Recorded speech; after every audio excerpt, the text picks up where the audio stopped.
I'm going to call our meeting to order. This is our regular Board of Supervisor meeting for April 7th, 2026. And we're going to start out with a moment of silence. I know we have one from Supervisor Crandall to start.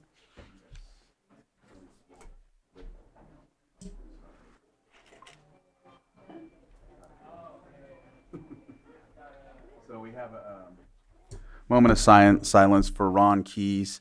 Ron Keys, as you know, is an artist. He was based in Lucerne at one time. So much work. I even actually have a painting that he made of me.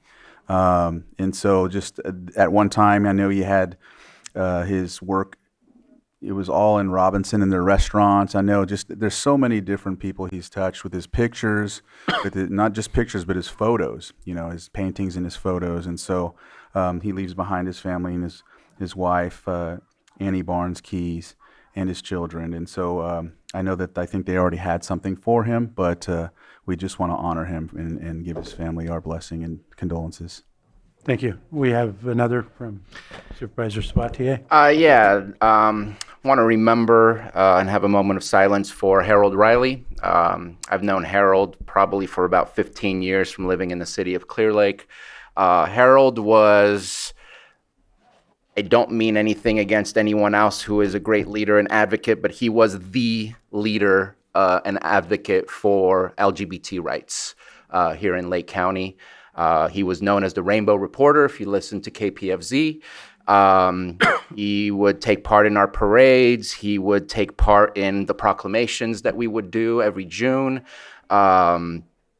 He had the experience of a lifetime of seeing the world change in front of his eyes based on his fight and everyone else that was fighting with him to make change.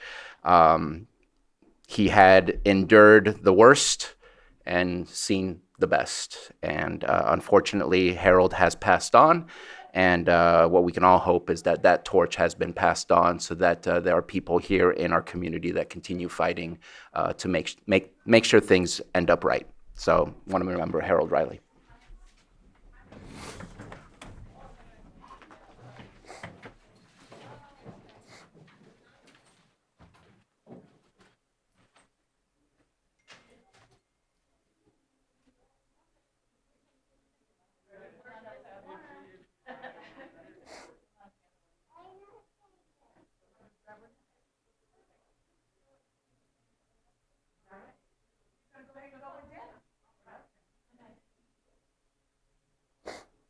Thank you. Superintendent Falkenberg, would you lead us in the pledge, please?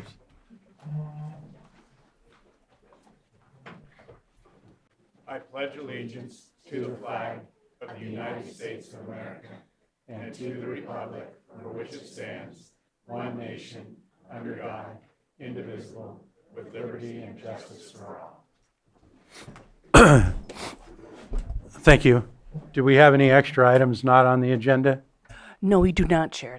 Thank you. We'll move on to our approval of the consent agenda.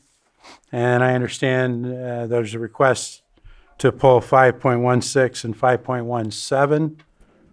Is that, go ahead, Supervisor Sabatier. Thank you. I would also like to pull 5.25, please. California Commission of Judicial Service has already filed a Can we close 5.19?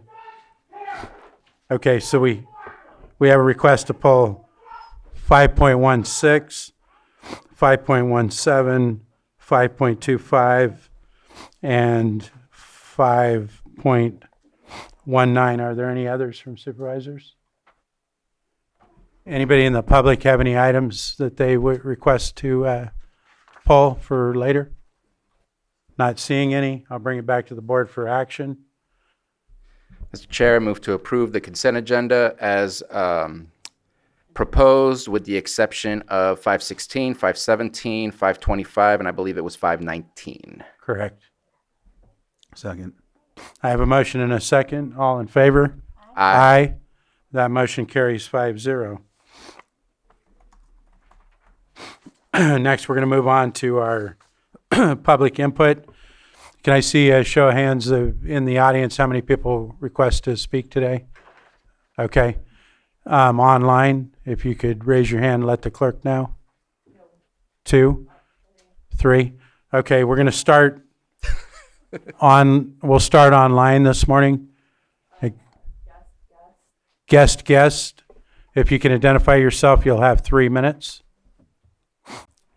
Thank you, Mr. Chair. Angela Amaral, speaking as the Earth Chair this morning. I'm going to read a letter that we sent recently to Behavioral Health regarding the closure of the Big Oak Pier Center in Clear Lake Oaks. And stated, we were recently informed of the decision to close the Big Oak Pier Center in Clear Lake Oaks and relocate services to Clear Lake with a final day of operation scheduled for June 1st. The Big Oak Pier Center is an integral resource for the Clear Lake Oaks community. Local residents face ongoing challenges related to food insecurity, homelessness, and limited access to basic services. The center currently provides food distribution to nearly 900 each month and offers shower facilities to more than 200 people without access to clean water. In addition, programs such as therapeutic art classes, benefits assistance, and regular support check-ins, along with its role as a heating and cooling center during extreme weather, serve numerous individuals daily. These are not minor contributions. They are essential services that directly impact public health, safety, and community stability. A complete shutdown on June 1st without a long-term plan in place would be devastating and would undermine the significant progress made to date. With the closure of the Big Oak Pier Center in Clear Lake Oaks and the Circle of Native Mines Center in Lakeport, residents will need to travel into the city of Clear Lake for services. While we understand there is discussion of utilizing the mobile unit to try and bridge the gap, we are concerned that this may not be an adequate solution. Our community has come together to develop a path forward. However, implementation will require time. We respectfully request that the Lake County Department of Behavioral Health grant a 6-month extension to keep the Pier Center operational at its current location through December 31st, 2026. This extension will help ensure that our most vulnerable residents continue to receive critical services while a sustainable long-term solution is finalized. We are hopeful that Earth and Lake County Behavioral Health can work collaboratively to address the immediate challenges while building a stronger, more resilient solution for the future. In response, Earth did receive a response from Behavioral Health with no suggestions for further discussion or assistance. Our hope is that the board will look into this further and consider putting an item on the agenda in the near future for more discussion. Thank you for your time and consideration. Thank you. Zoom user, please identify yourself and you'll have 3 minutes.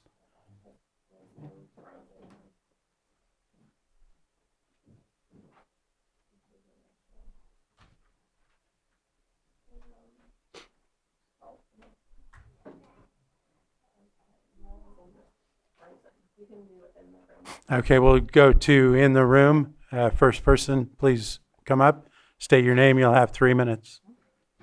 Good morning. My name is Marie Schrader, and I'm here to tell you about a program that I have brought to Lake County. It's called A Simple Gesture. This is a grassroots food collection donation program.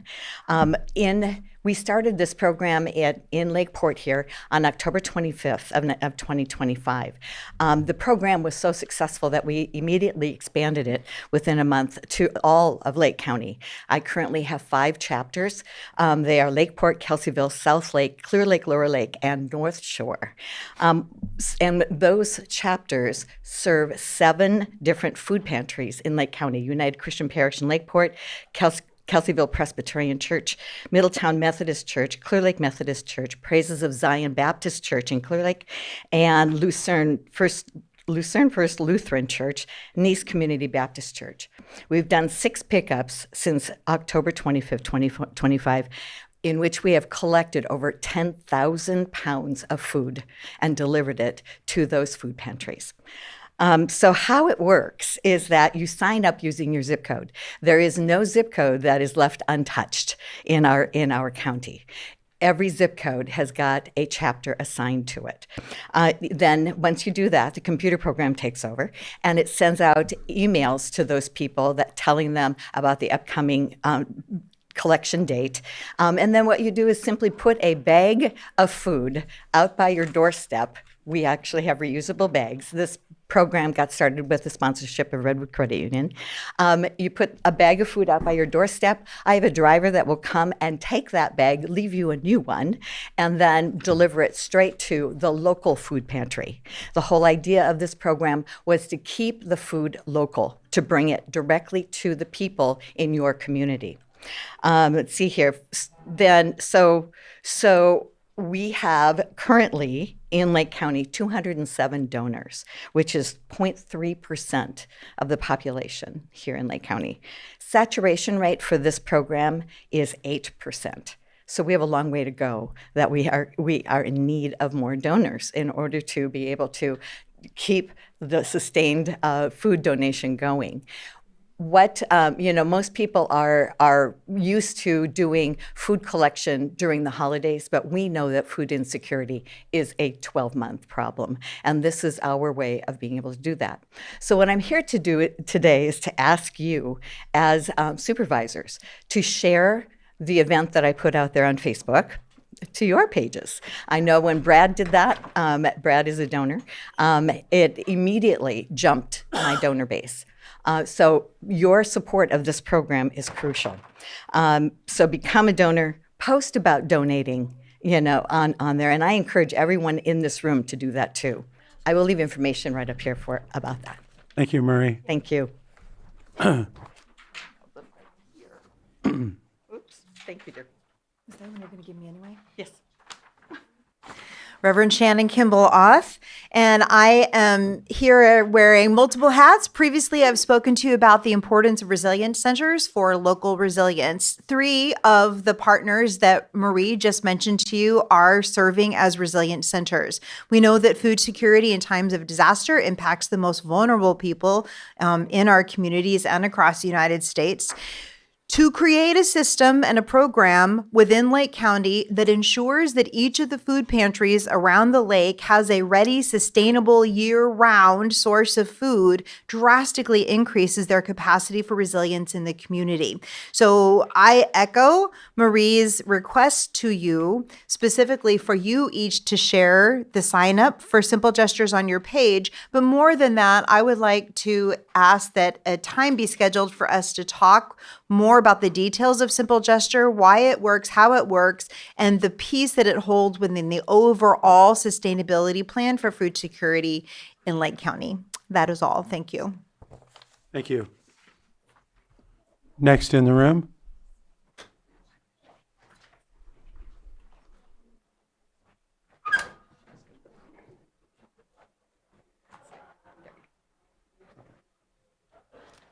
Good morning, Mr. Chair, members of the board. I want to pick up on something that Supervisor Owen mentioned in the last meeting concerning, it came up in the special districts hearing where a lot of issues were presented, and she had asked a very fair question of whether there should be independent audits performed on that department and other departments. And there seemed to have been frankly, a knee-jerk reaction of, oh, well, we already do audits, as if that was an acceptable response. And in fact, I think it was disturbingly, in light of recent events, disturbingly tone deaf. In November, we found, I believe it was behavioral health is upside down by $1.5 million, and they're asking for a loan. And that came as a surprise. We also found out that building and safety, 6 months into their annual budget, had already run out of money in reserve, and that they were asking for a loan or else. Your audits didn't pick up on it. Your best management practices didn't detect it.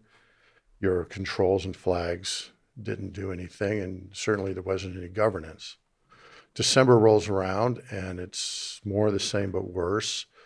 We find out that the building and safety issue was going on for 3 years, not 6 months, that the management there knew about it, that it wasn't sustainable. They went and did it anyway and didn't tell anybody for 3 years. And again, you guys didn't detect it, much less prevent it. January rolls around, And again, more of the same but worse. We find out that it's not just building and safety, but it's also planning and code enforcement. We're using that reserve as a slush fund. Supervisor Sabatier asked the question. This has been going on for 3 years, and we're finding out about it now. How is that possible? Later in the month, we find out from the state during the sewage spill that special districts had something on the order of 13 deficiencies identified in their management practices. Their governance detected it, but our counties didn't. In February, again, more of the same but worse. It's not just the Building and Safety Reserve, but also the Cannabis Reserve. In 2024-25, CDD was authorized to take out $560,000, but they took out almost $800,000, 41% more than they were authorized. Nobody said anything, no flags, nothing was tripped, no best management practices. In March, we find out that the reason CDD says we're not responsible for the Cannabis Reserve. So Supervisor Sabatier asked the question, I'm paraphrasing, well, if you're not, then who is? Who's governing this? And the response from staff was nobody. So we're back to Ms. Owen's comment. There are audits that are specifically designed to look into these things. They're called performance audits.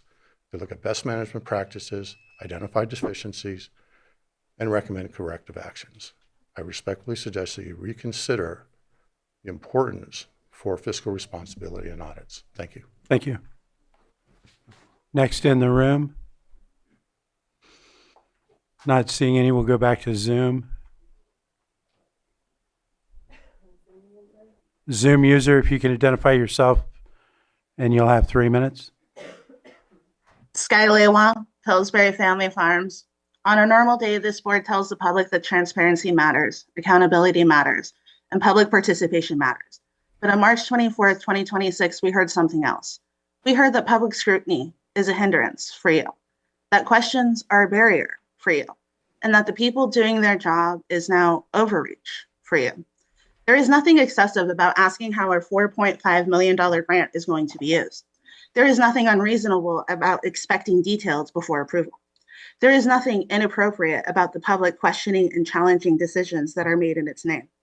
What is inappropriate is a governing body that begins to treat public oversight as an inconvenience, because that's what's being pushed here is not efficiency. It is insulated governance, where decisions are moved forward with less scrutiny and the authority quietly shifts away from this board and into the hands of the departments that are not elected, not directly accountable, and in this case, not fiscally stable.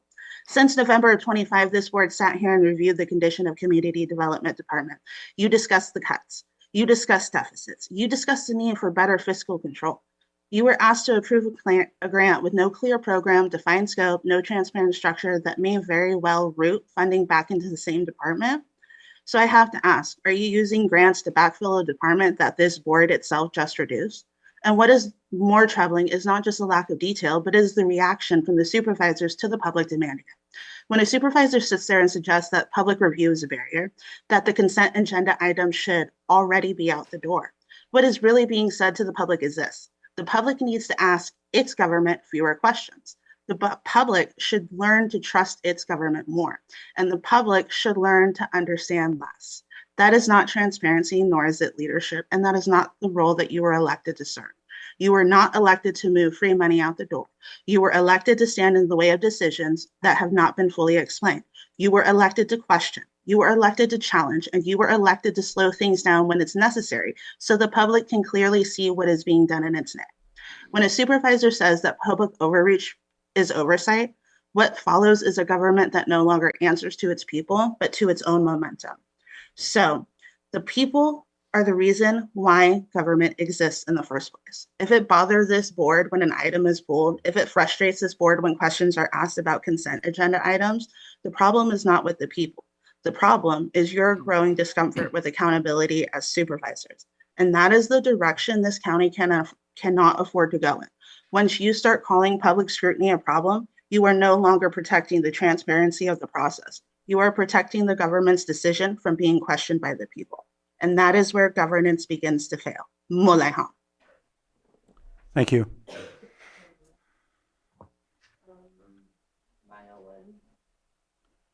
Maya Lynn, you'll have 3 minutes.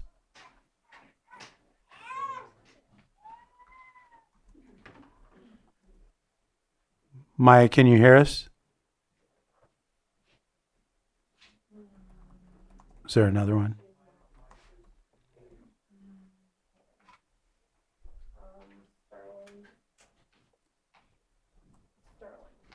Sterling, you'll have 3 minutes. Go ahead. Good morning. I am here to raise some concerns. I've been watching the general plan, and my concern with the general plan is that the director keeps stating that an energy policy can't be added. They can't do the energy policy. But I did add some things by California law where they can't add that. And the reason why we need to add that now is because of AB 531, which has changed and was sponsored by Sonoma Clean Power during the time Sonoma Clean Power was here trying to push the geothermal. So my concern is with that, if we don't put this into our general plan, which is the constitution of our county, which limitates everything, what can and can't come in, we don't have those strict restrictions in our general plan. By the time we pass our general plan, we will be shooting ourselves in our own foot.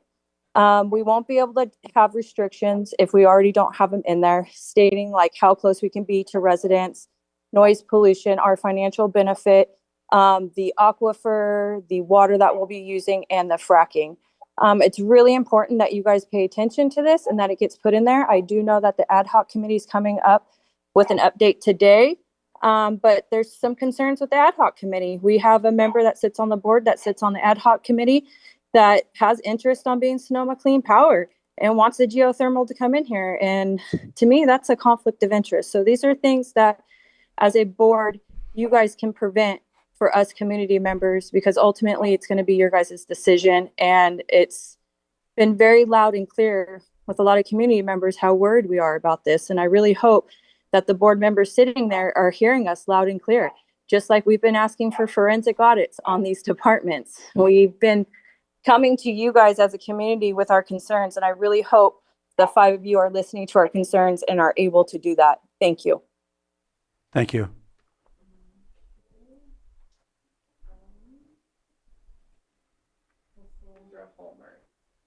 What was that? Cassandra, if you can identify yourself, you'll have 3 minutes. Good morning. I'm Cassandra Holbert. I'm here today as a resident directly impacted by the Clear Lake sewage spill. I just want to speak to 3 things that our community urgently needs that I'm hearing from many community members: independent oversight, accountability, and clear, consistent information. First, we need an independent audit, not an internal review, not a summary, not a filtered report, a truly independent third-party audit of, many things. But, for me specifically, the Clear Lake sewage spill incident, from infrastructure conditions prior to the failure to the response timeline, decision-making process, communications, ongoing mitigation efforts. The public deserves to understand not just what happened, but why did this happen? And could this have been prevented? Accountability. Accountability is not about blame for the sake of blame. It's about responsibility, correction, prevention.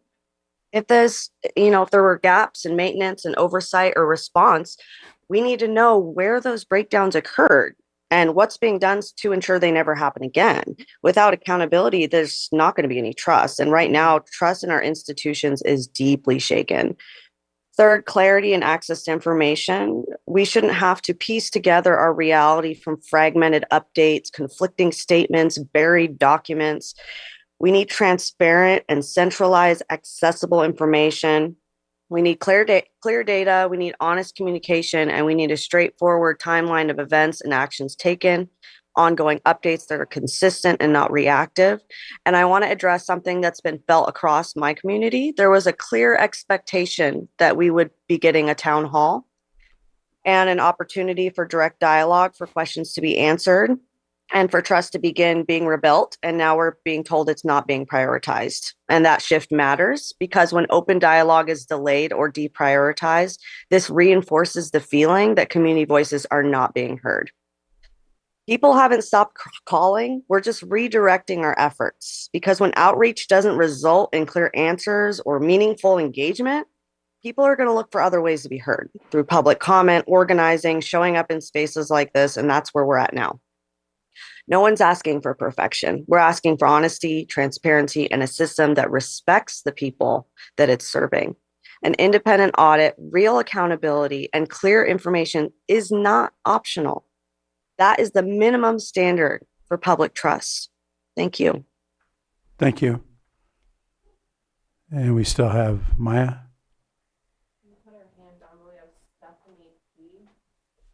Stephanie, if you can identify yourself, you'll have 3 minutes.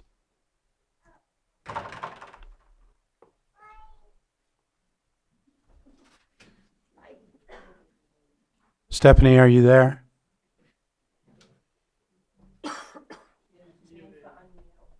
What was that? Stephanie, you need to unmute.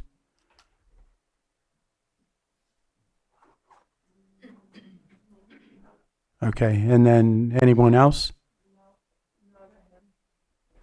Okay, we'll go ahead and close public comment and move on to our 903 item, which is Pet of the Week.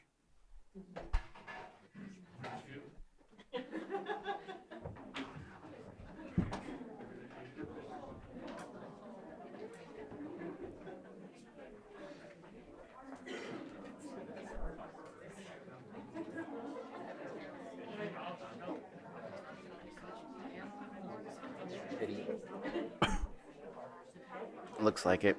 Hi, I'm Officer Real with Lake County Animal Care and Control, and this is Cleo. She is a 1-year-old pit bull that came into our shelter about a month and a half ago. Unfortunately, she was abandoned at a dog park.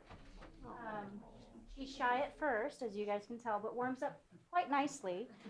She gets along with other dogs, and I'm not sure how she acts with cats. So if you have any cats, you just give us a call down at the shelter at 4949 Hellbush Drive, right behind the jail.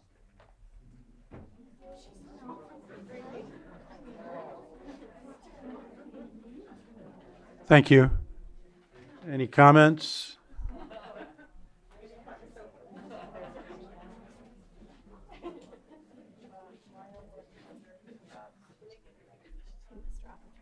What's that?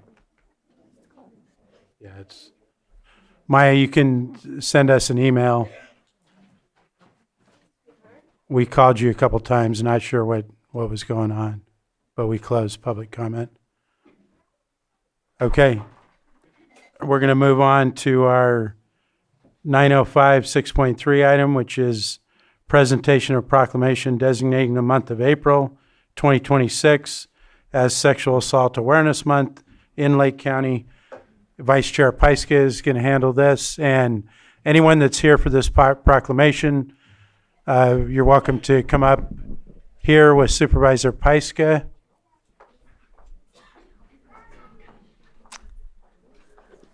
All the teal.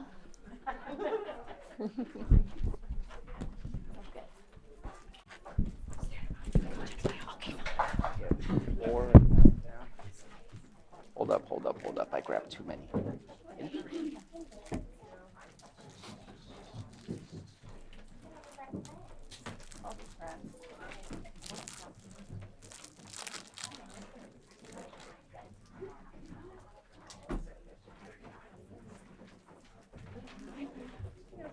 Kimberly. Hi, I'm Kimberly. Nice to meet you.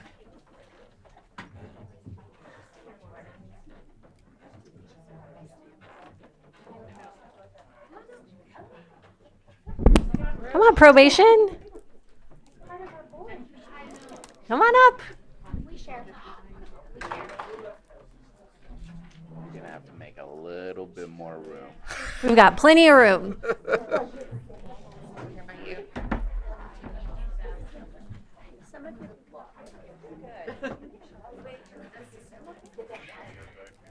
We can move down here too. There's room this way. Yeah.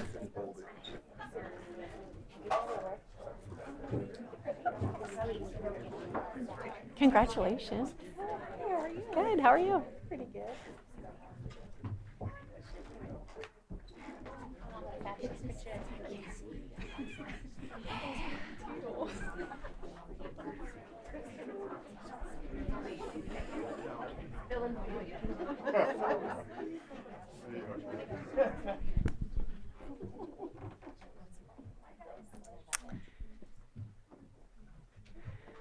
Proclamation designating the month of April 2026 as Sexual Assault Awareness Month in Lake County. Whereas in 2025, Lake County agencies responded to the needs of 242 sexual assault victims and their significant others and/or family members. And whereas no one person, organization, agency, or community can eliminate sexual assault on their own, and the partnership between public and private Lake County agencies is invaluable. Whereas child sex abuse prevention must be a priority to confront the reality that children are being abused. 1 in 6 boys and 1 in 4 girls will experience a sexual assault before the age of 18.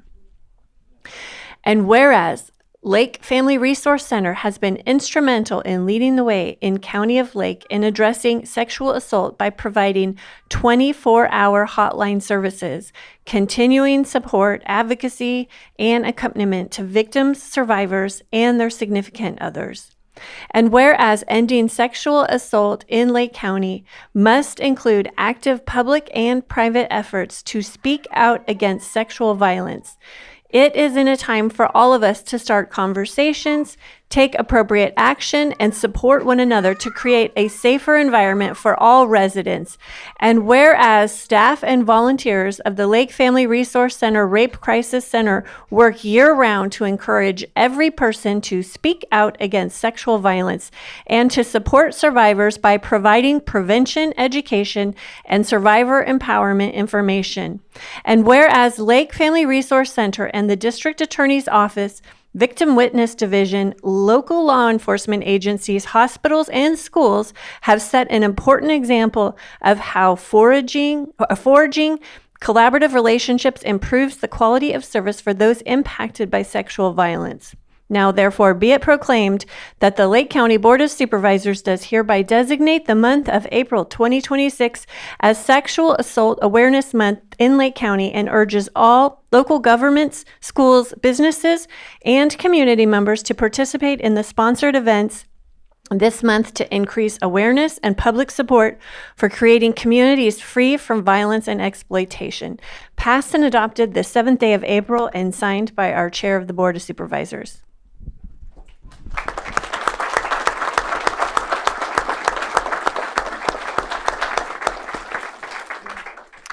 So it's wonderful to see so many of our partners up on this stage today. I really appreciate you coming because these are the faces.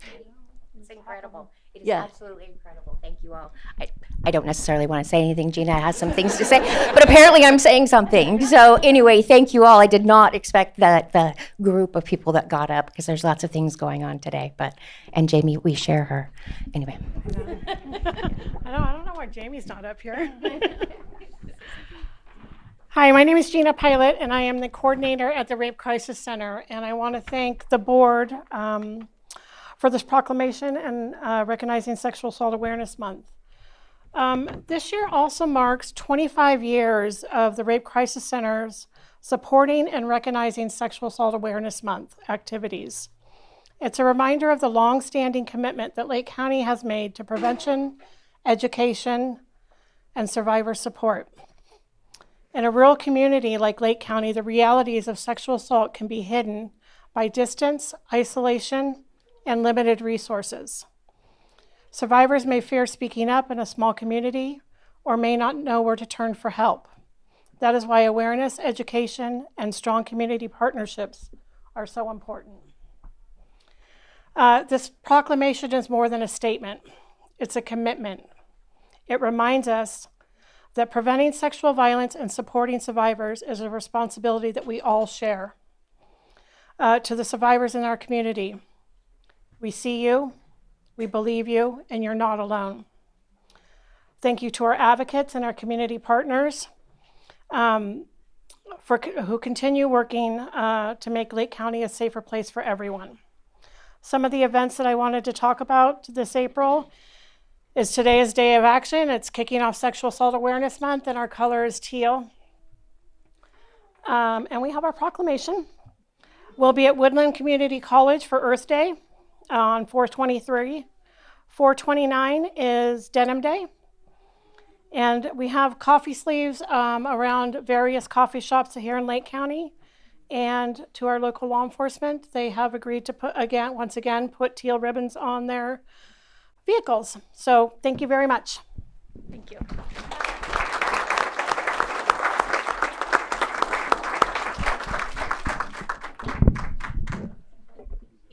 And comments from board members?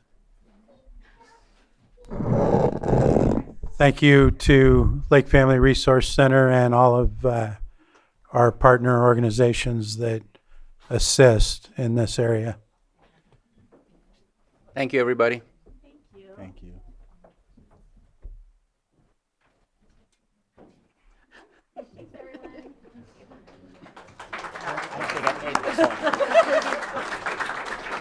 Good effort. Do we have any public comment regarding this proclamation? I didn't know it was happening. Not seeing any. None online, Johanna?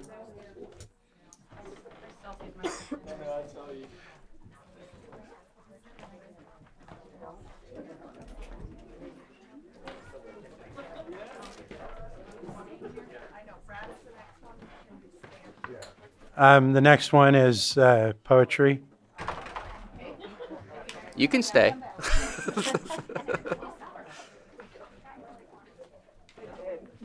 felt my face getting hot.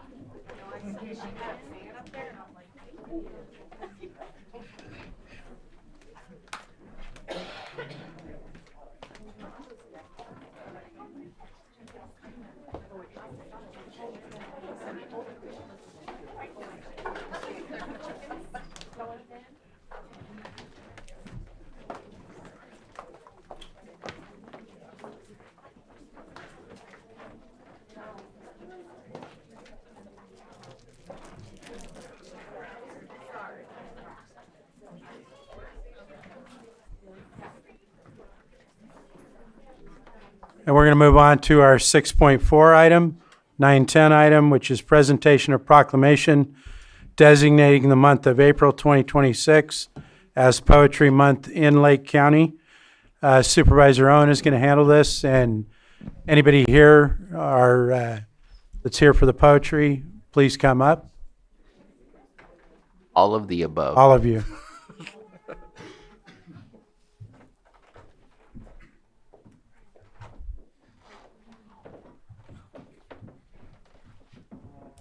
There's more room up here. Yeah.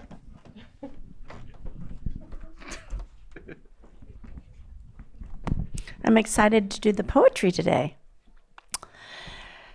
Board of Supervisors of Lake County, State of California, proclamation designating the month of April 2026 as Poetry Month in Lake County. Whereas National Poetry Month was launched by the Academy of American Poets in April 1996 to celebrate the integral role of poetry in our culture and that poetry matters.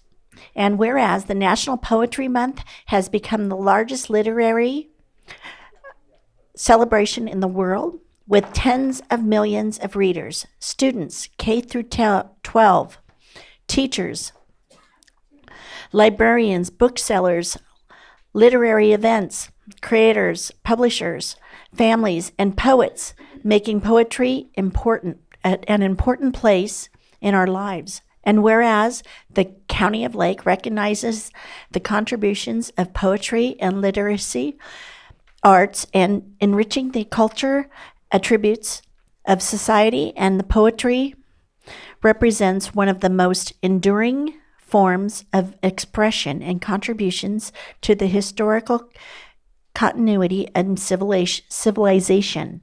And whereas the Lake County acknowledges the relationships between poetry and political freedom in an exercise of free speech and in forms recognizable by people all over the world.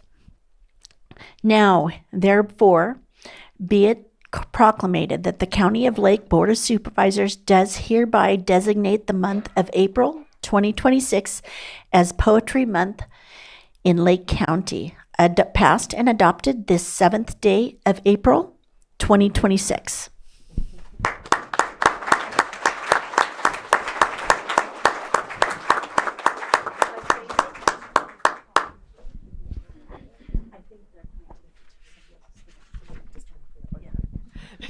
Did you want to say anything? I'm Brenda Marie Yeager. I'm the 12th Poet Laureate of Lake County, and today is actually my last day as Poet Laureate because we are also proclaiming a new Poet Laureate for Lake County today. But I just want to thank the Board of Supervisors so much for supporting poetry and recognizing its value in the community. And anyone who wants to participate in poetry events this month, Roy Arthur Blodgett will be teaching a poetry workshop on Saturday from 10 to 12:30 at the Rodman Preserve. It's a beautiful way to come out and take a nature walk with Roy and write. And then we also will be having a celebration of his inauguration at the Four Family Vineyard Wine Tasting Room in Kelseyville on the 19th, Sunday the 19th. So that's those are some ways to participate this month in National Poetry Month. Come out and hear the poets read their poetry. Thank you so much. Yeah. Thank you. And I believe Mr. Yes, we're Rasmussen- gonna or move EJ. on. We're gonna stay up here, and now we're gonna have our 9:15 item, which is presentation of the proclamation appointing Roy Arthur Blodgett as the 13th Poet Laureate of Lake County for 2026 and 2028, and then we'll do comments on both of these after. All right, perfect. So I'll go ahead and read this proclamation appointing Roy Arthur Blodgett as the 13th Poet Laureate of Lake County for 2026 and 2028.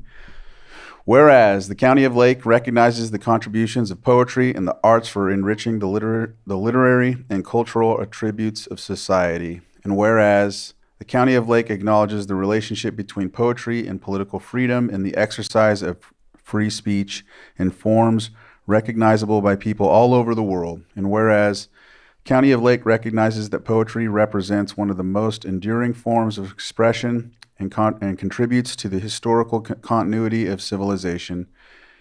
And whereas the function of the Poet Laureate is to encourage poetry and writing among Lake County residents by stimulating literacy and creativity in spoken and written form.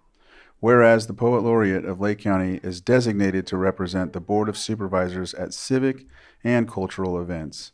Now, therefore, the Lake County Board of Supervisors does hereby appoint Roy Arthur Blodgett as the 13th Poet Laureate of Lake County for the years 2026 through 2028 and wishes him well in his new position, passed and adopted this 7th day of April 2026, signed by the Chair of Board of Supervisors, Brad Rasmussen.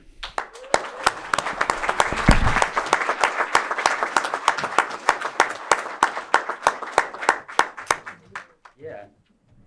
I guess I'll hold the microphone. I just want to express gratitude to the Poet Laureate Selection Committee for entrusting me with this role and honor.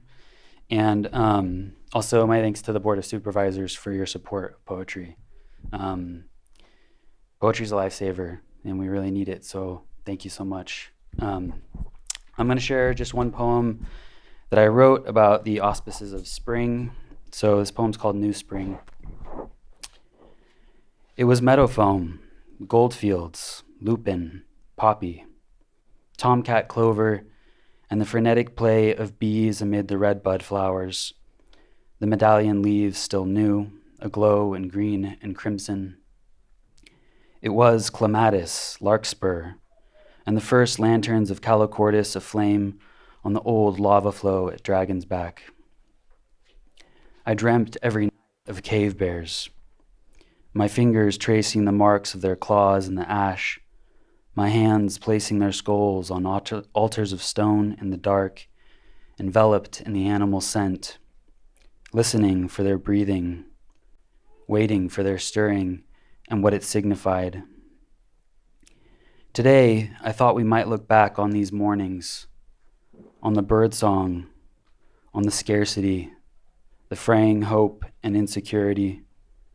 All of us looking back fondly at everything we had together, which couldn't be bought.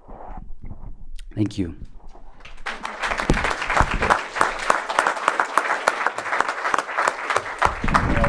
Anyone else want to speak, or no? Anyone from the board? Do we have any members of the public that wish to comment on either of these two items?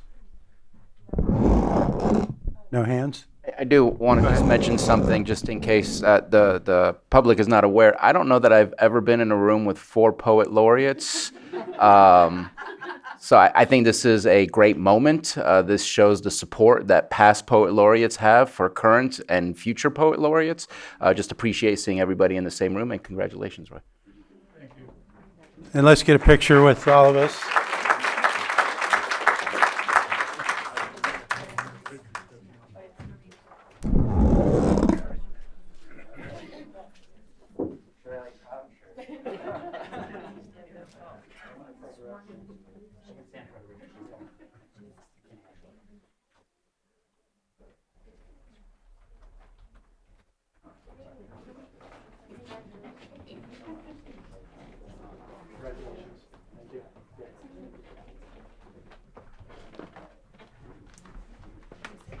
Sorry.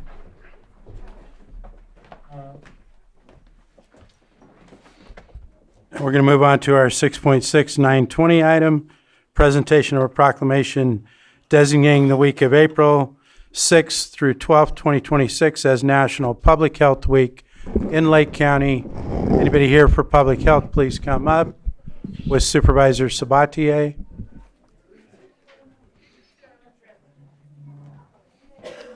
I know there's a bunch of you.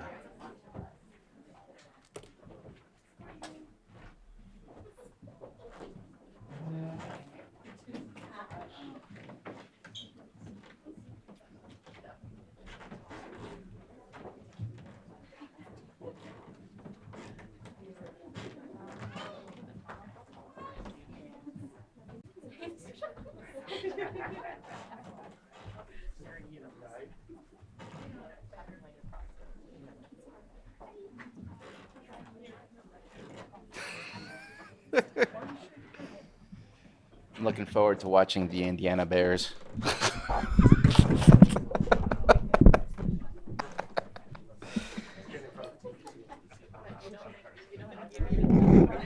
I see faces up here I've known for quite some time, and I see new faces, and it's just exciting to see the continued growth of our health services department.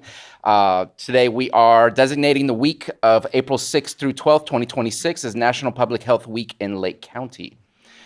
Whereas the week of April 6, 2026 is National Public Health Week, and the theme is Ready, Set, Action, highlighting that public health actions occurring through scientific discoveries, legislation, and community initiatives have significantly improved the health of all Americans.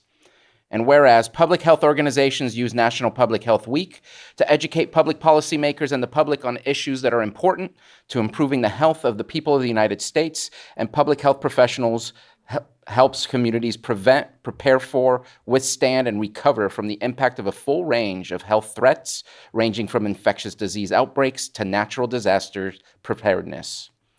And whereas the Administration Division supports each Health Services Department program in its mission to promote and protect the well-being of local residents. The Environmental Health Division enhances public health in Lake County through education, enforcing safety standards, making sure our restaurants are awesome, and promoting compliance with environmental health laws. And the Public Health Division improves community health by providing information, resources, access, and services to Lake County residents. And whereas Public Health Week also recognizes the partnership and service of local public and private agencies, foundations, community partners, academia, and health-related enterprises that are working in collaboration to promote healthy behaviors and bolster the Health Services Department's efforts in improving the health outcomes of Lake County residents. And whereas racial and ethnic minority populations in the United States continue to experience disparities in the burden of illness and death as compared with the entire population of the United States, and a person's health status can differ drastically by zip code due to differences in the built environment, environmental quality, community context, access to healthy food, access to education, and healthcare. Yeah. And whereas County of Lake Health Services recognizes and seeks to address the health disparities experienced by rural communities and by tribal populations, I think it's missing the X, Latinx populations, LGBTQIA2S plus populations, populations living in poverty, aging populations, those who are geographically isolated, and those who are experiencing substance use or mental health issues. And whereas Lake County Health Services seeks to promote policies, systems, and services that promote optimal health and remove systemic barriers that result in health inequities and strives to address the health disparities experienced by rural communities as a whole. Now, therefore, be it proclaimed, the County of Lake Board of Supervisors do hereby recognize April 6th through 12th, 2026 as National Public Health Week in Lake County, passed and adopted this 7th day of April and signed by our board chair.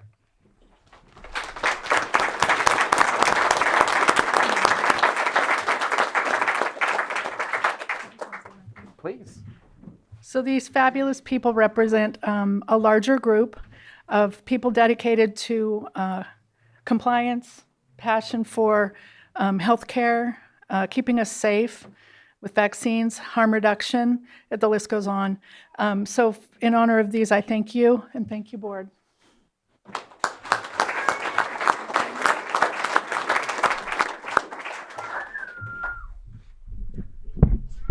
Anybody who thought they were getting out of here without me talking, you clearly were unprepared. Standing behind me are some of the hardest working people you will ever meet, and you will never know. In my division, Environmental Health Division, we're often referred to as a silent army. Are in restaurants, or tattoo shops. We are unfortunately standing over your septic tanks when they are in failure, and it is not pleasant, but it's a job and it's important. These people come to work every day and just absolutely kill it. They do an amazing job, and without them, our public health standards would just decline. Things that people take for granted, going to a restaurant and having a meal and knowing they're not going to get sick, that's a privilege. That's a lot of work by a lot of people to make sure that every day you have the best options and the safest options for you. And for the public health people on their side, they will almost never get the recognition individually for the work that they do. It is extremely rare that anybody is ever called out for the work that they do, yet every day they do the work, and they do it for the people of Lake County. And I just want to say thank you, and I'm absolutely honored to be part of this group. So thank you.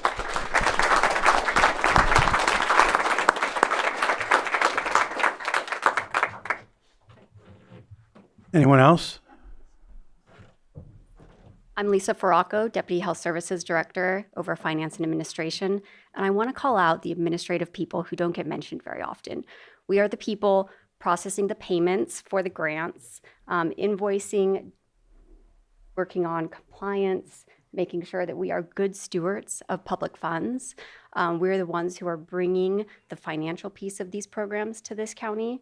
We are the ones who are working on the hiring and the HR issues. We are the ones doing the background work that you will never see in the community, but it has to be done for all of the environmental health and public health programs to exist. So thank you to the finance and administration team as well.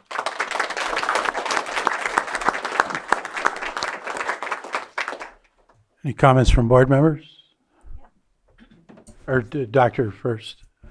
Sorry, I didn't know you. So I'm Dr. Bob Bernstein. I'm your county health officer. And actually, I'd like to express my appreciation to you, because the public, when they appreciate and attend to what we have to say, helps us and helps yourselves to protect yourselves with vaccinations, with behaviors. And I just want to say that it's your work that helps to prevent illness, injury, disability, and premature death. Thank you very much.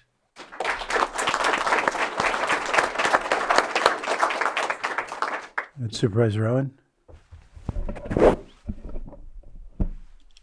I would like to really express my gratitude and let you know that you are so much appreciated. The fact that we have the confidence when we go into a restaurant, that what we're buying at our stores, and that you're on top of all that.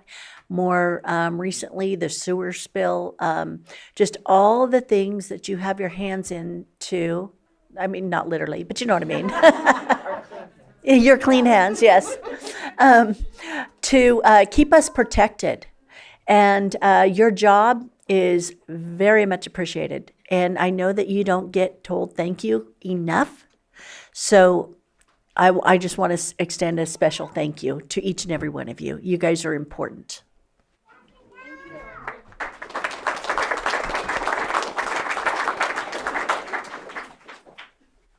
Anything else? I think we'll get a picture then.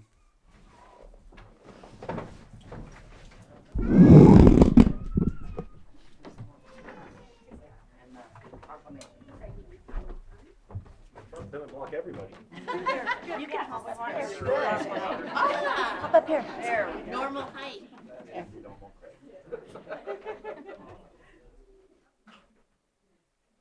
How's it feel to be up there for the first time? Yeah, we're tall.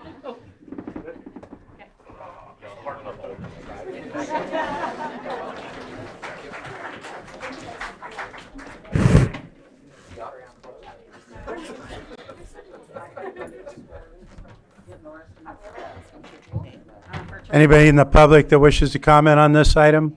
Yes. I like your shirt. Any hands online, Arizona Joanna? area, New Mexico. I love it. Get a new chair. I love that, the Roadrunner and the Southwestern. We're going to move on to our 6.7925 item, which is presentation of proclamation I like your shirt. designating the month of April 2026 as Child Abuse Prevention Month in Lake County. And anyone here for that, please come up. Feels like it's the same group as the first one.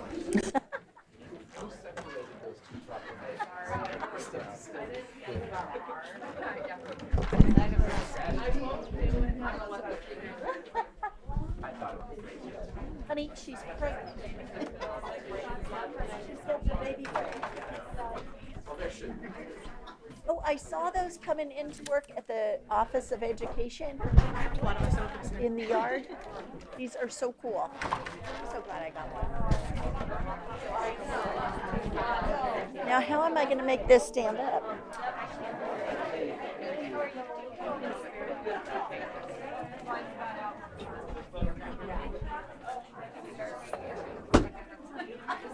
So you just have your own portable. You have your own portable. With the stand. I'm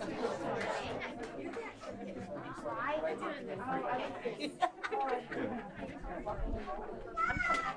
this right now. Where's Sarah? I use it.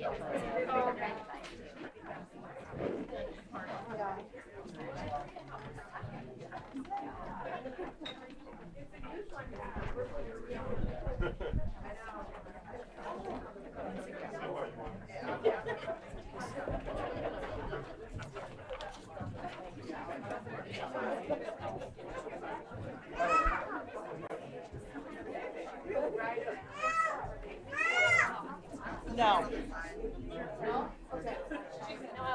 Nancy? No.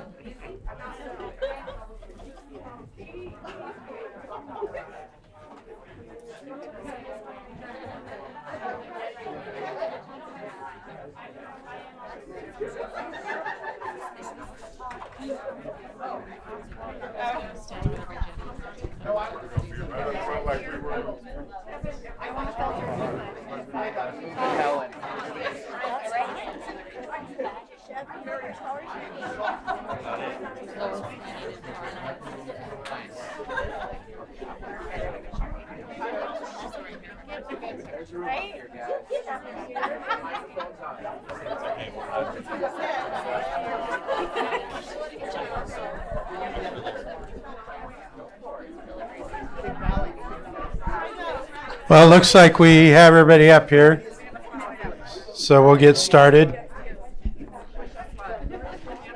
This is a proclamation designating the month of April 2026 as Child Abuse Prevention Month in Lake County. Whereas every child deserves to grow up in a safe, stable, and nurturing environment where they feel valued, supported, and connected to caring adults and their community.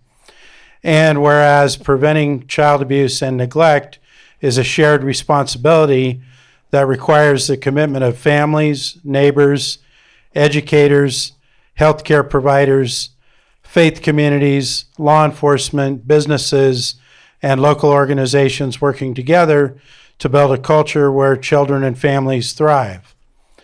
Whereas research on adverse childhood experience, ACEs, has shown that early trauma can have long-term impacts on health, learning, well-being, increasing the risk for chronic disease, mental health challenges, and other negative outcomes across the lifespan. And whereas emerging science also shows that positive childhood experiences, such as supportive relationships with trusted adults, safe and stable environments, and opportunities for connection and belonging, can build resilience and lead to healthy outcomes from positive experiences, hope for children and families. And whereas Lake County is working to strengthen families and prevent child abuse through collaborative, community-based strategies that promote protective factors, build resilience, and ensure families have access to the supports and services they need. And whereas the Lake County Children's Council, in partnership with community organizations and agencies, has developed a comprehensive prevention plan to guide, coordinate efforts, and strengthen families, support child and family well-being, and prevent abuse and neglect before it occurs.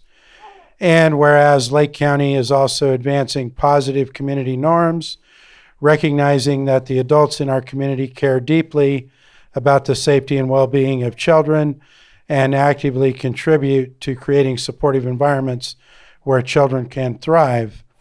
And whereas throughout the month of April, Lake County will recognize Child Abuse Prevention Month through community events and awareness activities, including the Pinwheel Garden Challenge, the Children's Festival and Advocacy Walk, the Children's Memorial Flag Displays, and other efforts that promote awareness, hope, and collective action. And whereas the blue pinwheel is the national symbol of child abuse prevention and represents the happy, healthy childhood that every child deserves, reminding communities that prevention begins with nurturing environments and supportive relationships. And whereas the Children's Memorial Flag is displayed to honor and remember children who have lost their lives to abuse or neglect, serving as a solemn reminder of the importance of prevention and a call for communities to come together to protect children and support families. And whereas by working together to strengthen families, build positive relationships, and promote supportive and positive community norms, we can create a safer, healthier future for all of our children in Lake County. Now, therefore, be it proclaimed that the Board of Supervisors of Lake County does hereby designate the month of April 2026 as Child Abuse Prevention Month in Lake County, and encourages all residents, community organizations, businesses, faith communities, and public agencies to join in efforts to strengthen and support families, promote positive childhood experiences, and ensure that every child has the opportunity to grow up safe, healthy, and hopeful, passed and adopted this 7th day of April, 2026 by the Lake County Board of Supervisors. Thank you.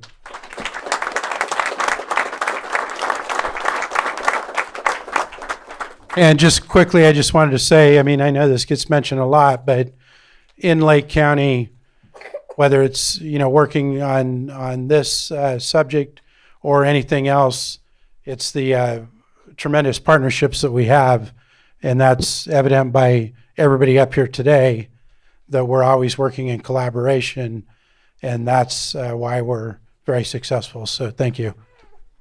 And who's going to speak? Superintendent? Brock Falkenberg, Lake County Superintendent of Schools. I wish to thank the board for your leadership and dedication in this area. We have a series of planned comments, so I will ask Jamie White to kick us off here. Kicking us off. I want to first of all thank the Board of Supervisors for doing this proclamation every year and for allowing all of us to come up here on the stage, and for everybody who's up here today.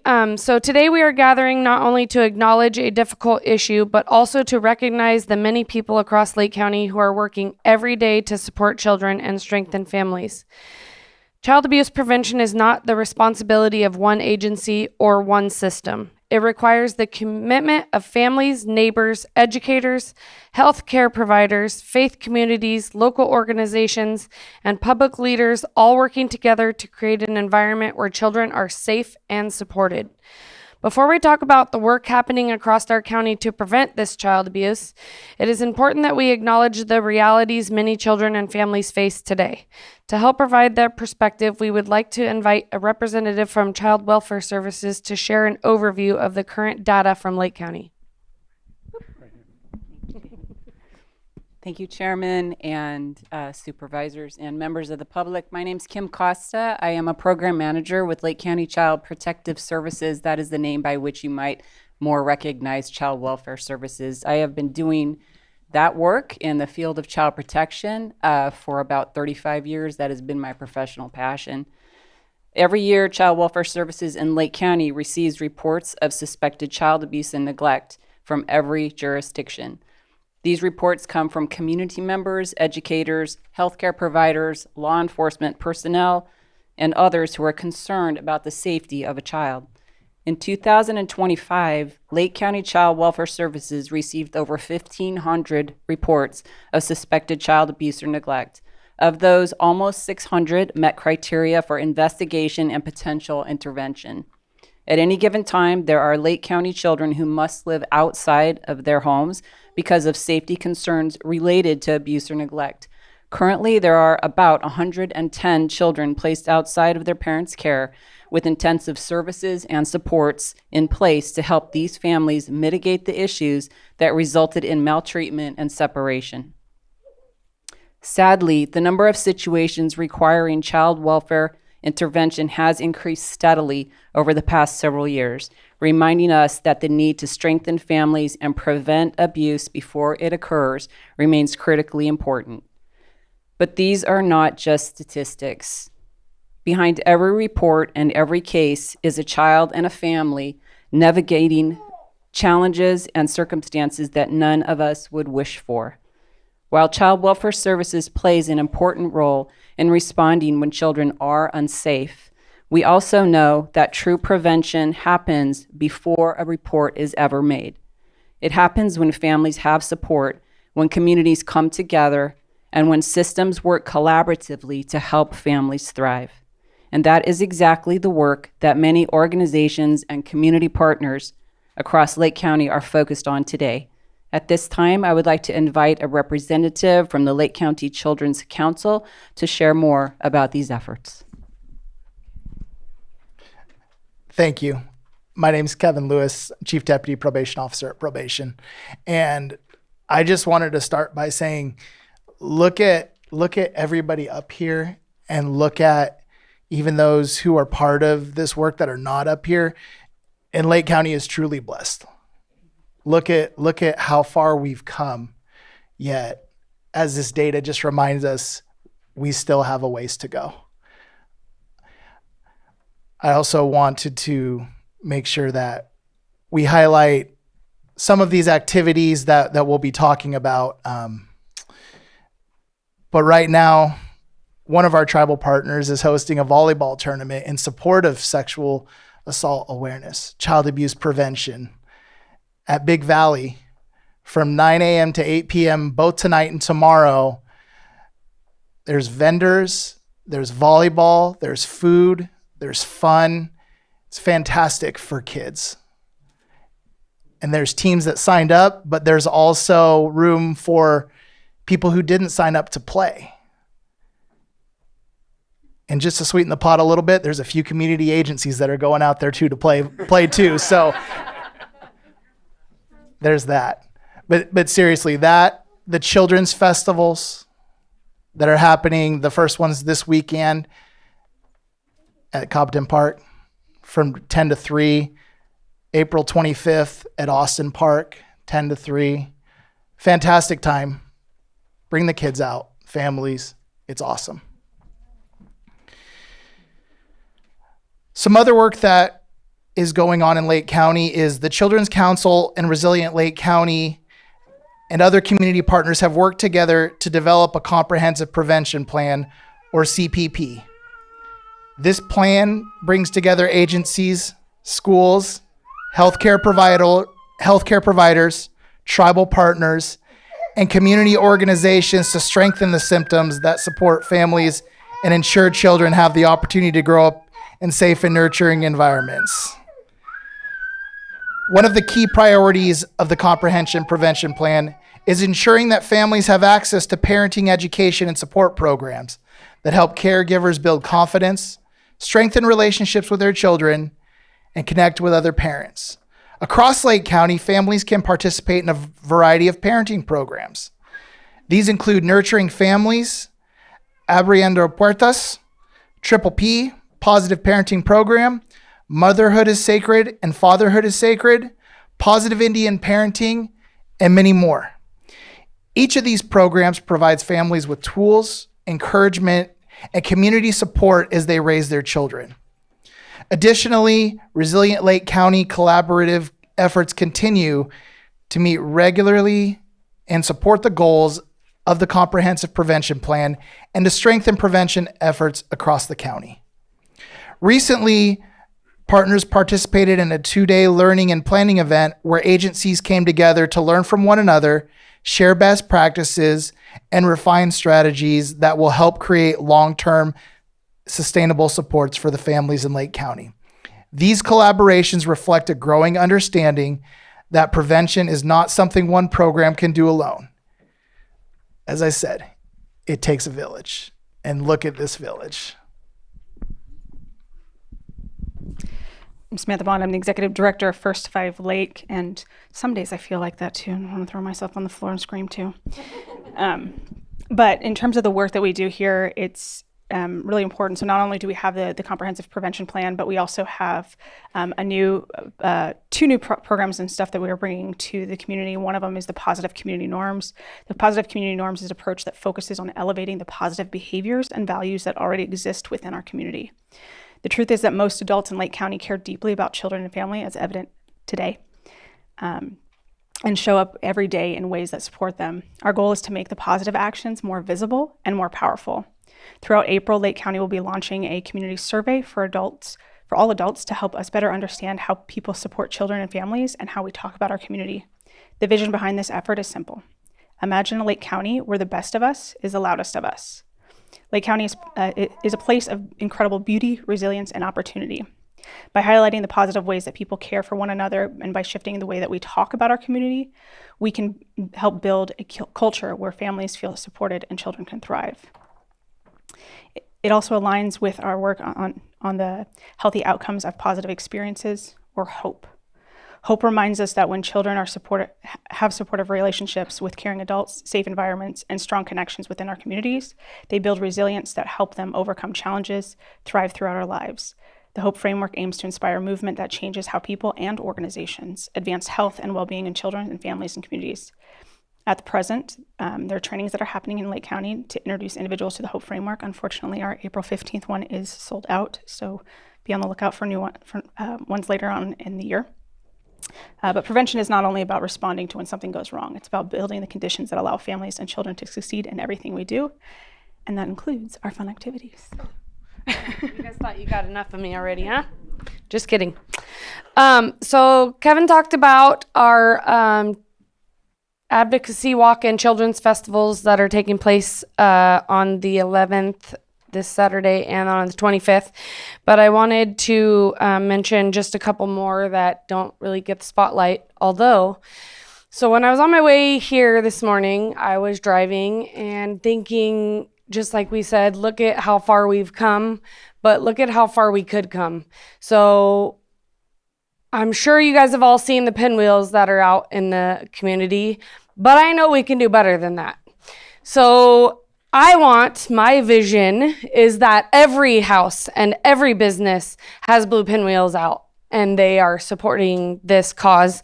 And I know that nobody is about competition in this county at all. So there is a trophy that is there is awards that are given out for the pinwheels. So I'm encouraging everybody here to put pinwheels out. I know it's going to be competition because the Riv School is piling up the pinwheels. So you guys have some competition going. But that is happening throughout the whole month. We will have a slideshow. I've found a new way to be able to make sure everybody's pictures are on there so we know there is a competition. There is a trophy that Anna, who made that trophy?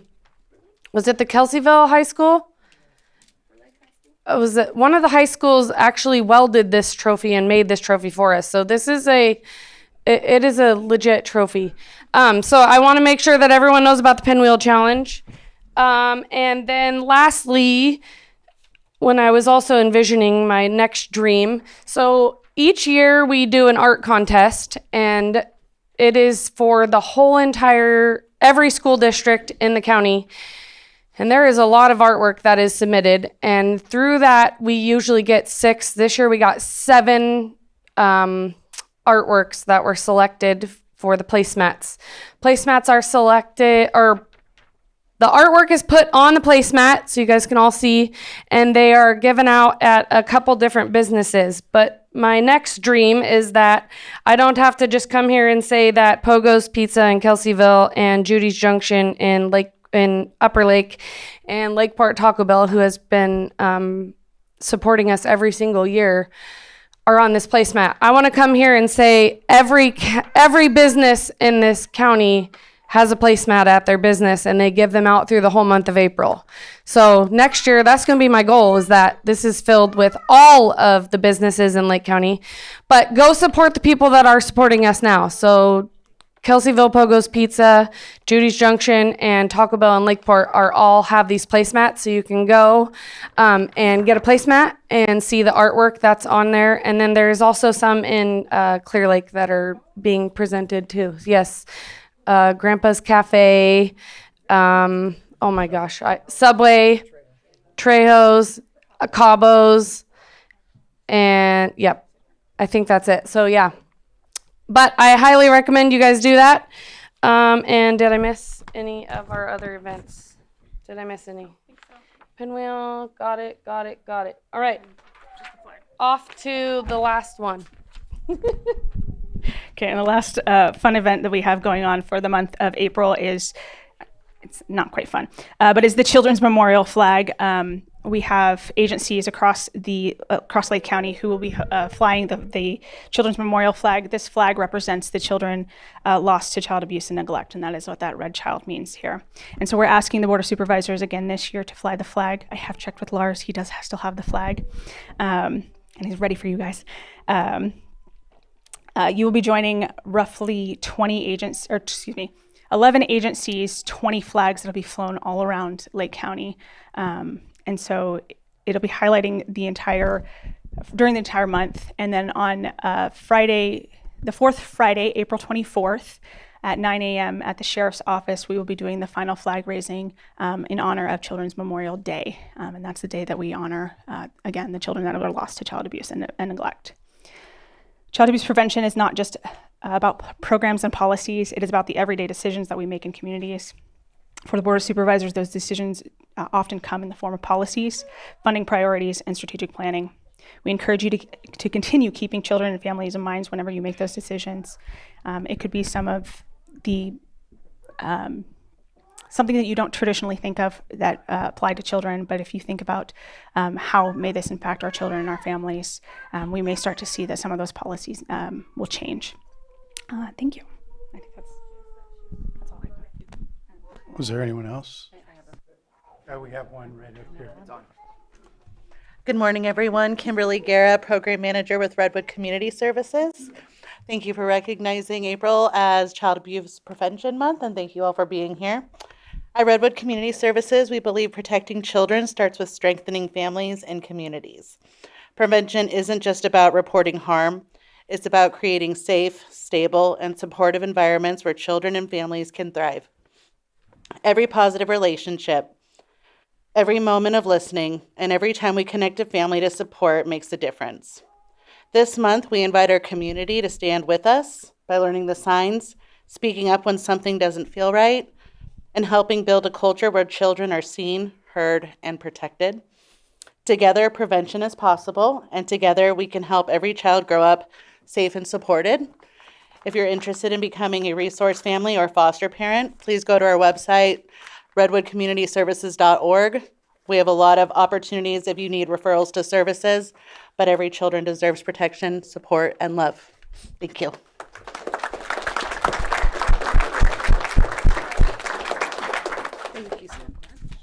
So I have an additional comment as a concerned member of the community and as somebody who's worked in child welfare for 35 years. So I've seen a lot of efforts, I think this is a societal challenge that we will always have to respond to. And I love the energy that I see here in Lake County year after year. I think the board members are aware of the efforts over past years to bring attention to the adverse childhood experiences and to be aware of what trauma looks like and how that's affecting so many of us. And I, as a child welfare professional, am thrilled to see that the research is now pointing us to the healthy outcomes of positive experiences. And I would just like to plant that, highlight that. I think that didn't escape you, but what a joy to understand that supporting things that we think are healthy for our community is actually preventing child abuse. So it brings me pleasure because I think this is something that most people can wrap their heads around. When you think about very therapeutic or professionally specific ways to intervene in child abuse and neglect, that seems a little harder. Certain people have that skill set, but all of us have the skill set of saying, I get it. Is it good for the children? Let's support that thing. So I just would like to, I know and I trust that you will keep that in your thinking every time something comes before your board and you consider, wow, this is actually going to help us prevent child neglect. So thank you for care. Thank you. Anything from board members? No? Any public comment? No. We do have a public comment in the room. Come up to the microphone, please.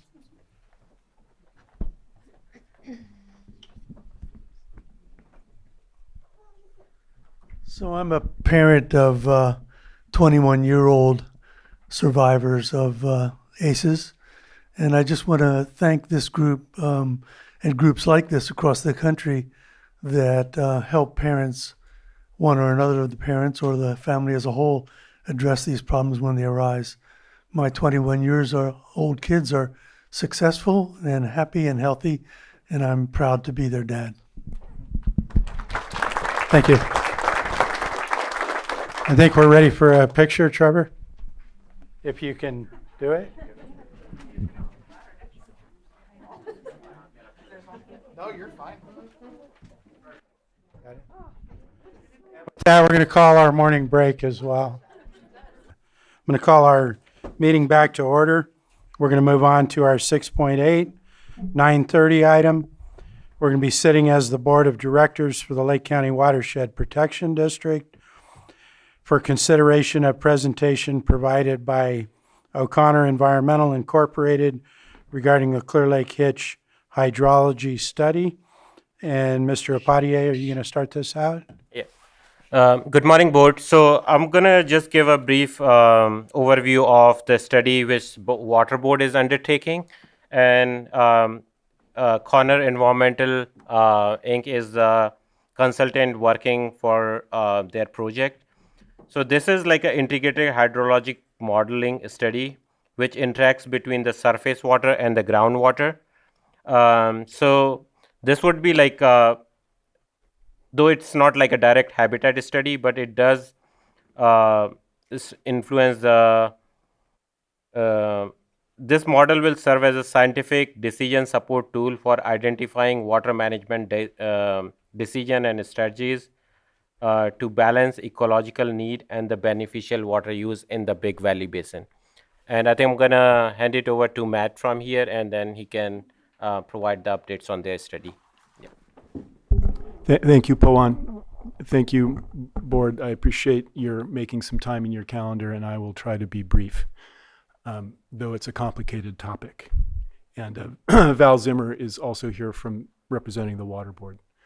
So the objectives of this study are to collect and analyze information about surface water, groundwater, stream geomorphology, and hitch, also known as the chai, spawning habitat in the Clear Lake tributary streams, and this is going to be primarily in the Big Valley area. We're seeking to better understand the status of hitch habitat and the effects of surface and groundwater use on stream flow and that habitat. Ultimately, the study and the model that is at the heart of the study is going to be used to evaluate water management strategies that can enhance in-stream flows, focusing on the spring spawning season of the chai. Go to the next slide, thank you. So the study has several components.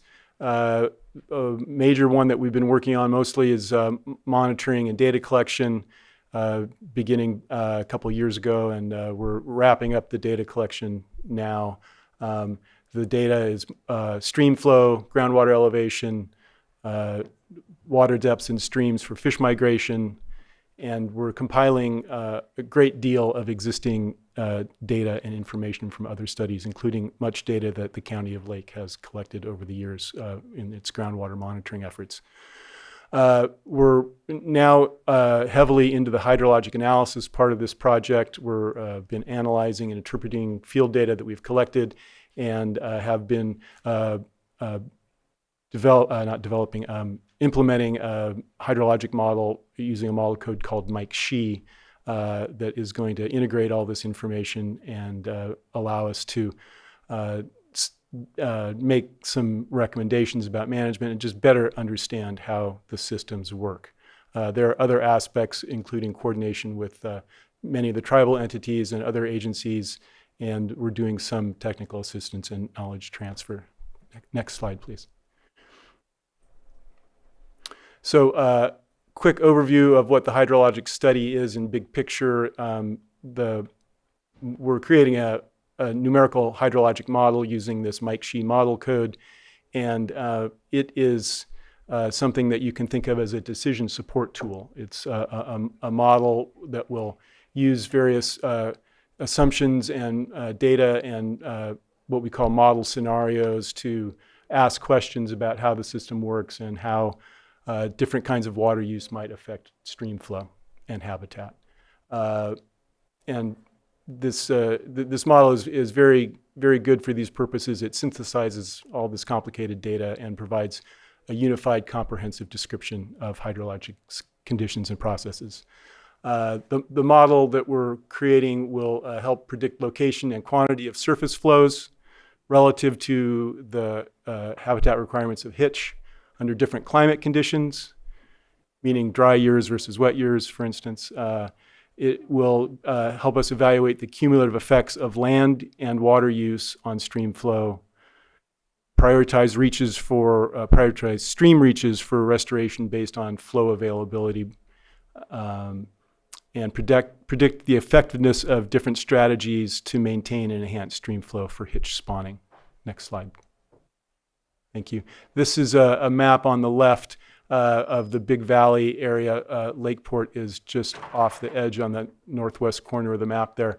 But there are a variety of gauges. Some are run by USGS. Some of them are run by the State Department of Water Resources. Some of the gauges are gauge sites that O'Connor Environmental has been working on through cooperation with the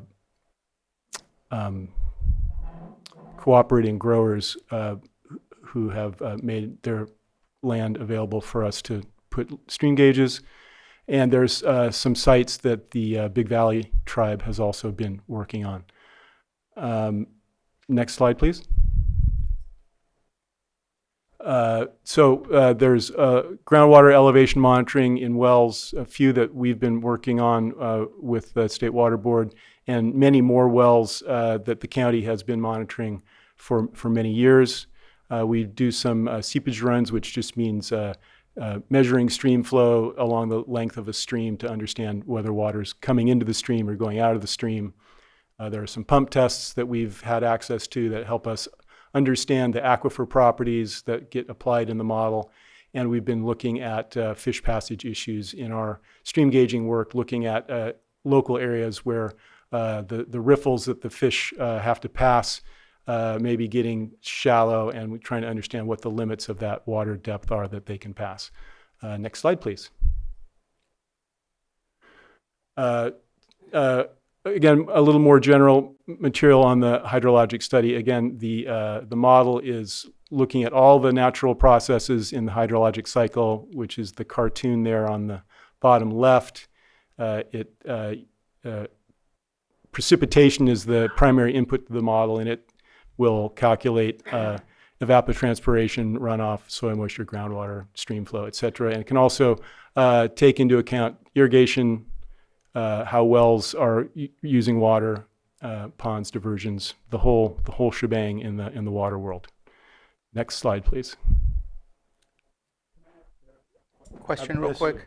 Apologize. I was just looking at the last slide, if it's possible to go back. Sure. And I see the man-made influences, and I see the water cycle, and the water cycle is still the same, but I feel like it's the water cycle times 10 with climate change, where we're seeing massive rain, not small amount of rain, and like it's a vastly different just climate that we're enduring. And does that have any place in this study to better understand? Because I hear these these presentations from time to time, and I never really understand where climate change fits into the model, rather than almost like that complicates things. So we're just going to kind of put that to the side. Because is it possible to get to a place where we say, here's how we can solve the problem, versus we're screwed because climate change is going to create so many imbalances in what we understand? I don't know. I just felt the need to ask question. Where does climate change fit into this? Because I don't see it in the man-made influences. Yeah, that's a good question. In this particular implementation of the model, we're going to be modeling the years 2015 through 2025. So there are some of those extreme hydrologic dry years, wet years that'll be embedded in the model. We're not explicitly in this model, although we have done this in prior models that we've worked on, is actually done the climate change work. There's a lot of climate modeling that's been done, and we have used this model to forecast how things would work in different climate settings. That is not part of this implementation, but it is possible to do. Good question. So this model, I just want to take a moment because there are a lot of models that have been done. There's been the Sigma model for this same study area that's recently created, and the model that we're using is a little bit unique in that is what we call fully distributed and physically based, meaning the fully distributed means it's just assigning values to the whole landscape and treating all the landscape more or less equally in the model. And well, not equally, but according to its characteristics. And physically based means we're using physics. Basically, what are the gravitational and other processes that move water around, in a watershed. So it's very explicit and reality based, if you will, and is very data intensive. This particular model code isn't widely used in the U.S., but it has a long history and is well respected. And the main difference of it as a model structure is it recognizes the interactions in that figure on the lower right. There are some different parts of the water process cycle. There's surface water, groundwater, overland flow, and flow through the soil into these things. And this model attempts to account for all the interactions between those things, which is very different than many groundwater models. Next slide, please. And just, I'm bringing this slide up, just the prior question about bringing climate change into it. These prior studies that we've worked on, we did actually bring climate change into it. And I'm just showing you these studies, this prior work that we've done to give you some comfort or confidence that we've worked on this problem before, mostly in the context of coho salmon habitat in the lower Russian River. But this is a very similar application. So we've got good experience using this model for very similar issues. Next slide, thank you. Okay, I'm gonna go, I'm trying to move fast. I'm gonna try to move through this stuff pretty fast to just give you an overview of the kinds of data and the data sources, just to, you can kind of let this wash over you, but just to help you appreciate what goes into this. The model domain is the Big Valley Groundwater Basin, which is essentially the same as the Sigma Basin for Big Valley, but we're also including in our model all the contributing watersheds, all the watersheds that drain into the Big Valley Groundwater Basin. And we're implementing this at a fairly small grid scale, so the little pixels in the model are about a 1.6 acre, and we characterize a stream cross section, which is the geometry, the shape of the stream bed, where we have streams every 250 feet. So it's pretty spatially intense, and there's a daily time step for the model. So most of the time we have some sort of a value for each of these processes on a daily basis. But for stream flow, we go to hourly. And as I said before, we're doing a 10-year simulation, which covers the period 2015 to 2025, which has quite a spread of climate conditions in terms of rainfall. Next slide. So this is just kind of a cartoon to just say there are all these different components of the landscape and conditions that go into the model, and they kind of overlay each other so that each 1.6 acre grid cell in the model has a family of characteristics that go with it, so that each of those pixels interact with each other according to these laws of physics that create the movement of water on the landscape and underground. Next slide, please. So I'm going to go through this series of about 7 or 8 slides quickly, and again, just to give you additional perspective on what goes into this.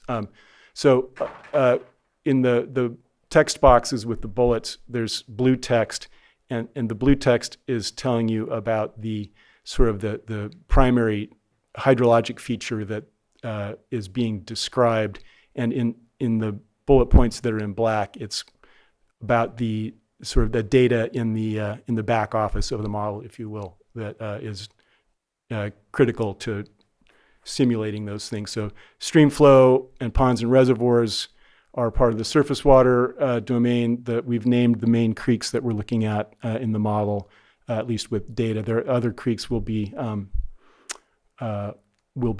modeled, but these are the primary ones: Manning, Adobe, Magaw, Slough, Kelsey Creek, and Coal Creek.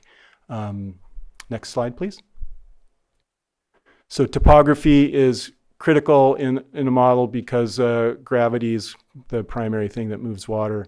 So the colorful map is topographic map with the high elevation in white and the low elevation in green. But that's from LIDAR, which you probably heard about. It creates a very detailed topographic information. And then also we have some LIDAR that was flown by CDFW in a habitat study that it has also been working on for a few of those creeks, and that's the stuff shown in gray and black on those stream beds. And that kind of LIDAR actually sees through the water, so we get a little better stream bed topography than we would otherwise get. Next slide, please. Precipitation is the driver of the model. We're using precipitation data stations that are already existing and have long-term records. There are a few different sort of categories there. The areas with the black lines around them are parts of the model domain that we're actually working in. And there isn't always data exactly where we need it. And sometimes the time series data isn't available, so we have to fill in data from other places. So we're using the available data, and that's gives you some idea of the spread of it. Next slide, please. Potential evapotranspiration. That has to do with just how much water is being used by vegetation, and we're using a slightly different version of this that's taking directly into account the solar radiation and temperature to help better predict that important variable. And there is agricultural stations that also are available for this, and there's one just outside to the west there that we've got identified as our primary CIMMYS station that's available. Next slide, please. Land cover is basically vegetation. There are available databases that we're using that will help us understand the evapotranspiration, water use by plants, and runoff. Rooting depth and leaf area index are important components of that we have access to. Next slide. Soils are, of course, very important in water storage in the soil, how water moves through the soil as unsaturated flow down to the water table, what's available for evapotranspiration, and also the runoff and recharge characteristics. And this data is from USDA Soil Service, and this is commonly used in models. And we group this data into sort of larger families of soils rather than the most detailed for these purposes of this model. Next slide. And then finally, the hydrogeology is what the aquifer material is, how it's distributed in depth, and that's a very complicated picture. We are using available prior studies, and we're also looking at well completion reports that are available to us, and creating a new set of maps, such as what's shown in this cross section, where we're characterizing the materials across all the different wells to do the best representation of what the subsurface conditions are like. And we're getting help also from some other surveys that have been done, high technology stuff. AEM is a aerial electronic imaging for the subsurface to describe conditions at depth, which is new technology and has been collected in this area, and that's been very helpful to us. And next slide. Water use is in the model to understand. This is one of the primary issues in the basin. It's understanding how the water use affects stream flow and groundwater, and so we've got data from the state's information order. There's the standard information that's available through the state water board's data sources on permitted water use. We use census data and municipal use data, county permits for other uses that such as wineries, cannabis, and the DWR crop database for ag uses is another source. Next one. Fish habitat, again, this isn't really a fish habitat study, but we want to have hydrology that informs fish habitats. We're wanting to know what streams are habitat for hitch spawning, and some understanding of what they have historically experienced in terms of drying and problems with hitch getting stranded and that sort of thing. We're taking advantage of some other studies that have been done. The Big Valley Tribe has done a study on Adobe Creek for habitat suitability. We're learning about the stream disconnections and fish rescues that have happened. CDFW is doing an in-stream flow study. We're familiar with that and have been trying to coordinate with the data they have that's useful to us. And we've also been looking at locations where we've been gauging stream flow, about how stream flow translates into the depth of flow, which limits the ability for the chi to move through the stream. Next slide. Finally, at the end here, the schedule we're on, the monitoring and data collection work we're pretty close to done with. the hydrologic model is all but complete, which says we would be sort of have that model done as of last month. We're almost there, not quite. We've got a couple more data streams that we're pulling in, but we're very close. And then we'll immediately start running the model and calibrating the model. Later this summer and fall, we'll start doing scenario analysis, and that's where we'll start asking questions about, if changing water use, reducing water use, trying to get the sensitivity of water use to stream flow, trying to get at some of the questions we're interested in trying to illuminate to help make good policy decisions. The key milestones are meetings that we had last fall. We'll have more meetings this fall and again in spring 2007. That wasn't a bad time for it to cut out because there wasn't much more to say. So I apologize for having sort of a data-heavy drone for you. It's hard to be very quick about it, but I hope that gives you at least some appreciation for the depth of data that are getting employed for this. And next time, or about a year from now, the study should be complete, and we'll be maybe giving you a presentation about what we found, and be a little more fun to look at that than the guts of how the model gets put up. If there are any questions, happy to try to answer them for you. Thank you. Board members, Supervisor Sabatier. I appreciate that, and definitely looking forward to a little bit more of understanding on just the impacts right now. This is more of an overview of where we are versus the findings or the initial findings, which I'm sure you don't want to share just in case it goes the opposite direction when you're done analyzing everything. No findings yet. We're collecting data and assembling the models. So I know that the information order, I forget what year we've had that conversation, but it was supposed to happen for 1 year to collect that data. Was it just 1 year, or was that extended? It was just 1 year. Okay. And so the rest of the data that you're collecting is not based on the the information order was specifically for water use, and that data was collected for 2024. We have continued to do with Lake County land stewards some continuation of the stream flow monitoring. Okay. So we've done stream flow measurement in 2024 and 2025, and we did a little bit over this last winter just to help with our rating curves, but we're not including generally 2026 data. Okay. Yeah, looking forward to the final report just to see what the effects are and what's going on. Anything else from board members? Not seeing any at this point. Director Potier, anything further? No, I think that's it. Okay. We'll go ahead and open it up to the public. Do we have anybody in the room who would wish to comment? Go ahead, Margot. Thank you, Mr. Chair, Margot Kambara, and board members.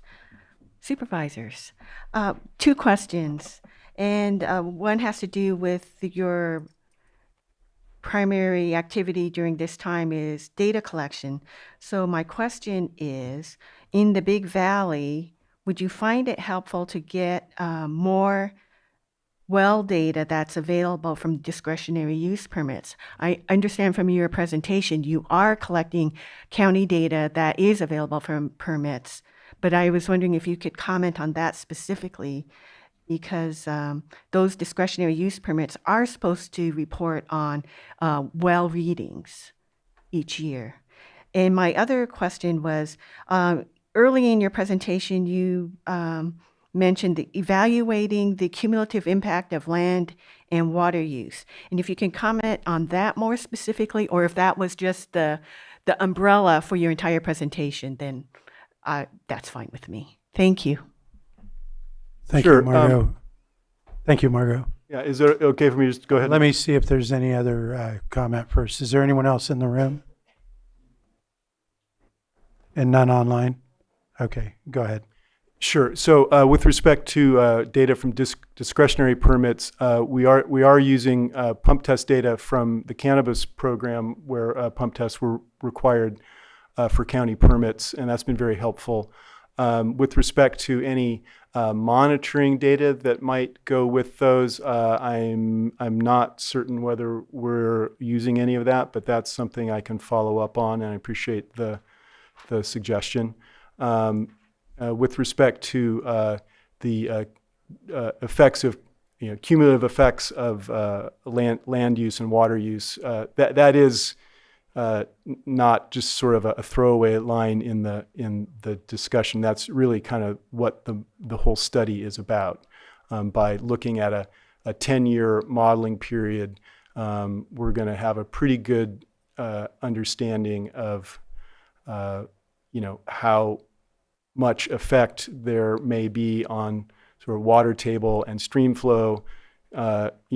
Maybe best way to think about it is comparing climate effects versus use effects. I think that'll be the real big contrast in the things that we're looking at, because what we've observed is that most of these streams will go dry at some point in the summer, and it's a hypothesis, but it's likely in drier years, drier winters, that's probably going to happen sooner.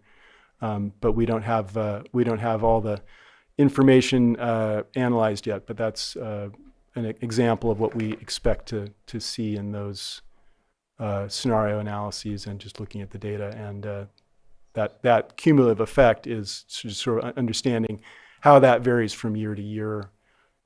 Whether say in a dry year there's like a hangover to the next year. If you had like really extended drought, there's a lot of groundwater recharge that happens even in a drought year, but maybe it's hard for the aquifers to recover, and the stream flow is suppressed for, maybe to a second year, rather than the probably more typical and most average water years. I think the stream flow and rainfall is enough to recharge the aquifers so that you have more or less normal stream flow conditions.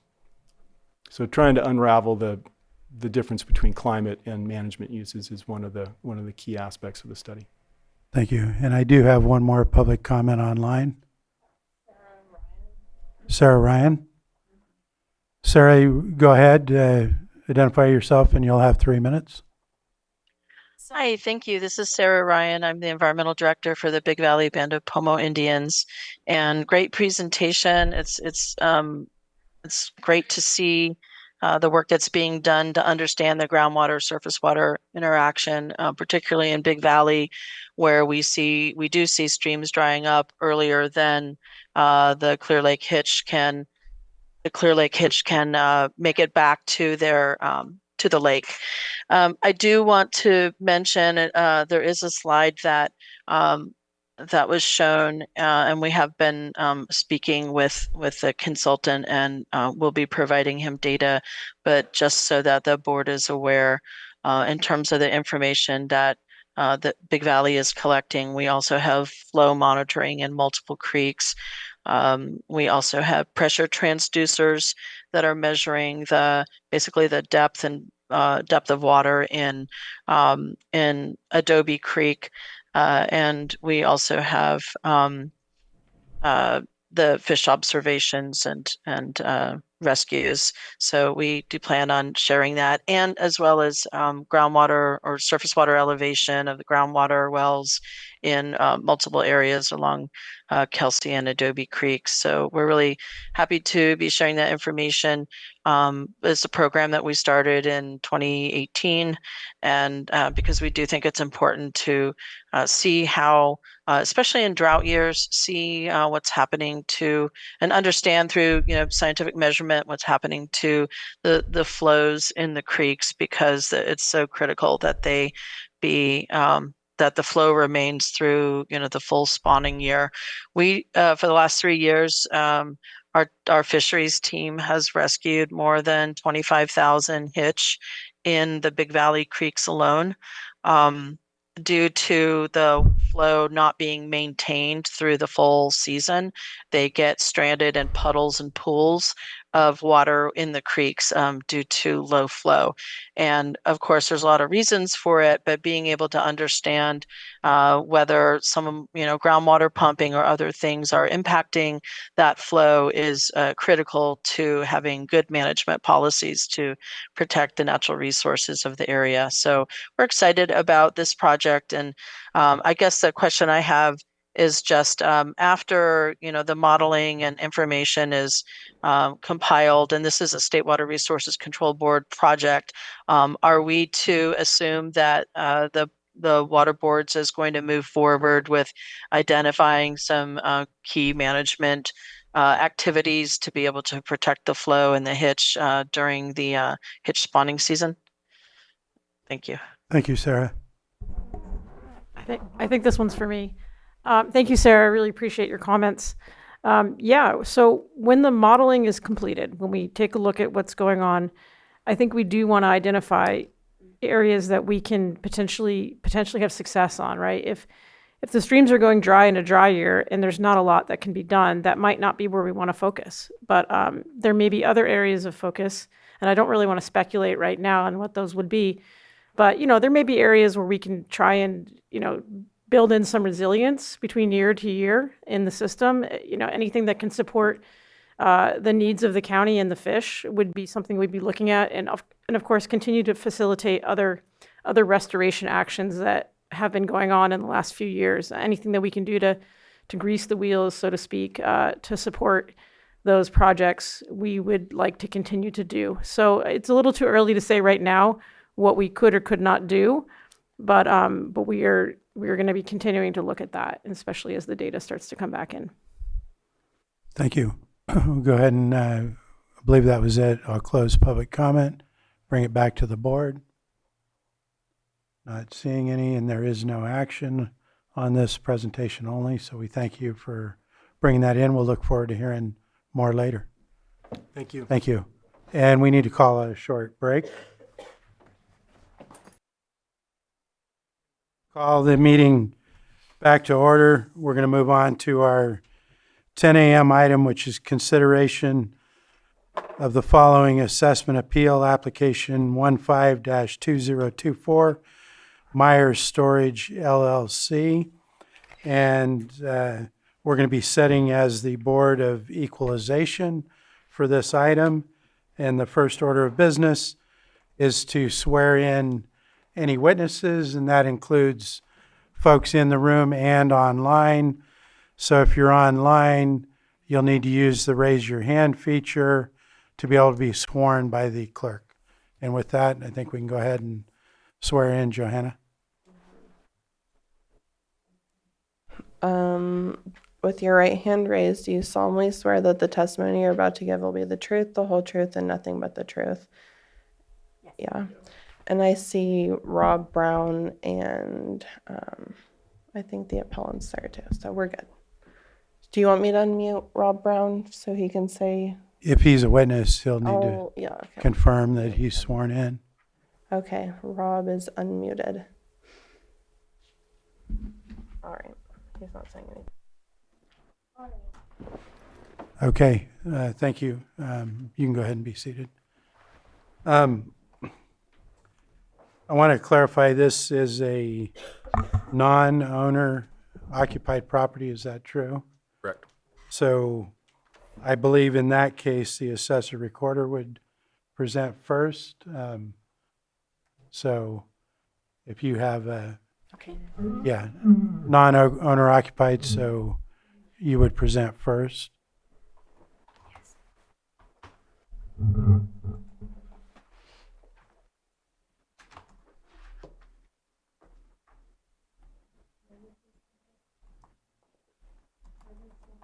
At the corner, in the right corner.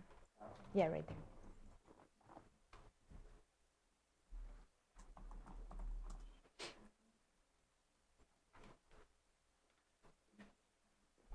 So I introduce. Good morning, board. My name's Landai Janakis. I'm assistant assessor recorder. And here with me, Michelle Bocchignani. She will present the appeal number 15-2024. Good morning. Thank you, Board. So today, let me see. We are appealing, working the appeal for Meyer Storage. Let's see, where do we?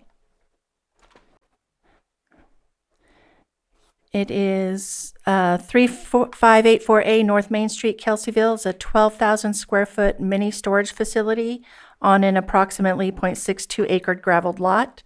The 9/6/23 $700,000 sale was a direct from seller financer transaction, not an open market sale.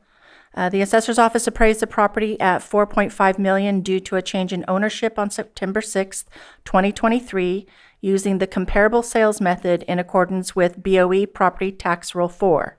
Mr. Myers contacted the assessor's office and requested an informal review of the assessment.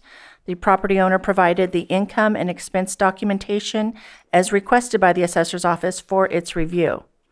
Upon the request, the assessor's office reappraised the property using the income approach in accordance with BOE Property Tax Rule 8. Based on the income and expense information provided by the property owner, the assessor's office determined a value of $1,210,000. The property owner disagreed with that reassessed valuation of $1,210,000 and filed a formal appeal asserting that the value should be reduced to the $700,000 purchase price. The assessor's office used 4 approaches to value: the cost approach, the income approach, the comparable sales approach, and the cash equivalence approach. The total value of the property using the income approach was $1,210,000. The total value of the property using the cost approach was $913,000. The total value of the property using the comparable sale approach was $1,440,000. And the total value of the property using the full cash equivalence approach is $1,058,000. This slide here shows the income and expenses that were provided by the Myers. It is also in the addendum in the back for larger scale viewing. For Rule 8, the income approach to value, following the guidelines set forth by the Board of Equalization, the income approach was used to assess the value of the property at $1,210,000. Corrections were made to the tax roll and the supplemental tax bill. The cost approach, using the Assessor's Handbook 502, the cost approach is most reliable when the property being appraised is relatively new and has experienced little depreciation. Valid components of cost: full economic costs necessary to construct real property and ready it for its intended use include 1. Direct costs, 2. Indirect costs, and 3. Entrepreneurial profit.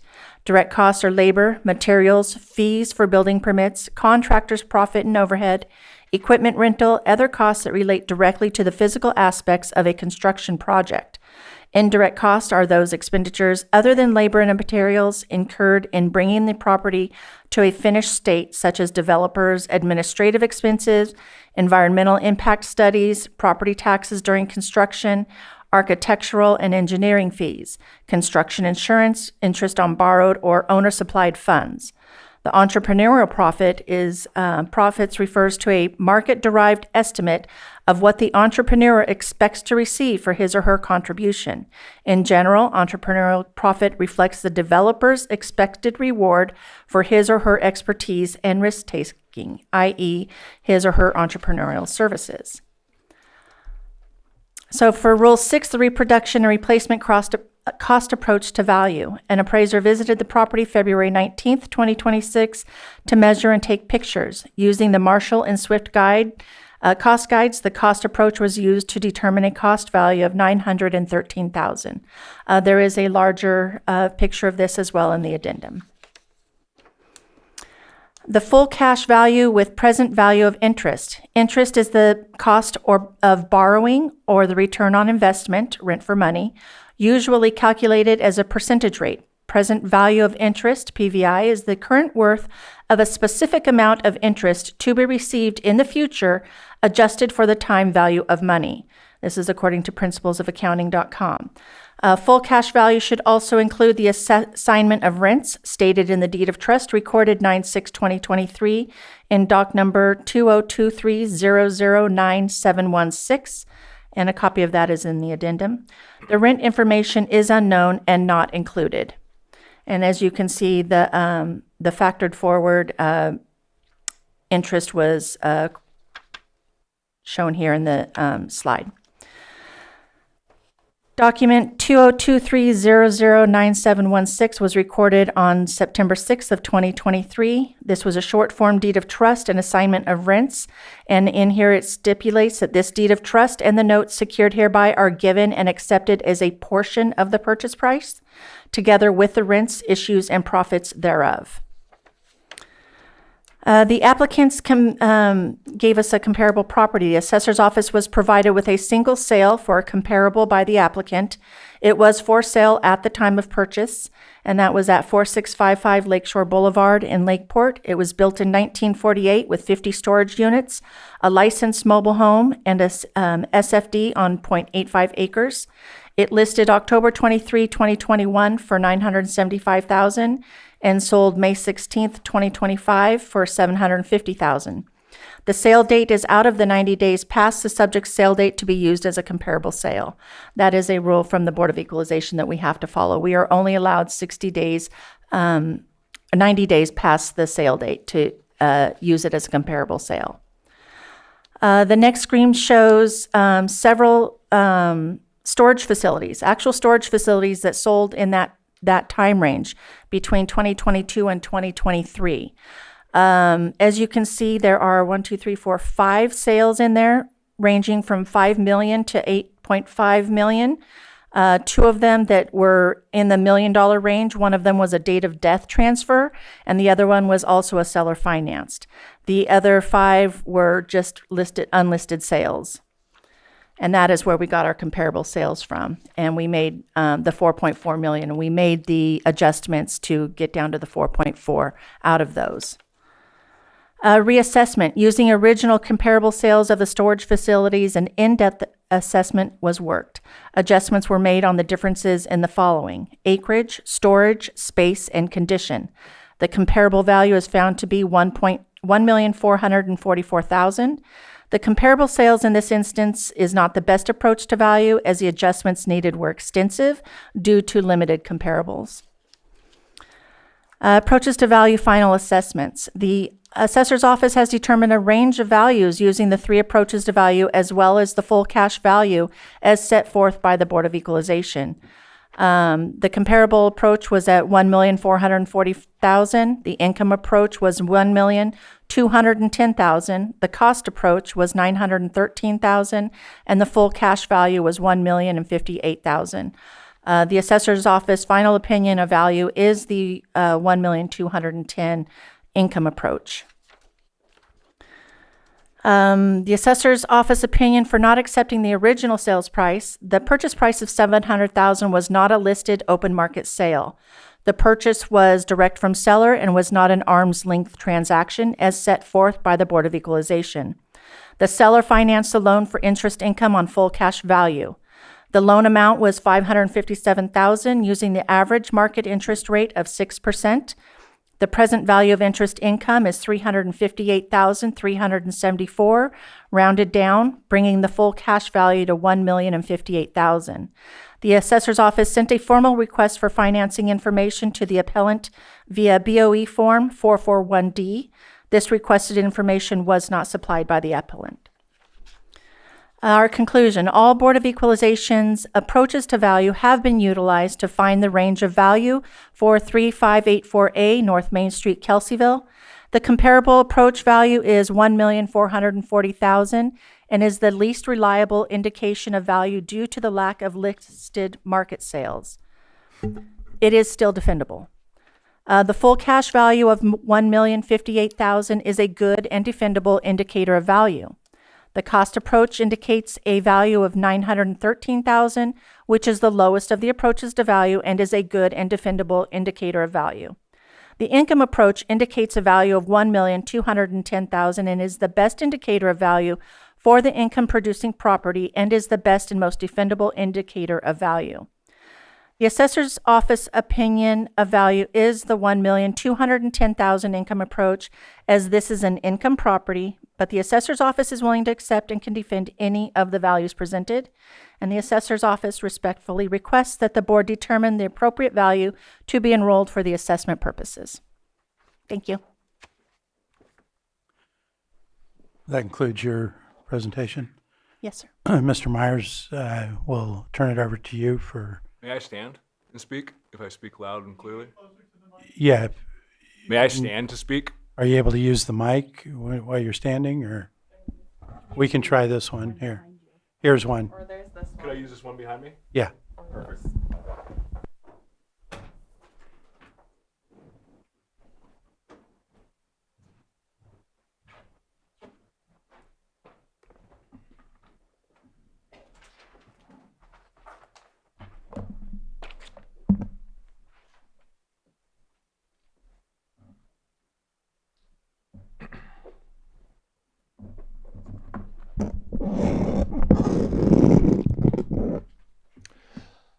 Good morning, Board. I understand that the decision made today can't be based on feelings or emotions, but I want to set a little bit of a context for everyone here today. I am 7th generation Lake County. My family's been here our whole lives. You can find my Eagle Scout project on Renfro Drive at the Pioneer Cemetery that I placed there nearly 20 years ago. I've been a law enforcement officer in the community for 13 years. When my wife and I met, she was a 911 dispatcher serving the community. We were married in Kelseyville on Gaddy Lane. Our son attends the Canocti Christian Academy in Kelseyville. As you'll see, many of the comparables that the county listed up here, when you look at their owner addresses, they're all in Los Angeles and the Bay Area. My family has been here. We're going to stay here. We are invested in this community. In August of 2019, the previous owner purchased this land, raw land, for $110,000.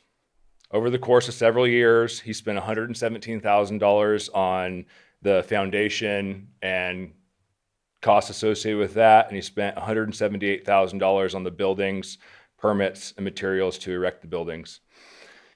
He built 12,000 square feet of storage unit facilities. That was the maximum allowable space to be built by the county. There is no additional infrastructure that can be built on this property. When the previous owner built, he included no additional infrastructure. There's no water, there's no paving, no gravel, no electricity, no fencing, no lights, no cameras, there's no office, there's no fire sprinklers, nothing. He bought a commercial piece of land, put down 3 series of cement pads and 3 series of metal buildings, and he stopped. During this time of the previous owner building, I approached him and expressed interest in buying it. He showed me the previously mentioned property at 4655 Lakeshore Boulevard in Lakeport, which was on the market for about $950,000 in 2023. And we subtracted the price of the 2 residences on that property, and he believed that property, subtracted the price of the residences, had a value just over $600,000. He obviously needed to make a profit, and we negotiated and landed on a sale price of $700,000. In September of 2023, my wife and I bought the property for $700,000. This is clearly documented in a legal contract facilitated by a title company. That full legal contract can be found in Exhibit 13 of the binders in front of you.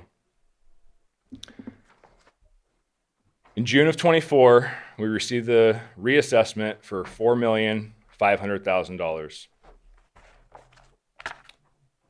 Later that week in June, I came and I believe that it must have been a clerical error to go from $700,000 to $4.5 million, and believing that an additional 0 had just been placed onto that, meaning $450,000. And I was told that no, it was in fact $4.5 million, and that this number had been come to the conclusion, much as what the county discussed, saying that they compared us, or they found this average sale price of the last 3 storage unit facilities that were sold in the county of Lake, and that's how they got to that $4.5 million mark.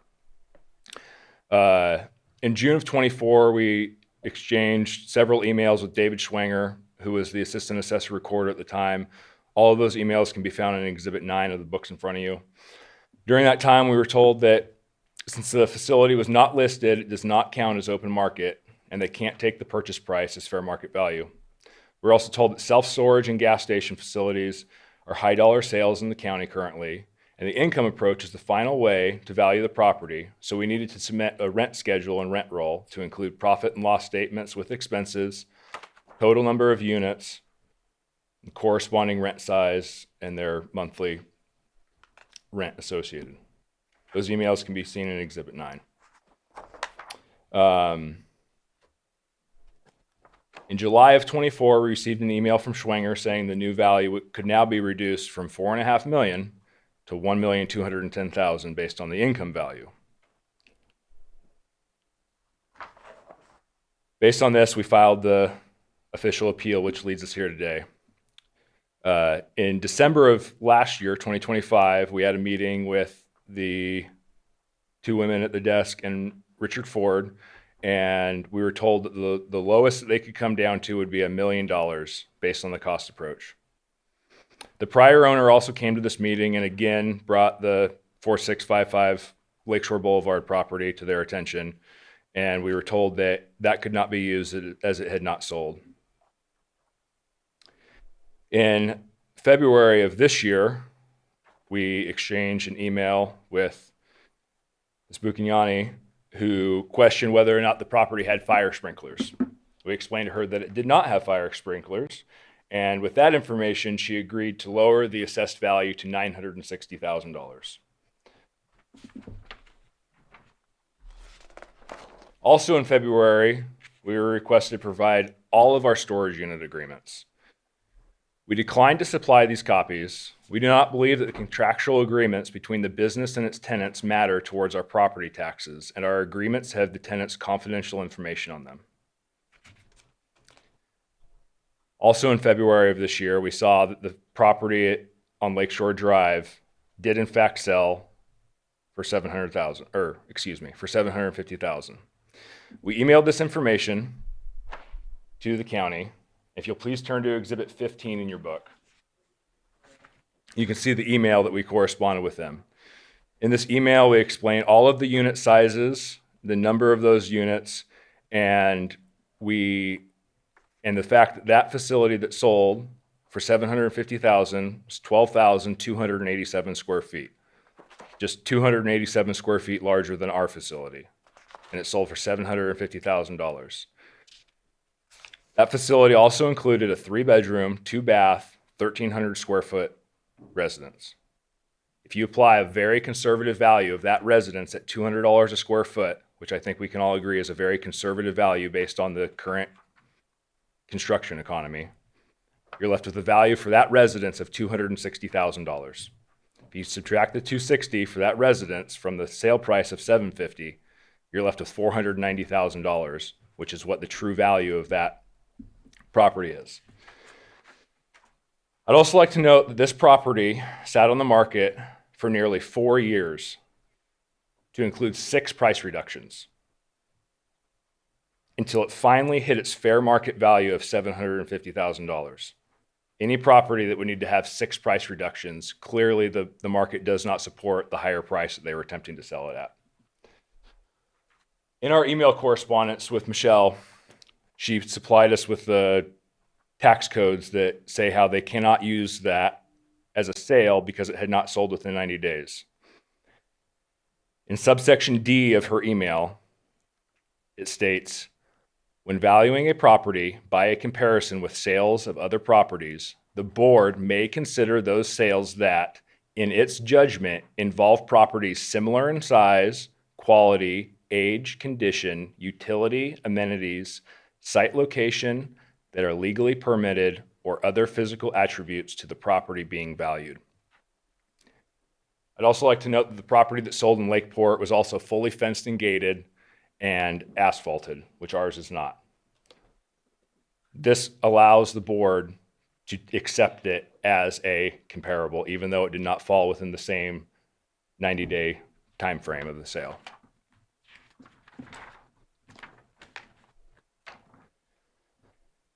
This property sold in 2023 for $700,000 in a negotiated transaction between unrelated parties. There was no distress, no foreclosure, no family relationship, and no internal transfer. It was a real market transaction. As stated by the county, the financing was 20% down with a 7% fixed rate and a standard 5-year commercial balloon. Those were normal terms in 2023. There's nothing artificial about this transaction. Revenue and Tax Code Section 110 defines market value as the amount a property would bring between a willing buyer and a willing seller, neither under compulsion. That is exactly what occurred here. The statute does not require MLS exposure. It does not require public advertising. It requires freedom from duress and open negotiation. Those conditions were satisfied. Commercial real estate routinely trades off market. Broker networks, private investor channels, and direct negotiations are common in this asset class. The MLS exposure, if MLS exposure were required for market value, then a substantial percentage of commercial transactions across the state would have to be ignored. That is not the law. Market value is determined by competitive negotiation, not by marketing platform. Even foreclosure sales conducted on courthouse steps with no MLS exposure are routinely recognized as market evidence when competitive forces are present. The absence of MLS exposure is not evidence of a discount. It is simply how commercial real estate often trades. This property was purchased as part of a 1031 exchange. That means the buyer, Meyer Storage LLC, which is just my wife and I, was reinvesting capital under IRS deadlines. A 1031 buyer is not distressed. They are an active market participant deploying capital. These transactions reflect real market demand. They do not invalidate market pricing. If anything, they demonstrate that the property was described desirable enough to qualify as replacement property in a competitive investment environment. There is no evidence of concessionary terms. There is no evidence of relationship influence. Speculation is not evidence. The 7% interest rate was consistent with the 2023 commercial lending rates. The 20% down payment is typical. The 5-year balloon is standard commercial structure. We have an actual, recent, negotiated sale between unrelated parties under normal commercial terms. This is the strongest indicator of market value available. To disregard it would require evidence of distortion, distress, relationship, concessionary financing, or compulsion. None of those exist. Therefore, the $700,000 sale price is the best evidence of fair market value. This appeal is supported by all 3 recognized approaches to value: the sale comparison approach, the income approach, and the cost approach. Each one independently supports a value materially lower than the county's enrolled value of $1.21 million. Most importantly, the property actually sold in 2023 for $700,000, or just over $58 a square foot. That real-world transaction remains the strongest indicator of market value. In Exhibit 3 through 7 in books in front of you, you can see the county's comparable indication of approximately $1 million, or $83 a square foot, which represents a 43% premium over the actual sale price. However, when we compare the subject property to the storage facilities presented, our property has no electricity, no water, no sewer, no office, no paved drive aisles, no perimeter fencing, no security gates, no fire sprinklers. We have gravel driveways, solar lights, and solar cameras. We are basic slab-on-grade construction. All the properties that were previously mentioned, they have paved drive aisles, electrical services, lighting systems, gated security, fencing, offices, some of which include living quarters, and restrooms. They're larger scale and superior utility. These are not cosmetic differences. They directly affect rent levels, operating efficiency, security, tenant demand, and resale value. After reasonable adjustments for utilities, paving, security, and scale, the market-supported range for a basic utility-limited facility like mine is approximately $40 to $60 a square foot. Our purchase price of $58 a square foot falls squarely within that range. The county's implied $83 a square foot does not. Per the county's income approach worksheet shown in Exhibit 9, the subject property stabilized net operating income is approximately $85,000. Given Lake County's secondary market location, no utilities, no office, no paving, gates, and limited operational efficiencies, once again being we cannot build more than 12,000 square feet. There is no more buildable room on this lot. A cap rate in the 10 to 12% range is far more reflective of risk and buyer expectations than a 6 to 8% primary market range. At a 12% cap rate, the indicated value is approximately $715,000, which closely mirrors the actual purchase price of $700,000. The county's enrolled value implies a cap rate near or below 7%, which is inconsistent with the property's risk profile, its lack of utilities and infrastructure, and Lake County's secondary market. The income approach simply does not support a value above $1 million and strongly supports a value near the actual sale price. As shown in Exhibit 2 in your books, the facility was built in 2020 using basic construction, slab on grade, steel roll-up doors, no electrical infrastructure, no plumbing, no fire suppression, and minimal site work. This is a low-cost, utility-limited build. Even without heavy depreciation, the cost approach does not reasonably support the county's $1.21 million valuation once the land and functional limitations are properly considered.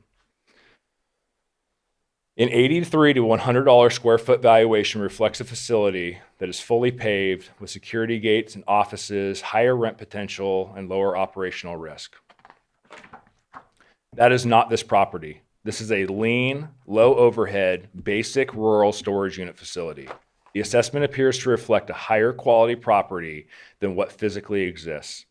All three valuation approaches converge towards the same conclusion.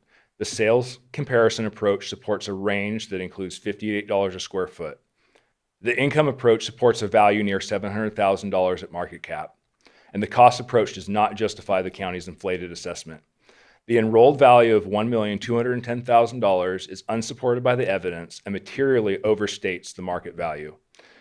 For these reasons, I respectfully request the board reduce the assessed value of the verified 2023 purchase price of $700,000. Thank you. Thank you. Do you have any witnesses you want to offer at this time? Or If Rod Brown is logged in and wishes to say anything.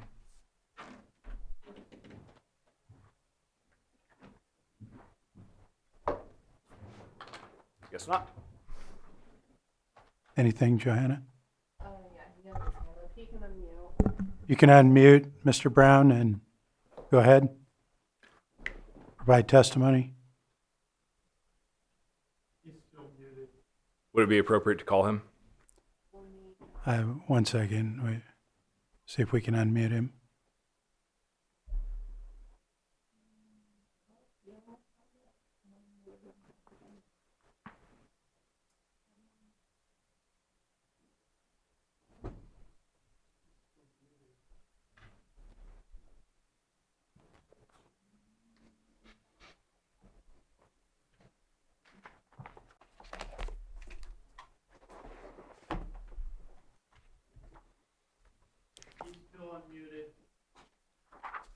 Or muted. Mr. Brown, can you hear us?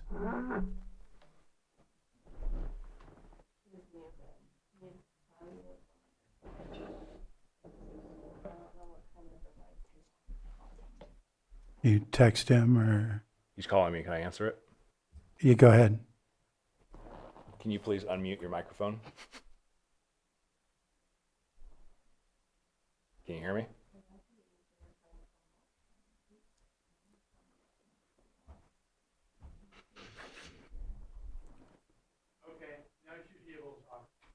Mr. Brown, go ahead.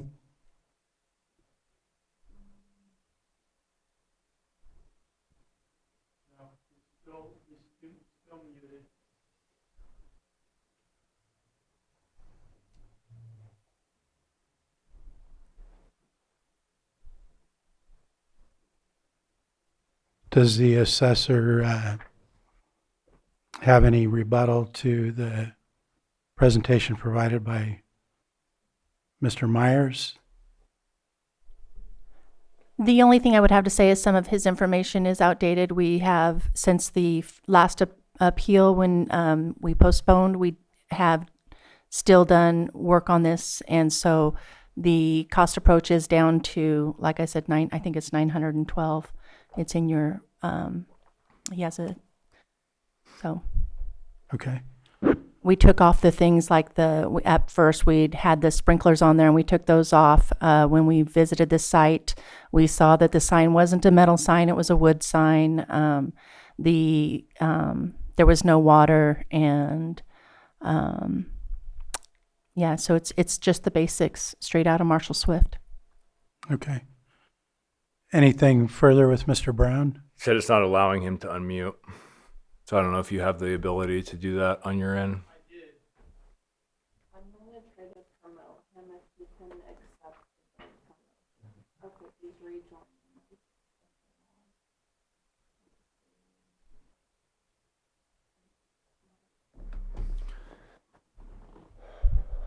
He's rejoining.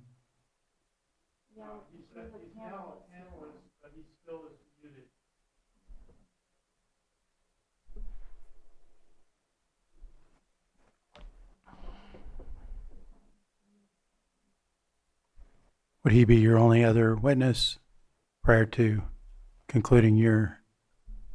Aye. All right. They said they're doing it on their end.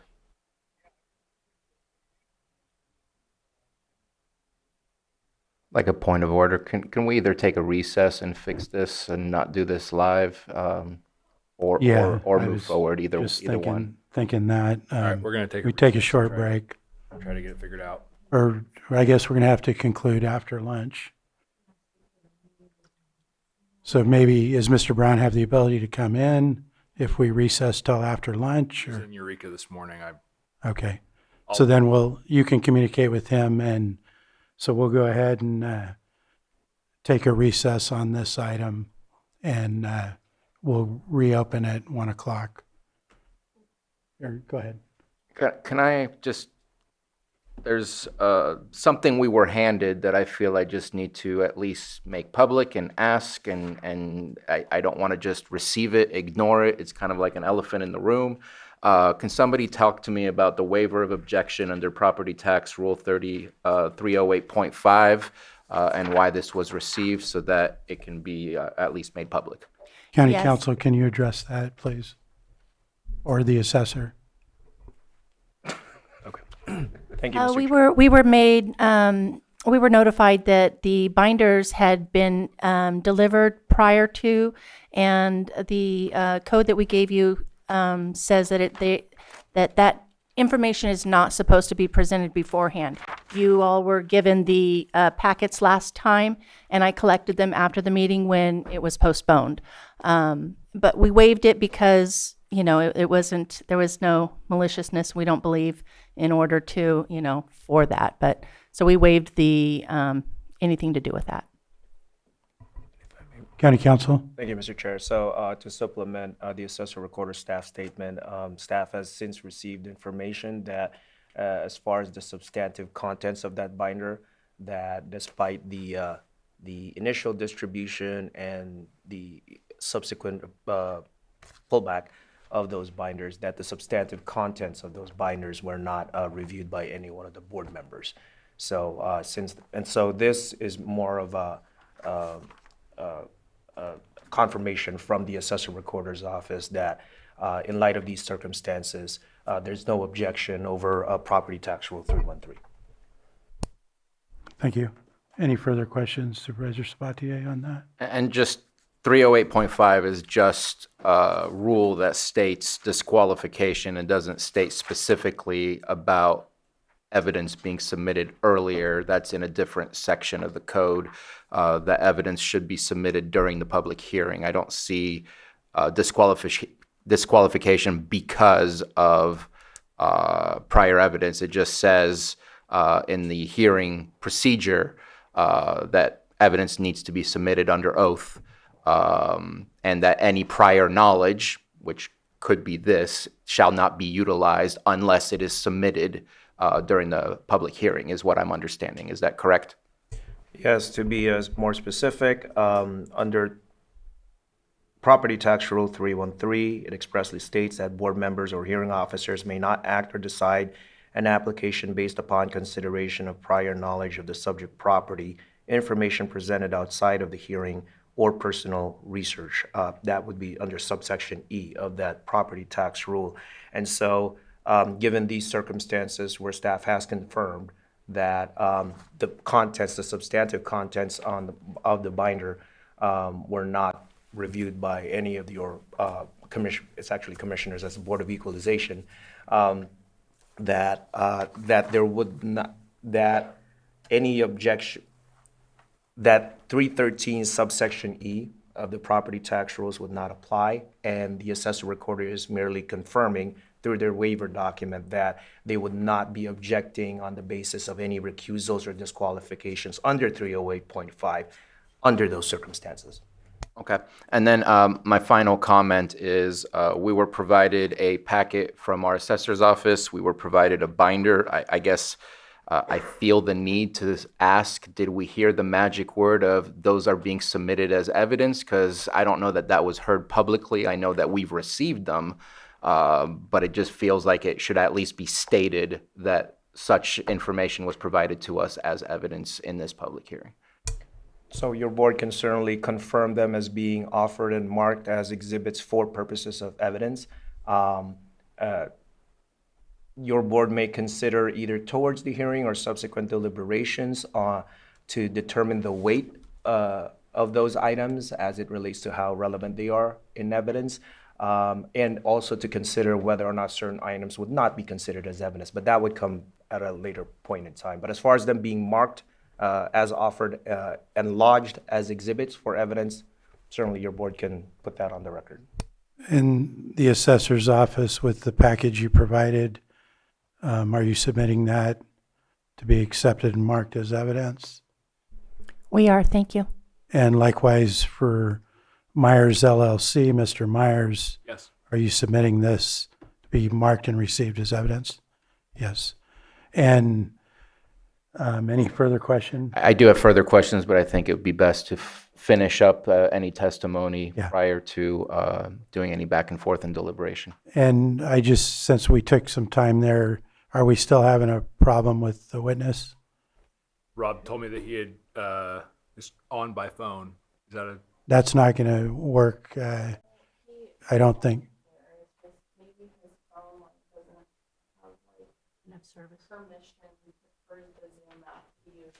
What time will we come back from lunch? 1 o'clock, just after 1 o'clock, like 1:05 probably. Meet you back here at 5 till, and I'll get on the phone with Rob and we'll get this figured out.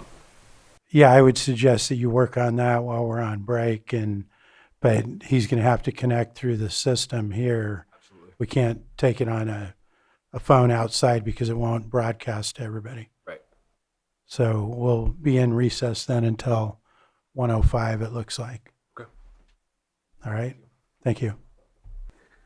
I'm going to call our meeting back to order, and we're going to continue with our item sitting as the Board of Equalization for the assessment appeal hearing with Myers Storage LLC. And I believe where we're at is Mr. Myers was going to offer a witness, Mr. Brown, and we have Mr. Brown on the phone. No, I think I'm on the. Yes, you're there, so you can proceed with your testimony. Yeah, I'm glad. I don't know. Thanks to whoever got the switch flipped right, but I'm glad it wasn't on earlier because I'm pretty sure there were some FCC violations occurring. So I just want to say that I don't have a whole lot to offer. I'll be here for questions, but there are a couple things, as I listen to the canned approach that the government offers is far removed from reality. And I realize that's not staff's fault, but it's a reality. This property is, they have the luxury of increasing values based on formulas that the tax code gives them, whereas those of us in real life don't have that luxury and the values just decrease substantially. And so I think that needs to be considered. And as a board, you have the ability to do that. So I'm asking you to do that for them. The cost of, I don't have it in front of me, but there was a cost approach for well, I don't remember exactly what it was referred to, but that's double of what it would cost to build that same facility in today's dollars, including the cost of labor. So that 913 is even double of what it would take to duplicate that facility. And those comparables that were used are, might as well toss those in the trash because they're not comparable at all. And if a licensed appraiser from the private sector were to go and do an appraisal on that for refinancing or for whatever purpose, they would be able to use the cost of this sale, even though it was over 2 years ago. So it's unfortunate that you can't measure apples to apples with when doing this, but here we are now. So if the board has any questions on that, and I did want to add one other thing too. I talked to a realtor about the comp, and we could have used the realtor to list it and then turn around and sell it. It would have been exactly the same price. And I did offer it to 2 others that were interested, that had shown interest prior to Joe and Shauna. They were unable to because they felt it was too much and they couldn't do it. And then Joe and Shauna were able to do it. So it was not a low price. It was not an unreasonably low price for that sale. So that's just not accurate in terms of, again, real life. So that's all I have to offer at this point. Thank you. So, Mr. Myers, where we were at was the assessor had provided rebuttal information after you had presented your case, and then we had the hiccup with the technology. So where we're at is, do you have any other evidence? I believe Mr. Brown was your last evidence, your last witness. So do you have any rebuttal regarding what the assessor provided back? No, I do not. I think that everything I said in my statement is more than enough. Okay. No. Okay. So at this point, we'll bring it back to the Board of Supervisors for any questions or deliberations. I did want to comment that I think we first need to decide, are we going to deliberate today or do that at a later time, which is one of our options, to deliberate in closed at a later time before delivering a decision on this. Supervisor Sabatier, did you have? I was gonna, it sounds like we've been provided all the evidence. There's a lot to go through. I want to make sure we have the ability to go through it rather than just verbally digest. And I would like to make a decision that is not on the fly, but is a very well-educated decision. And so I would love to take the closed session option so that we can do that internally and make a decision that fits what that decision needs to be. And that's where I said on this today. We've heard the presentations and rebuttal, and I don't feel like I had enough time to go through either of the document packages that were received into evidence. Go ahead, Supervisor. Yeah, I do have a question about that. The fact that we weren't able to review any of the evidence prior, and this is a question for Mr. Guintavano, now that we are in possession of the evidence, are we allowed to take it with us and review as homework, or do we only have the ability to review this in a closed session environment or in an environment where people are watching us read and trying to understand exactly what was provided to us? Just want to make sure that guidance is there, so I'm not faced with another one of these strange piece of papers. Thank you. Go ahead, County Counsel. Thank you, Mr. Chair. So with on that question, I believe your board has the ability, since all of the exhibits that's been all of the documents that's been marked as exhibits, offered as evidence, is already lodged with your board through the clerk of the board, that your board would have the ability in preparation for those closed session deliberations to review those documents, both from the assessor recorder side and also from the appellant side. And for your board's consideration, it's come to staff's attention that the assessor recorder's office has not received a copy of the binder that was provided by the appellant. And so your board may want to direct the parties at this point, since both are lodged in with the clerk of the board, to provide for the appellant to provide a copy of the binder of what he submitted to your board to the assessor recorder's office. So I see Mr. Myers just handed a binder. Can I inquire to make sure, is that binder identical to what was provided to the Board of Equalization? Yes. Okay. And for Mr. Chair? Go ahead. Mr. Chair, this is Rob. I have a question of County Council. Does this, I'm not. Well, you need to, Rules Mr. of- Brown, direct your comment to the board, please. Okay, I'm surprised that this meets the criteria for closed session. I thought that all deliberations on this have to come in open session. Am I wrong on that? Yes. And County Council, can you please go over that? Yes, the Revenue and Taxation Code allows for private deliberations by your board at the conclusion of all testimony under this hearing, this Thank you. type of hearing.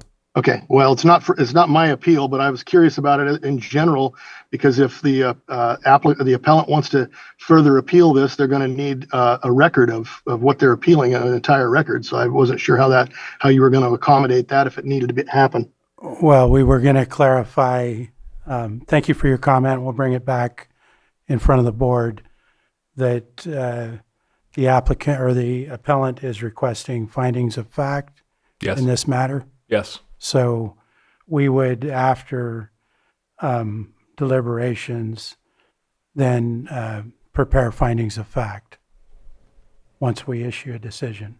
I have a question. Go ahead.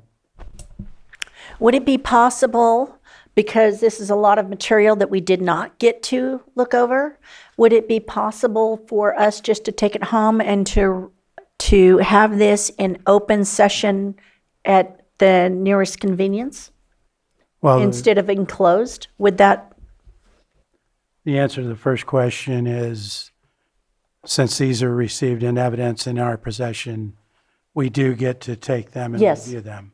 As far as the second part of the question, I would defer to County Council. Thank you, Mr. Chair. So it is at your board's option to either hold these deliberations in open session, say today, because it's been captioned as such under this assessment appeal hearing, or continue the matter to a later date for open session deliberations. The closed session deliberations option is provided as an option for under the Revenue and Taxation Code. That is up to your board if your board wants to deliberate this matter, hold discussions in it, and close. So we can do it either way. yeah, and I didn't necessarily mean today, I just meant because there's a lot to read, be put on the calendar at the next earliest date. I would feel more comfortable having this in open session, Okay. because they have the right to know and hear the arguments for and against. Okay. Supervisor Sabatier? And I apologize to County Council, but I'm just going to read section, Title 18, Section 313 in G1, where it says, hearing by boards and hearing officers shall be open, accessible, and audible to the public, except that upon conclusion of the evidentiary portion of the hearing, the board or hearing officer may take the matter under submission and deliberate in private in reaching a decision. So I don't mean to be argumentative, but they don't have the right to have to hear it. It's up to us whether or not they will hear it. And at the end, findings will be provided as to exactly how we came to our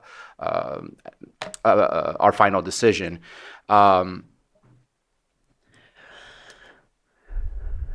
So I do need to at least just speak on this a little bit before we either go into full deliberations or closed session, whatever it is that we choose to do. I have a concern. I mean, on both sides, I have a concern. If Mr. and Mrs. Myers, and I'm sorry if it's not Mrs. Myers, but It is. did absolutely nothing, we would be charging him taxes on $4.5 million. And now we're here offering potentially 1.2, potentially as low as 913. Like, I struggle with that as to how many other people are not appealing and getting some of those changes. We've seen a lot of these show up, and we have typically a lot of stipulations where it gets lowered. And I'm very concerned that that's our starting point versus where we end up with the offers that we place. On the other end, 700 could potentially be the case, but just because something is sold for the price doesn't necessarily mean that it's going to be the appraised value. Things happen where there's bid wars. That doesn't necessarily mean it's appraised at that. That just means it's highly competitive in the market.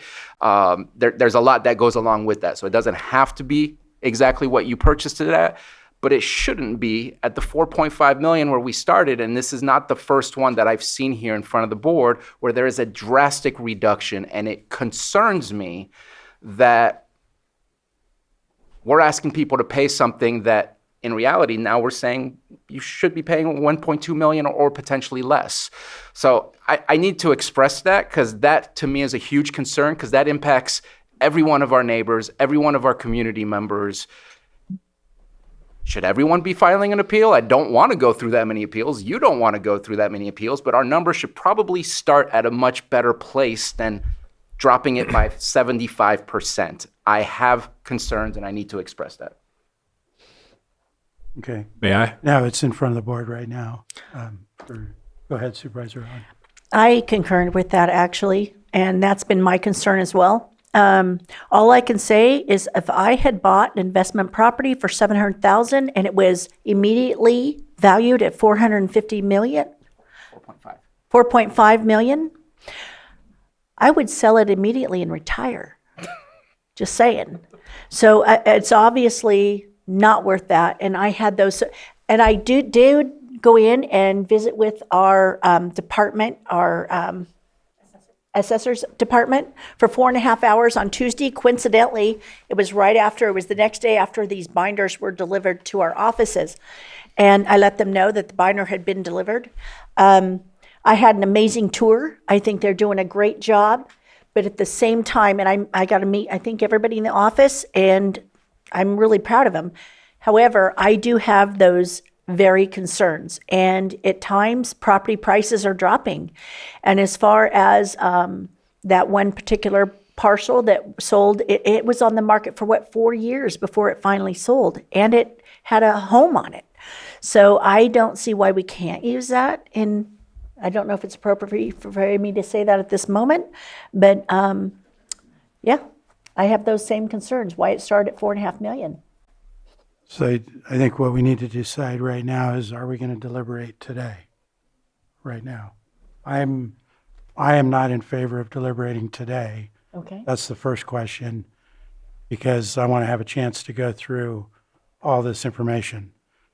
Then, hang on one second. Then the second part that we have to decide is, how will the deliberations come back? So if we can, do we have a consensus not to deliberate today? Yes. Okay. So that's the first question. Was that a question about that? Not about the deliberation today. It was, I just wanted to, they asked a question, I just wanted to answer. Okay.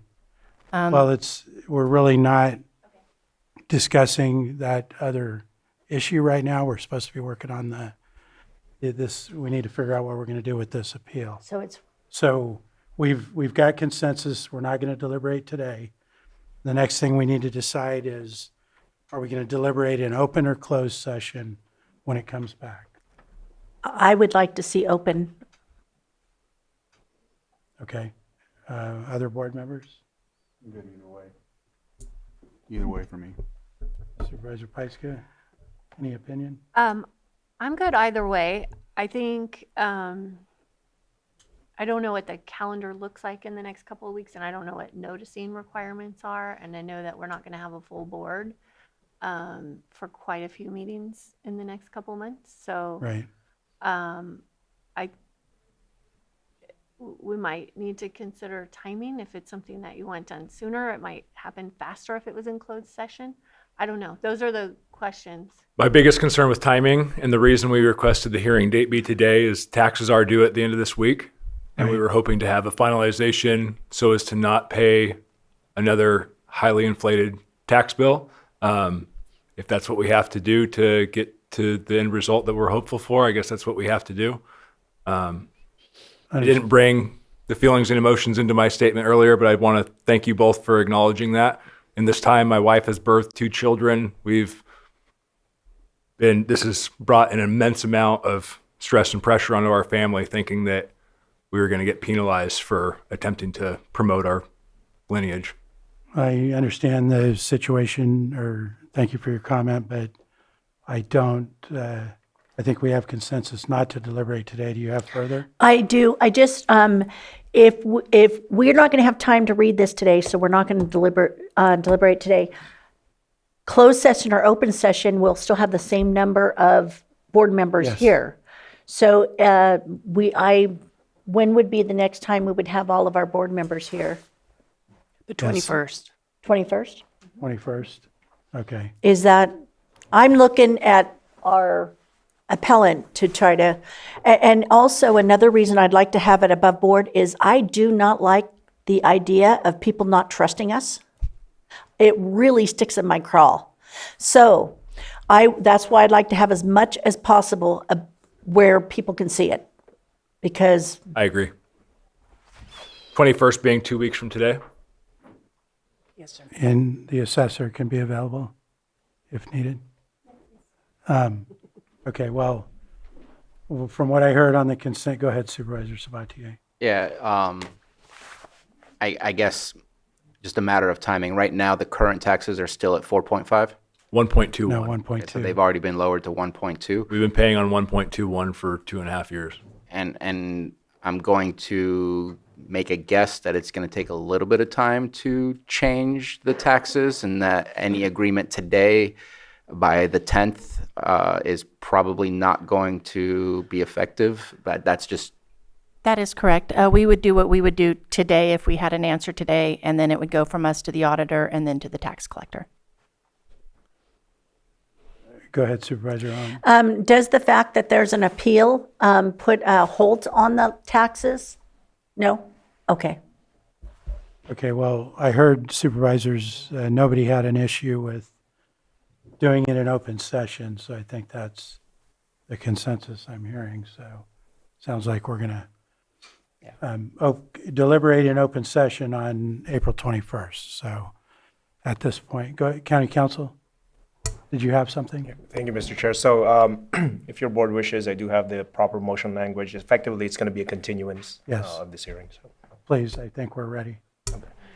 So it would be a motion to continue the matter under this item, which is Assessment Appeal Application 15-2024, the assessment appeal hearing on that matter for deliberations in open session to April 21, 2026.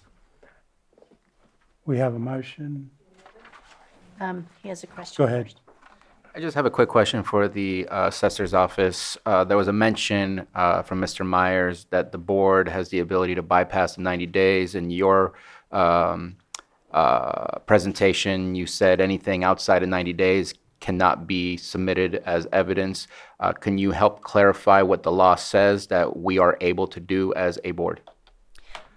I cannot speak as to what you can do as a board, but as an appraiser for the state of California, the Board of Equalization determines that we are not allowed to assess outside of that 90-day window. We can assess prior to, but not outside of 90 days.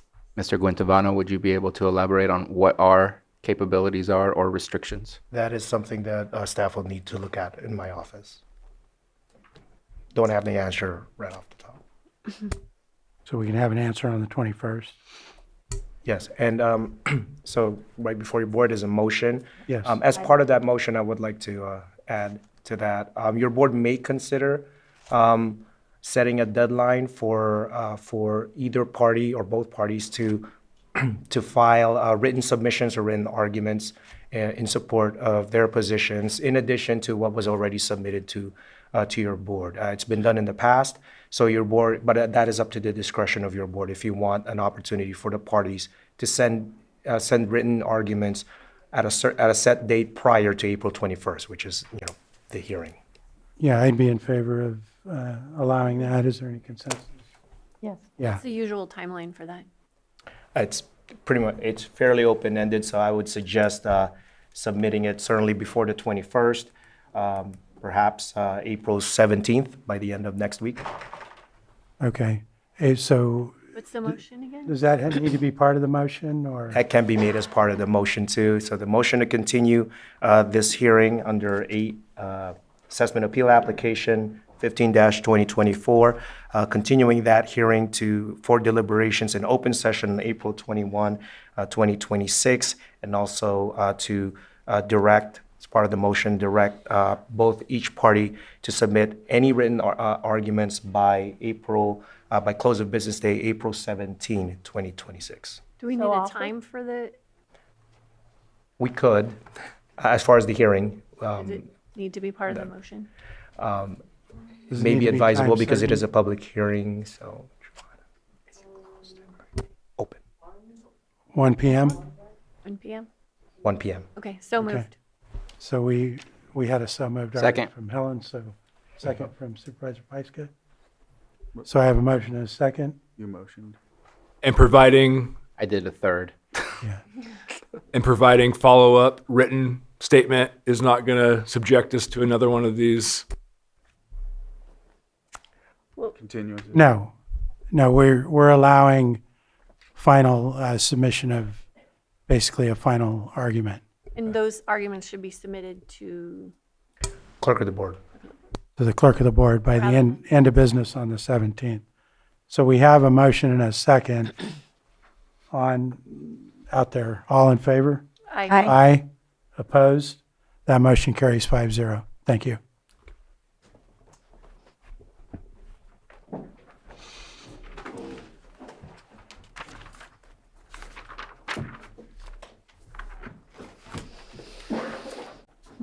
And next, we're going to call well, go ahead and let it clear out here real quick.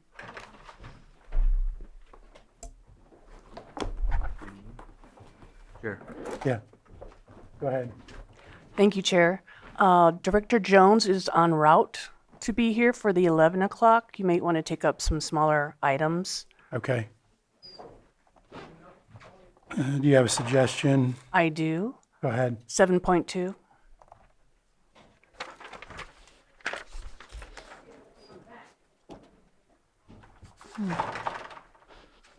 We'll call our 7.2 item, which is an erratum. A, consideration of memorandum establishing salary for the Public Works Director, and B, reclassification of interim Public Works Director Lars Ewing to Public Works Director. And we have a request to move this to a future date. Yes, sir. No. And do we have a date and time certain for that, or that? Not at this time. Not at this time? Okay, so do we have any input from board members? I'm okay with that. Good to go. Any opposition? Okay. Do we have any members of the public that wish to comment on this item only as to whether or not we move it to another date? None in the room, no hands here, and we have consensus to move it. Next, 5.19.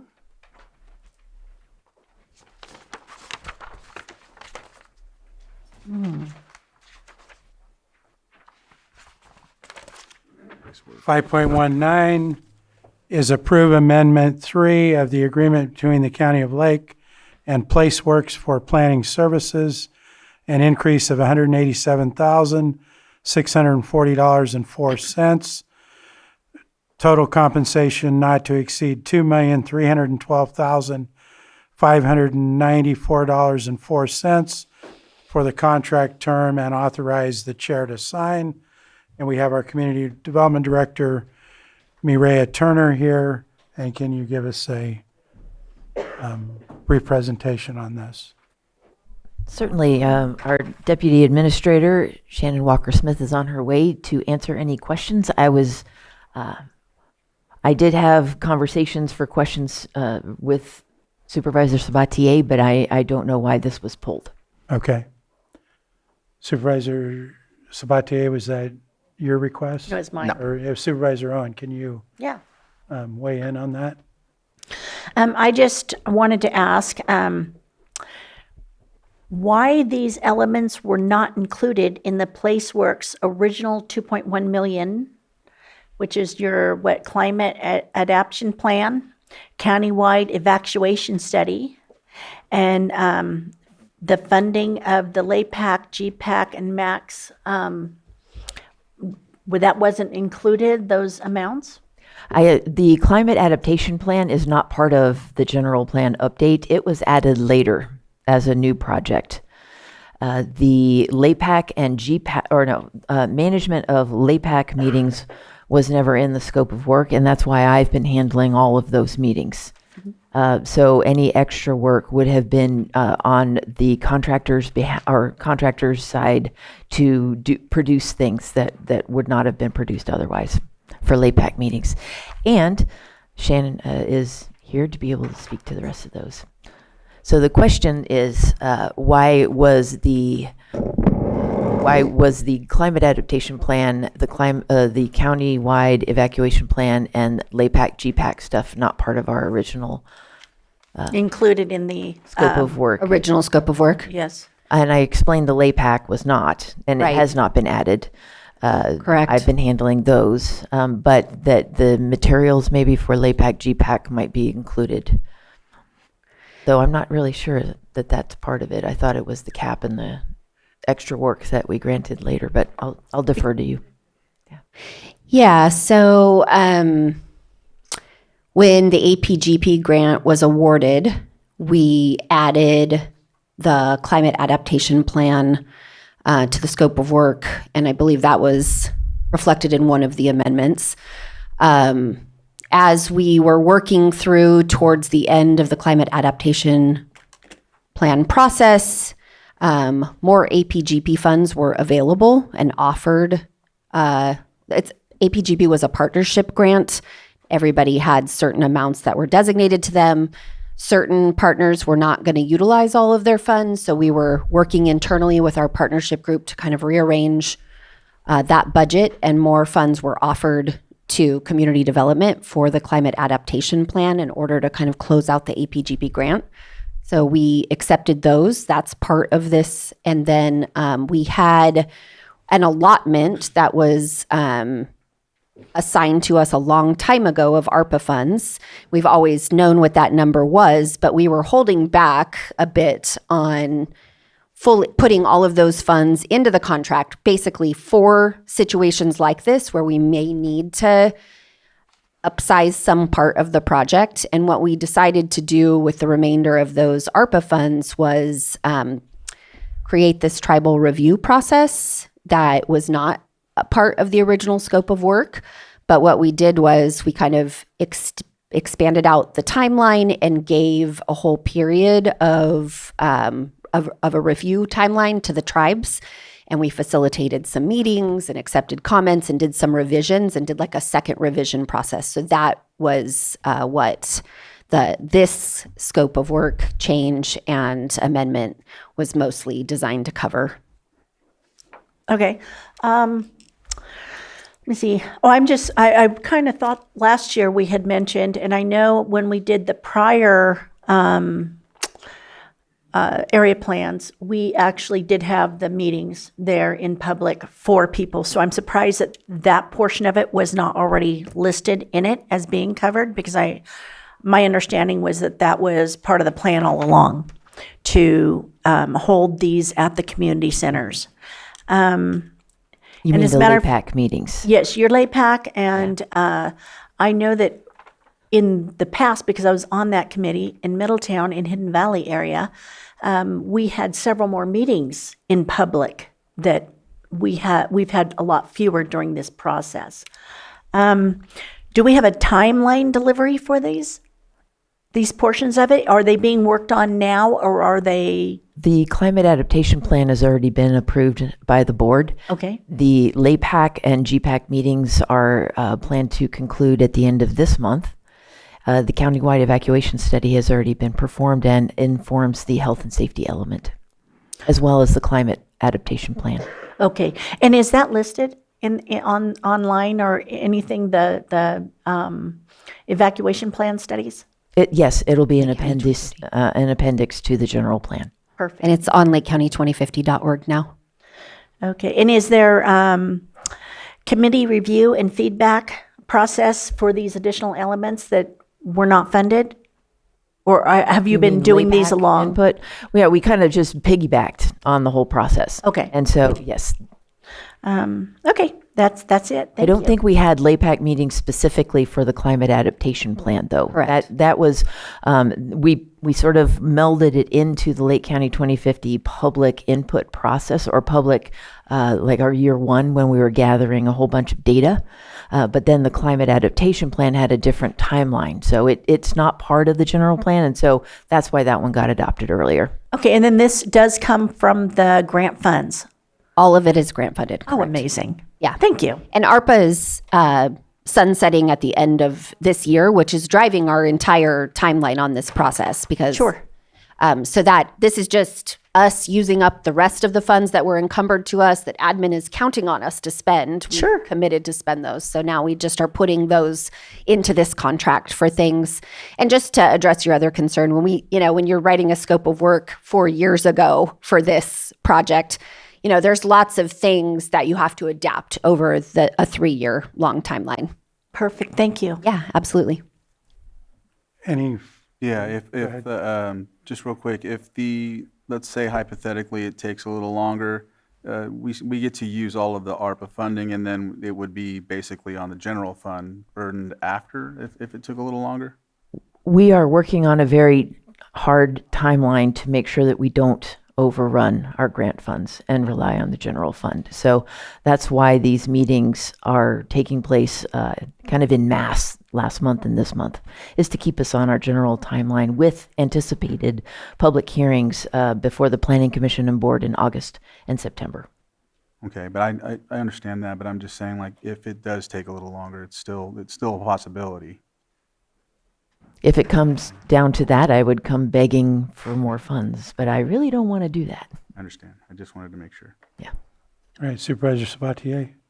Yeah, I'm going to be approving this just because it is grant funded. If we don't spend ARPA, we have to give money back. But I will say that we knew from the very beginning that we needed to do a climate action plan, and part of that is on me. I should have asked those questions, and I don't remember the exact meeting. It was back in 2023. But a piece of it, and you and I had a conversation, it feels piecemealed in a sense of we're spending this much more, we're spending this much more. But we knew that those things were a requirement of any general plan update post 2018. And I think that in order for us to budget future years of budgeting, knowing the overall cost, and maybe being told today we're only looking at this, but just know that we're going to have some extra costs added to that. I don't see that in the memo from 2023, and yet it was a state mandate that we have to do the things that we're currently doing. So I think if there's a way to be more transparent with us, which means transparent with the public, of what the overall cost of the project could be, because I think that's where we see a 22% increase compared to where we started, because it started at 1.8, not 2 million. Because the whereases for this amendment only start at the after Amendment 1, it was at 2 million. I just think it helps me to better understand the future and the process in which we're going to have to go through, because we can't approve a general plan without a cap attached to it. Yes, we can. Yeah, that's not correct. Actually, if I could just add a little clarification, the climate vulnerability analysis is required because that informs the health and safety element, which is required by law. The climate adaptation plan is a whole different plan, and it is not required by law as part of the general plan. But it had been in the local hazard mitigation plan as a responsibility of the community development department to get done in a number of the previous cycles of the LHMP. I had not intended to add it to Lake County 2050 because I really thought that updating the general plan, including all 8 local area plans, was quite enough for us to do. However, thanks to our Chief Climate Resiliency Officer, Terry Logsdon, in the administrative office, she's very persuasive. She found the funding, and we were able to add it on without at an opportune time, so that it piggybacked on the public outreach that we were already doing and wasn't just a standalone project that we would have to launch again. So it made very good sense, and she talked me off the cliff, and that's why we added it later. Supervisor Pyska? And that's why we wrote the APGB grant. Yes, To cover it was part of it. Yes. Okay, anything further from the board? No. I'll go ahead and open it up to the public. Is there anybody in the room who wishes to comment? Come forward, state your name. You'll have 3 minutes.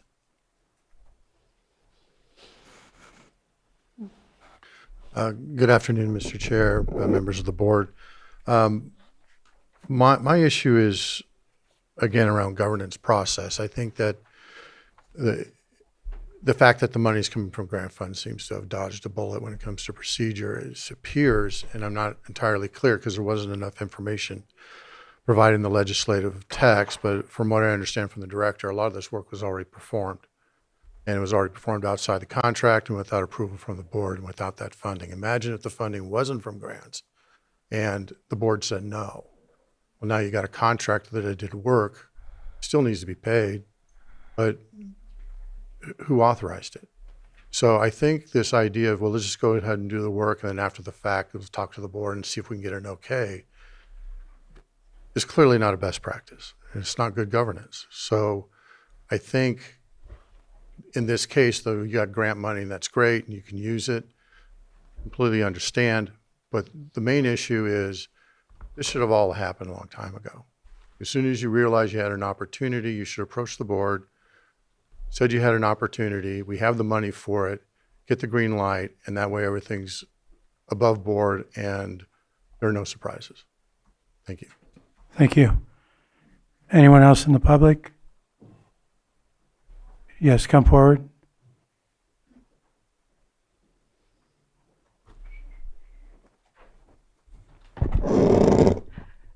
Good afternoon, Mr. Chair and Supervisors. Margot Kambara.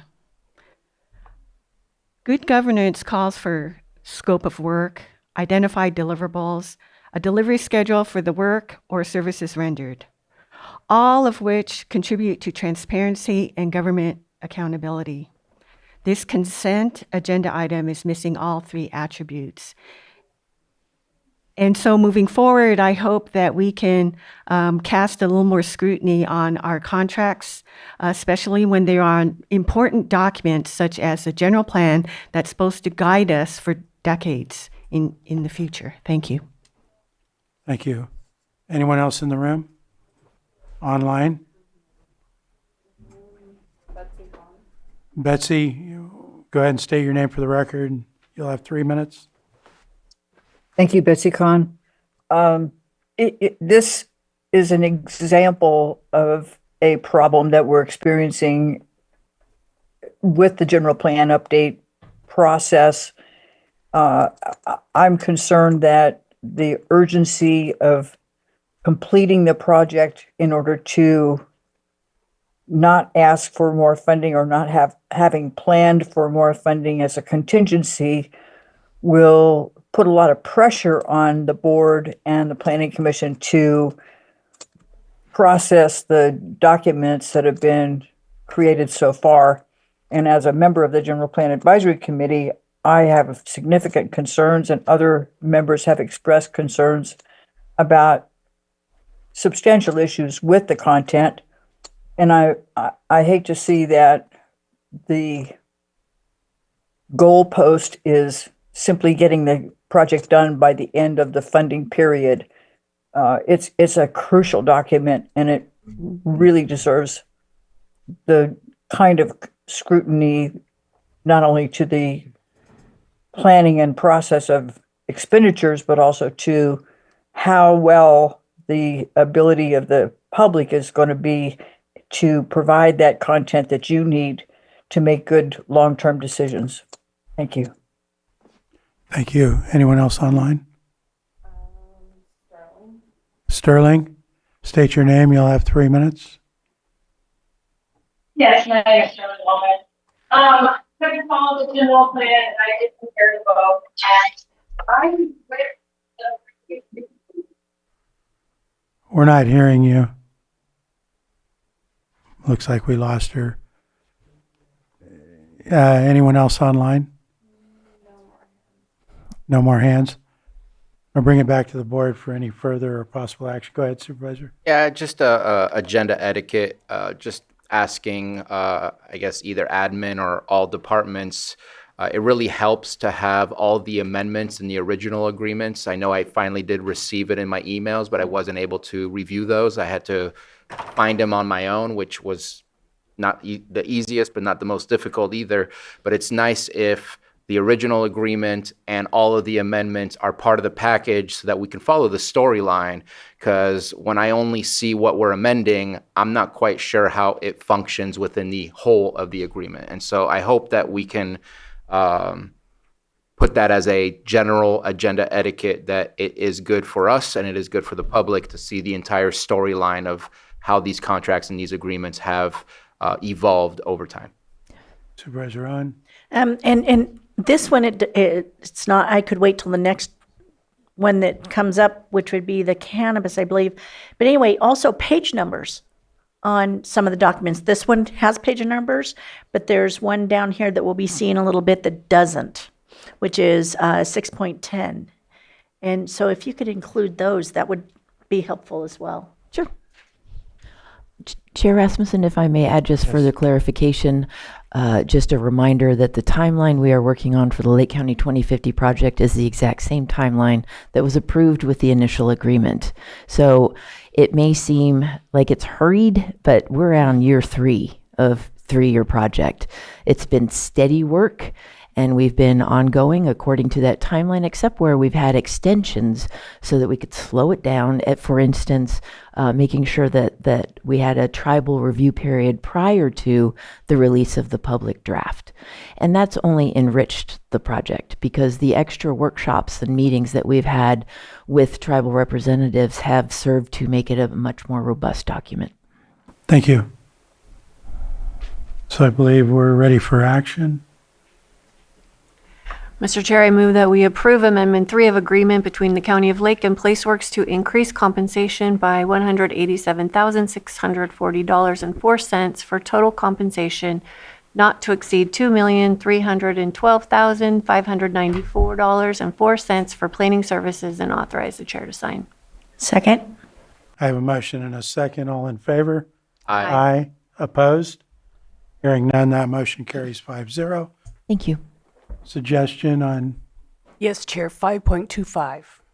we're going to call item 5.25, which is approve the agreement with One Workplace for the Lake County Sheriff Administration Facility Furnishings Package in an amount not to exceed $739,036.92 and authorize the chair to sign. Who is going to open this up? It's probably Sheriff Bingham. Let me check in with Supervisor Sabatier first. Yeah, I appreciate this coming to the board. We do need to finish up the new construction and renovations, and I know I've already reached out to the sheriff and reached out to Director Ewing. I just have concerns as to how expensive some of these items are, and I would like to review some of these. We're buying 61 chairs at approximately $700+ a piece, and that to me is one of the things that just stands out. There's more on there. I mean, there's like some guest seats I think are $1,200 or $1,300. This is not money coming from, this is money that I think could be better used for purposes of law enforcement and safety. And I just, Affinity guest chairs, $1,026 a piece, 2 of them, 61 chairs, $738. I just think we could trim a little bit. That's just my personal opinion. We are tightening our belts in other areas, and then here it looks like we're just spending, and I know we went to a potentially cost-effective co-op that we're using at the state of California. I'm not seeing the returns when I'm looking these exact things online and just concerned that this will look great. No explanation about what happens to the previous furniture that you're currently using. And I know there's potentially some swaps where other departments come in, but eventually there's something that's still left over from all that. At this moment in time, I would like to see things trimmed a little bit more and meet the expectation of our community in the sense that our community is struggling. We have certain departments who are struggling from changes in laws and funding that will occur, and this does not feel, from my perspective, that this is cutting any corners or being thrifty. So, apologize, but today I cannot approve this as is. All right. You want to offer any information? Sure. Sure. Yeah, I was a little surprised by that myself. We sourced it through Sourcewell. It's competitively bid, and we went moderately priced on everything we did for furniture. Unfortunately, it is expensive. I just looked at the last 6 months in the sheriff's office alone, and we spent anywhere from $400 to $700 on office chairs. That's the cost of them. You can buy a $200, $250 office chair that is not of quality, and that chair will break in 2 years, 3 years, and you're replacing it. The idea with these chairs is, again, is longevity. Same with the building. That's the reason we constructed the second floor, is the longevity of the building and the lifelong of the building. We looked at these chairs. We brought the chairs in. We had our staff check the chairs, use the chairs, and then select a chair that was on the lower end of things. If you look at office chairs, you can buy office chairs anywhere from $500 to $2,000 a chair. We didn't obviously go that direction. These chairs are more universal. And when you talk about staff having to sit in chairs for 8 hours a day, 5 days a week, buying a chair that is adjustable, has lumbar support and all those kind of things, it just goes to the quality of life and health of our staff. And then the expectation of getting 5 to 6 years out of these chairs before we're having to replace them. There is some equipment within the sheriff's office that's going to be repurposed by probation and other departments, but most of the furniture in the sheriff's office currently is at least 10 to 20 years old. Many of our desks that our management staff are currently using are broken. The drawers don't work. There's things falling apart on them. Essentially, once we move out of the office that we've been dealing with for quite some time, not replacing them because of the fact that we knew we were moving to the new main office and we didn't want to buy that furniture, knew we were moving to the new main office. Those desks are going to essentially go to the trash. They're not usable anymore. We're just making do with what we have. Same thing with a lot of our chairs. A lot of them are broke down, the wheels aren't working, so on and so forth, but we're not replacing them knowing we're going to the new main office. I would say at least half of the chairs we currently have in our office are going to go to the trash because they're not reusable. You talked about the chairs, the community chairs.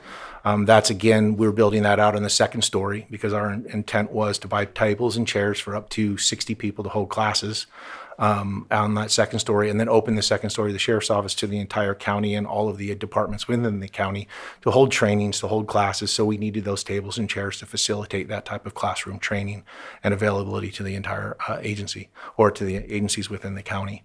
I do agree with you on some of the things. I will take the responsibility for that. I missed it in this. There are conference room chairs that I think are agreed with you 100%. No, that's unacceptable. And unfortunately, I missed it during the contract negotiation. So I would offer that in amendment in the futures to this contract that we are going to be working with our provider on that to eliminate those and obviously go with something that's more reasonably priced on those.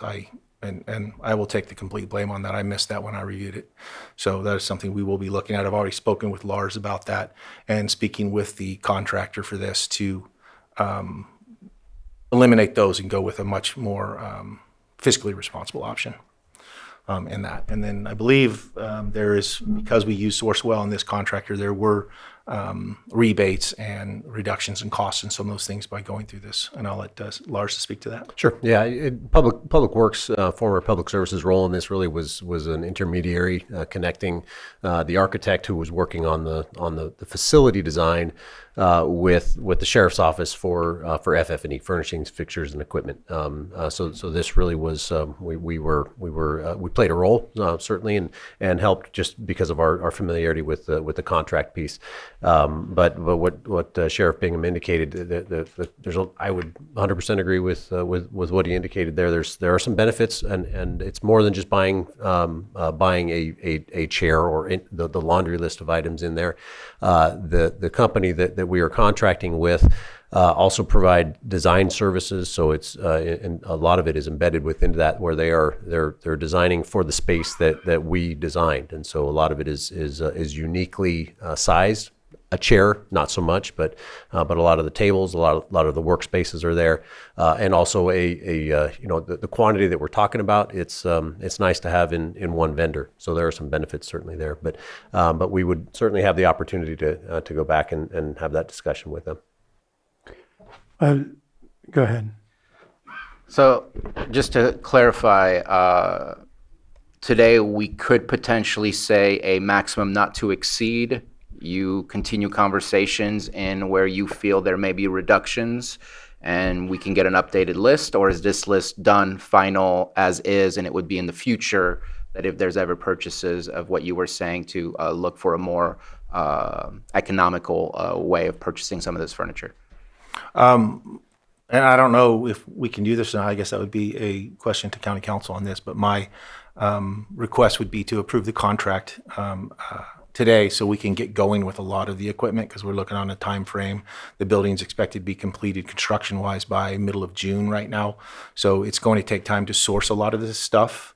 But there are things in it that, like I said, the conference room chairs and stuff that I want to revisit with the contractor, the provider, and reduce those and eliminate a lot of that because of the fact that I apologize for that. I missed that when I reviewed it. And then reviewing it after this morning when you pulled it, I saw that, and that was unacceptable in my mind also. So the cost of those chairs, and I don't see a reason to have conference room chairs that cost that much money. With those comments, and thank you for what I believe is your sincerity. I've never seen you to be anything other than I'd be willing to move forward if we can get a updated list of what that looks like once the purchase is final, so that it doesn't slow you down, and appreciate your comments, and I'm supportive of those comments. If I could offer a suggestion, it would be moving ahead with the anticipation that we would discuss it with the contractor, because we have a contract that both parties would theoretically sign or have executed today, and then we could come back with an amendment as we identify items that may be reduced in the delivery. Well, it's written in a way not to exceed the $739 and dollars. I mean, I trust the sheriff and director's judgment. Talking about the chairs, I know exactly what he's talking about. I've bought the cheaper ones and they last a year, and that's a good chair, particularly with law enforcement that's got equipment on. I mean, they have to be a quality chair, or we're going to keep spending $300 every year. Yes. So appreciate your catching the other thing and looking into it, but I'm in favor of approving the $739 and leaving it up to your guys' judgment on, that's where I sit. Any further comments from the board? No? I'm in Then we'll support. go ahead and open it up to the public. Do we have anybody in the room that wishes to speak on this item?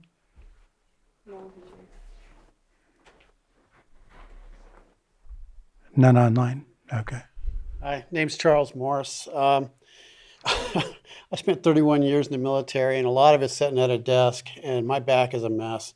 Just give these guys a break, because when the shit hits the fan, you got to jump up and you got to run and ask your body to do things that you don't have time to warm up in the gym to do, and then go back and sit down. So, being a cop or a soldier, it's just, it's brutal on the body, because it goes from long periods of boredom to fast periods of action where you got to, shit's hitting the fan and you got to run in there and try to be the hero. So give them a break. Let's give them a chance to do well. That way, when we say get off your ass and get there, at least they got half an ass to get there. Just my opinion. That's all I got. Thank you. Anyone else in the room? No, and there is nothing online, so bring it back to the board for action. Let me get back. Where are we? Move to approve the agreement with One Workplace for the Lake County Sheriff Administration Facility Furnishings Package in an amount not to exceed $739,036.92, and authorize the chair to sign with an updated list provided to the board if an updated list comes down. Second. So I have a motion and a second. All in favor? Aye. Aye. Aye. Opposed? That motion carries 5-0. Thank you for coming in. Thank you. All right, back to our 11 a.m.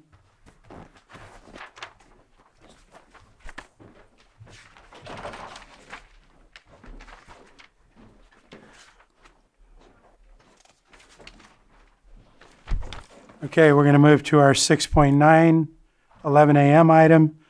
This is consideration of the agreement between the County of Lake and Catholic Charities of Northwest California for operation of a safe parking program under Encampment Resolution Funding EFR in an amount not to exceed $400,000 for the term through June 30th, 2027.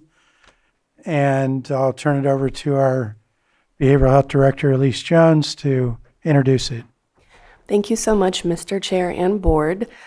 Just to remind everybody, behavioral health is the administrative entity for the Lake County Continuum of Care. This contract is a procurement through the Lake County Continuum of Care, which has its own executive and governing body.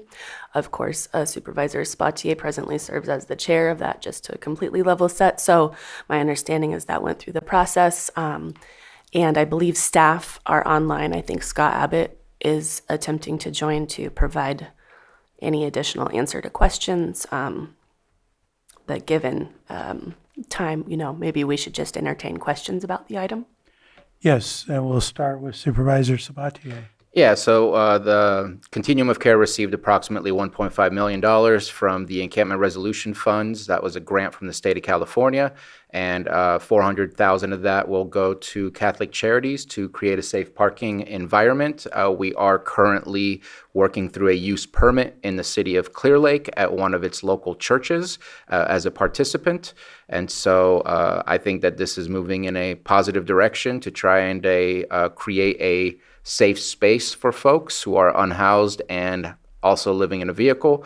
And that to us is another way of connecting with our unhoused population and trying to get them into the shelters and trying to get them into the services that are available in building that relationship and providing that safe space. So pretty happy of what is happening and where we're going, and hoping that things just keep moving along as they are. So ready to approve this. Thank you. Do we have any questions from board members? Yeah. Go ahead, Did I hear you Supervisor correctly, Crandall? Supervisor Sabatier, that it's going to be hosted in Clear Lake, or is that yes? Yeah, right now there's a use permit process that has been initiated within the city. Okay. So like Keeling Park people, we can refer them over to Clear Lake? This is a county-wide thing. It'll be open from 8 p.m. to 8 a.m. Just on a side note, we also have funding to get what would be called a Dignity bus, a bus that's been retrofit to potentially have up to 20 beds. We're hoping that this bus would also be able to stay at the safe parking that will be part of the use permit, and making sure that we can make that work out for us. Because we also want to provide a safe space for those who don't have a vehicle, because a large portion of the folks that are unhoused don't have a vehicle. Okay. I was just wondering, like, is there a possibility that this will expand out? Because I know that just for example, the parks in my district, obviously, they park there too. So I mean, if they can't fill in the Clear Lake spot, would there be a possibility to look at that in the future? Not that I want the parks to be No. You're saying another safe parking is what you're asking. I want to say the funding has been allocated for very specific things already, and that we probably would not have more funding. And I don't know if Director Jones is able to say more to that. I don't believe there's more funding made available. We had one site.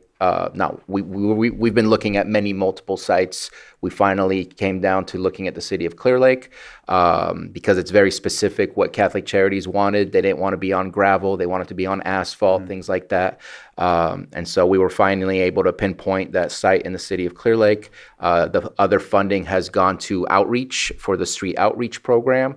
The rest of the funds has gone also to be set aside for the Dignity Bus in hopes that that will also provide another way to connect and bring people to services. And they'll be also plugged into, I think it says that they'll have services on site or something like that. Yeah. That's pretty good. Thanks. And that's just to offer a little more, Supervisor Crandall. Because I'm involved in the COC. You know, we looked around at multiple spots. This is what was able to be available. So that's good. Yeah, I believe it's 400 for this, 400 for set aside for the Dignity Bus. I believe it was 536. I might be off a little bit for the street outreach. So that makes approximately 1.3. And the rest, I'm assuming, is administration of coordinating all of this. That leaves us to the 1.5. And the outreach will cover the whole county. Yes. Yeah. So I may have missed something, but it was close to the 1.5. So I apologize if I missed any percentage. yeah, I'm not sure which one was first. Go ahead, Jess. Go ahead, Supervisor Pyska. Looking in operations, there's travel and mileage, and I'm guessing that's for staff, but I'm just wondering if there's any way to support with gas cards because it's so difficult to move around, and if folks are driving all the way to this location for safe overnight camping, and then they've got appointments or need to go out and do work or school drops or whatever, how do we ensure that they can get back if there's not support for gas? I believe that would be a gift of public funds, but I would defer. And I do have Scott Abbott here that may help clarify that. As you're referencing providing gas cards to the, like, just people, the unhoused themselves, like to get from A to B. I don't know. We have not had that discussion at this moment. We'll learn Okay. from the situation Yeah. as it evolves, and maybe there's such a program that might be discussed, but we have not had that discussion. And I do want to add something real quick. Part of this is what happens when we are all involved at a state level association.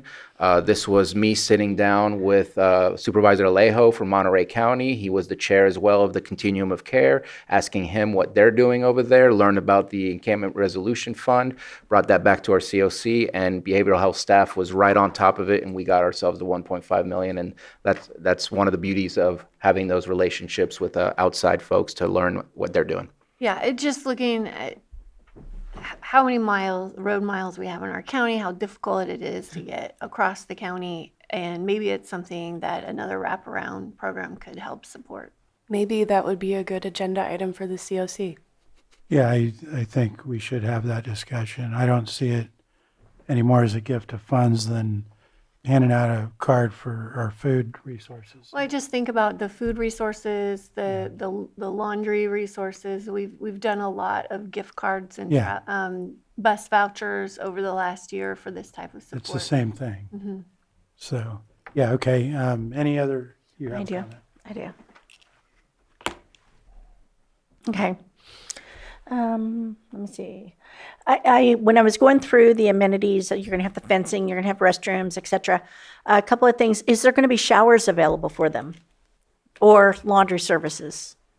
Was that included in it anyway? This ends up being like $1,600 per family, basically.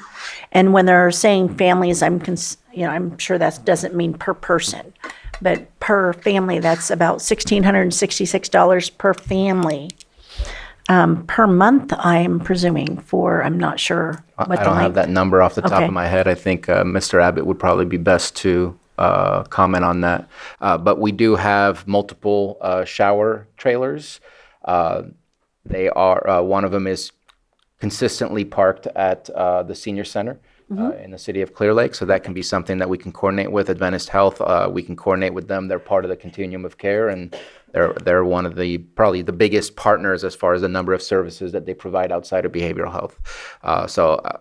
Also the Dignity Bus, if and when that occurs, which I'm really hoping it does also provide showers and things of the kind. Okay. Yeah, I was just worried about showers and Laundry service, we're either already there or just on the cusp of there. I know we filled up the cards, but at the libraries you can check out a laundry card, get your laundry done, and then bring back the card, and we have a process to refill those cards so that it can be checked out again. And Okay. those are throughout the entire library, including the mobile library. Perfect. Okay. I just had a few more questions. One of them was broken down vehicles. If somebody gets there and their vehicle breaks, I'm not sure what the resolution on that is, as well as are campers going to be allowed? No campers, vehicles only. As far as the specifics of it, and again, Mr. Abbott, please correct me if I'm wrong. I think that will be part of the use permit, most likely, and I've seen this in other parking. Some choose to check that to make sure your tags are up to date, so we're not allowing outdated tags, vehicle to go in. That might be one of those things that we do. The breaking down of vehicles, they would have to have guidelines of what to do and how to effectively clean up the place, because the church that we're working with, I'm sure, does not want to have broken down vehicles in its parking lot. But luckily, we have a pastor who's very passionate about wanting to help, and we've been in discussions with this pastor for the last 2 years, discussing this encampment resolution fund that was coming down the pike. So I think the details will come as we finalize the details of the use permit and the agreements with the church before we get started. And I'm happy to share that with the board so that you can be apprised to what we're doing, what the plans are, and how it's working. Perfect. Yeah, I just, there was just a few things that weren't covered, so I thought I'd bring them up, mainly for that reason.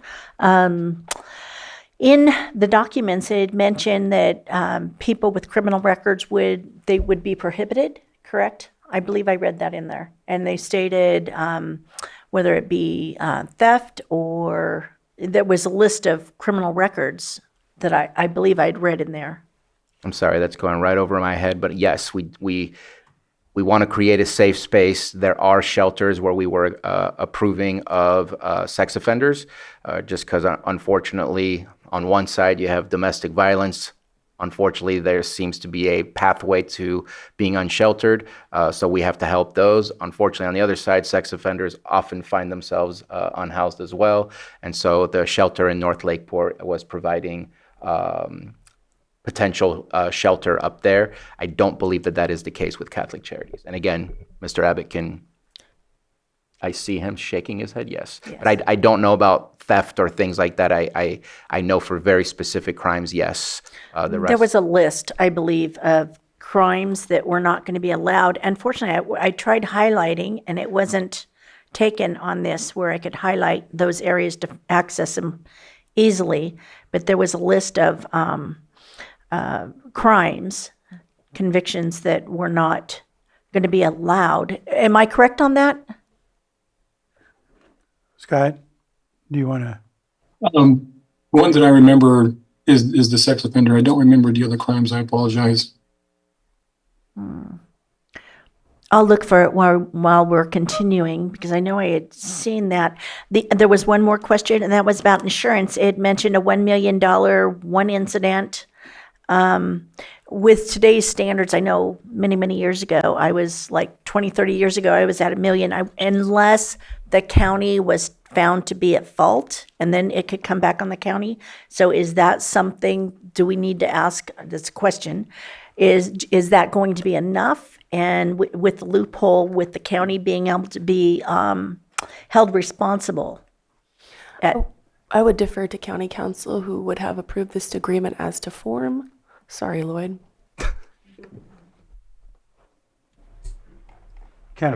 Yes, thank you, Mr. Chair. So I'm looking through the agreement now. In particular, I'm looking for the indemnification provisions.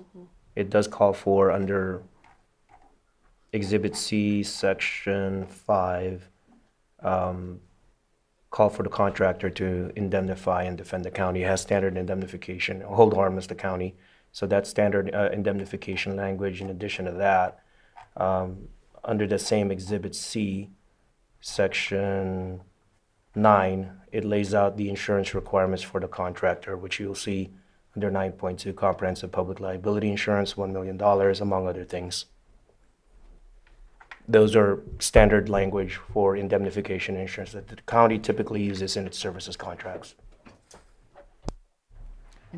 Go ahead, Supervisor. And I'm sure that there will be more indemnifications between Catholic Charities and the church, between Behavioral Health COC and Catholic Charities, and possibly the city of Clear Lake.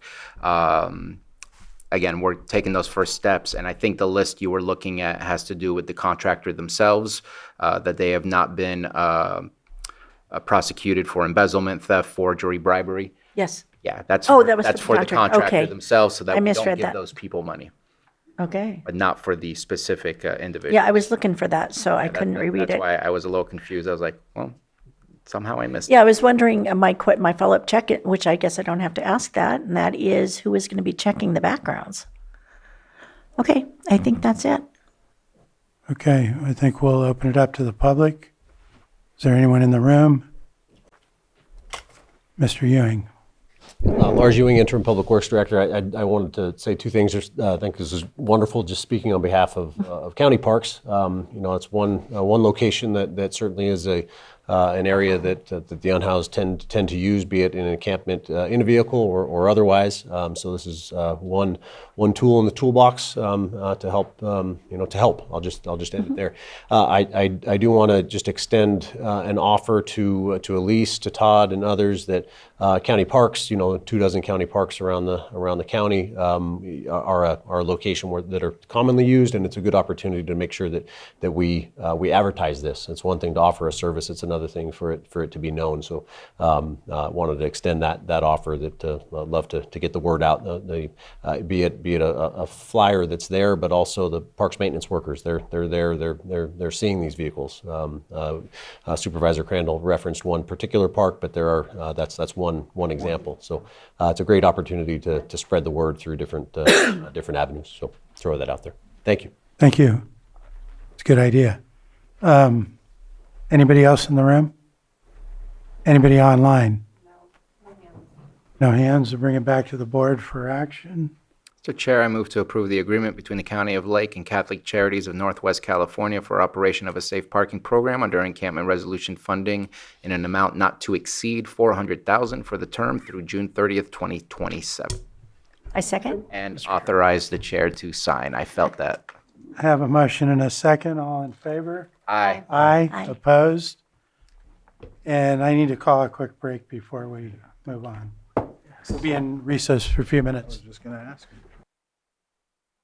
With that, I'm going to call the meeting back to order, and we'll move on to our 6.10, which is our 1 o'clock item. It's a public hearing, consideration of ordinance to amend Chapter 21, Article 27 of Lake County Code regarding commercial cannabis regulations. This is continuation from March 10th of 2026. We have our director, Mireya Turner, and staff also here to present this item. With that, I'll turn it over to you, Director Turner. Thank you, Mireya Turner, Community Development Director. This item was Article 27, amendments specific to cannabis-related businesses, was last seen by this board on March 10th. At that time, the board asked for a few additional additions to the draft ordinance, as well as directed us to take some time to have discussions with the air pollution control officer with the Air Quality Management District, which we did. And I will just highlight some of the new things. They're all the second set of bullet points on page 1 and 2 of your staff report. And we'll go over the amendments so far. Additionally, just so the board knows, this is not technically a first reading because we're still not certain where the board falls on a number of items such as setbacks specifically. And so we'll be able to have a better draft or a accurate and updated draft ordinance at the next hearing, hopefully.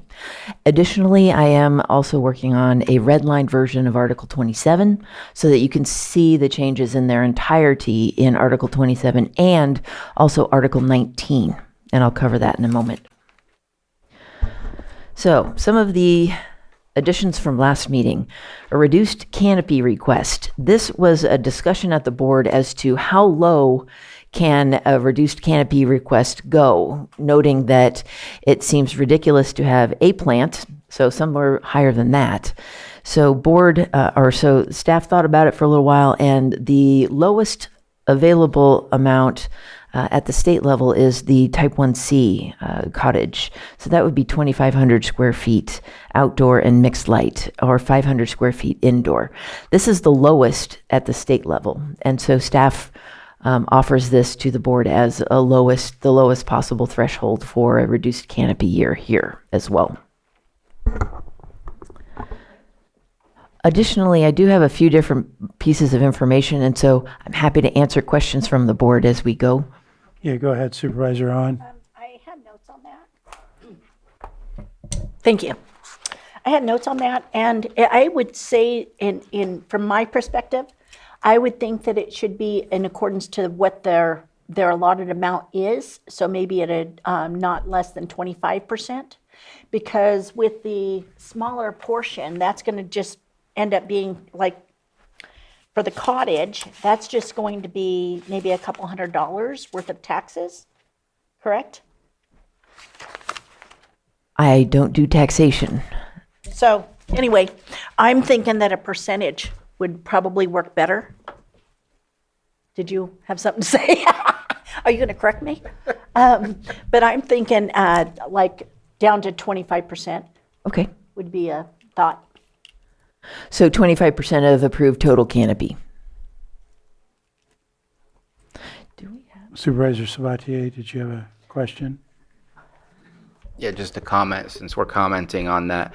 I struggle forcing any business to be active if they don't want to. They have 2 years, no activity, you lose your permit. That's what you had mentioned last time, that if there is no activity, no operation of a use permit, not just cannabis, but any use permit, that use permit automatically expires if there is no operations. Correct. So I think you shouldn't force a business to do business. That's not our job. And we can say out loud, we want your money, but really we shouldn't be saying, no matter what your life situation is, we're going to force you to cultivate because we want your money. Like that I think we leave it to them. And if they don't grow for 2 years, they lose their permit. They know that, so they're not going to do it more than 2 years.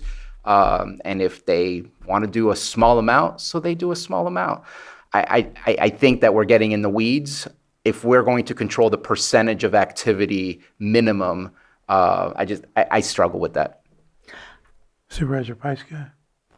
I think we should align with the state in every way so that it makes it easier. We're not working with different goalposts, and the state has a minimum of 2,500 square feet.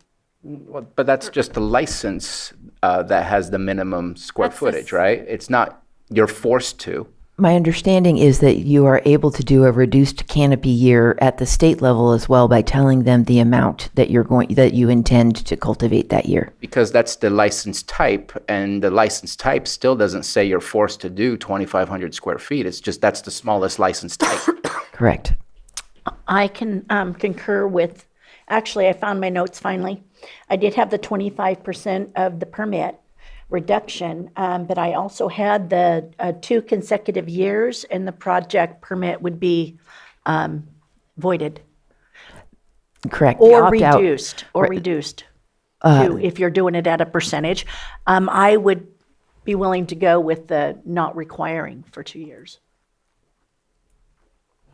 I'm getting a little confused. Let me make sure I understand. So currently, we have opt-out and reduced canopy options available to our permittees.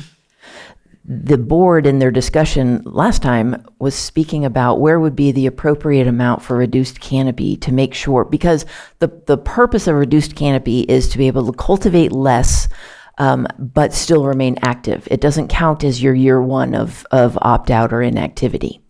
And so the board conversation at that time was, what is the lowest that we would accept for a reduced canopy year, knowing that this is not the same as an opt-out year? So if I'm hearing correctly from Supervisors Sabatier and Owen, we shouldn't have a minimum on reduced canopy. Is that correct? I was feeling with the reduced canopy, 25%. 25%. Yes, or the opt-out. But if it went on for 2 years then if you went, it would affect their permit if they reduced for more than 2 years? No, that would not necessarily reflect their permit because it expires with inactivity, not reduced activity. Okay. Yeah, so that's a way of keeping your permit active. And with the opt-out over 2 years, I agreed that we would. That's automatically. And that's why, right, the draft ordinance does have wording saying you can't do opt-out 2 consecutive years. You can do opt-out and then skip, not do an opt-out, and then do another opt-out, and then skip, and then do another opt-out. But you can't stick 2 opt-out years together because your permit will expire. Okay, so question on that for clarification.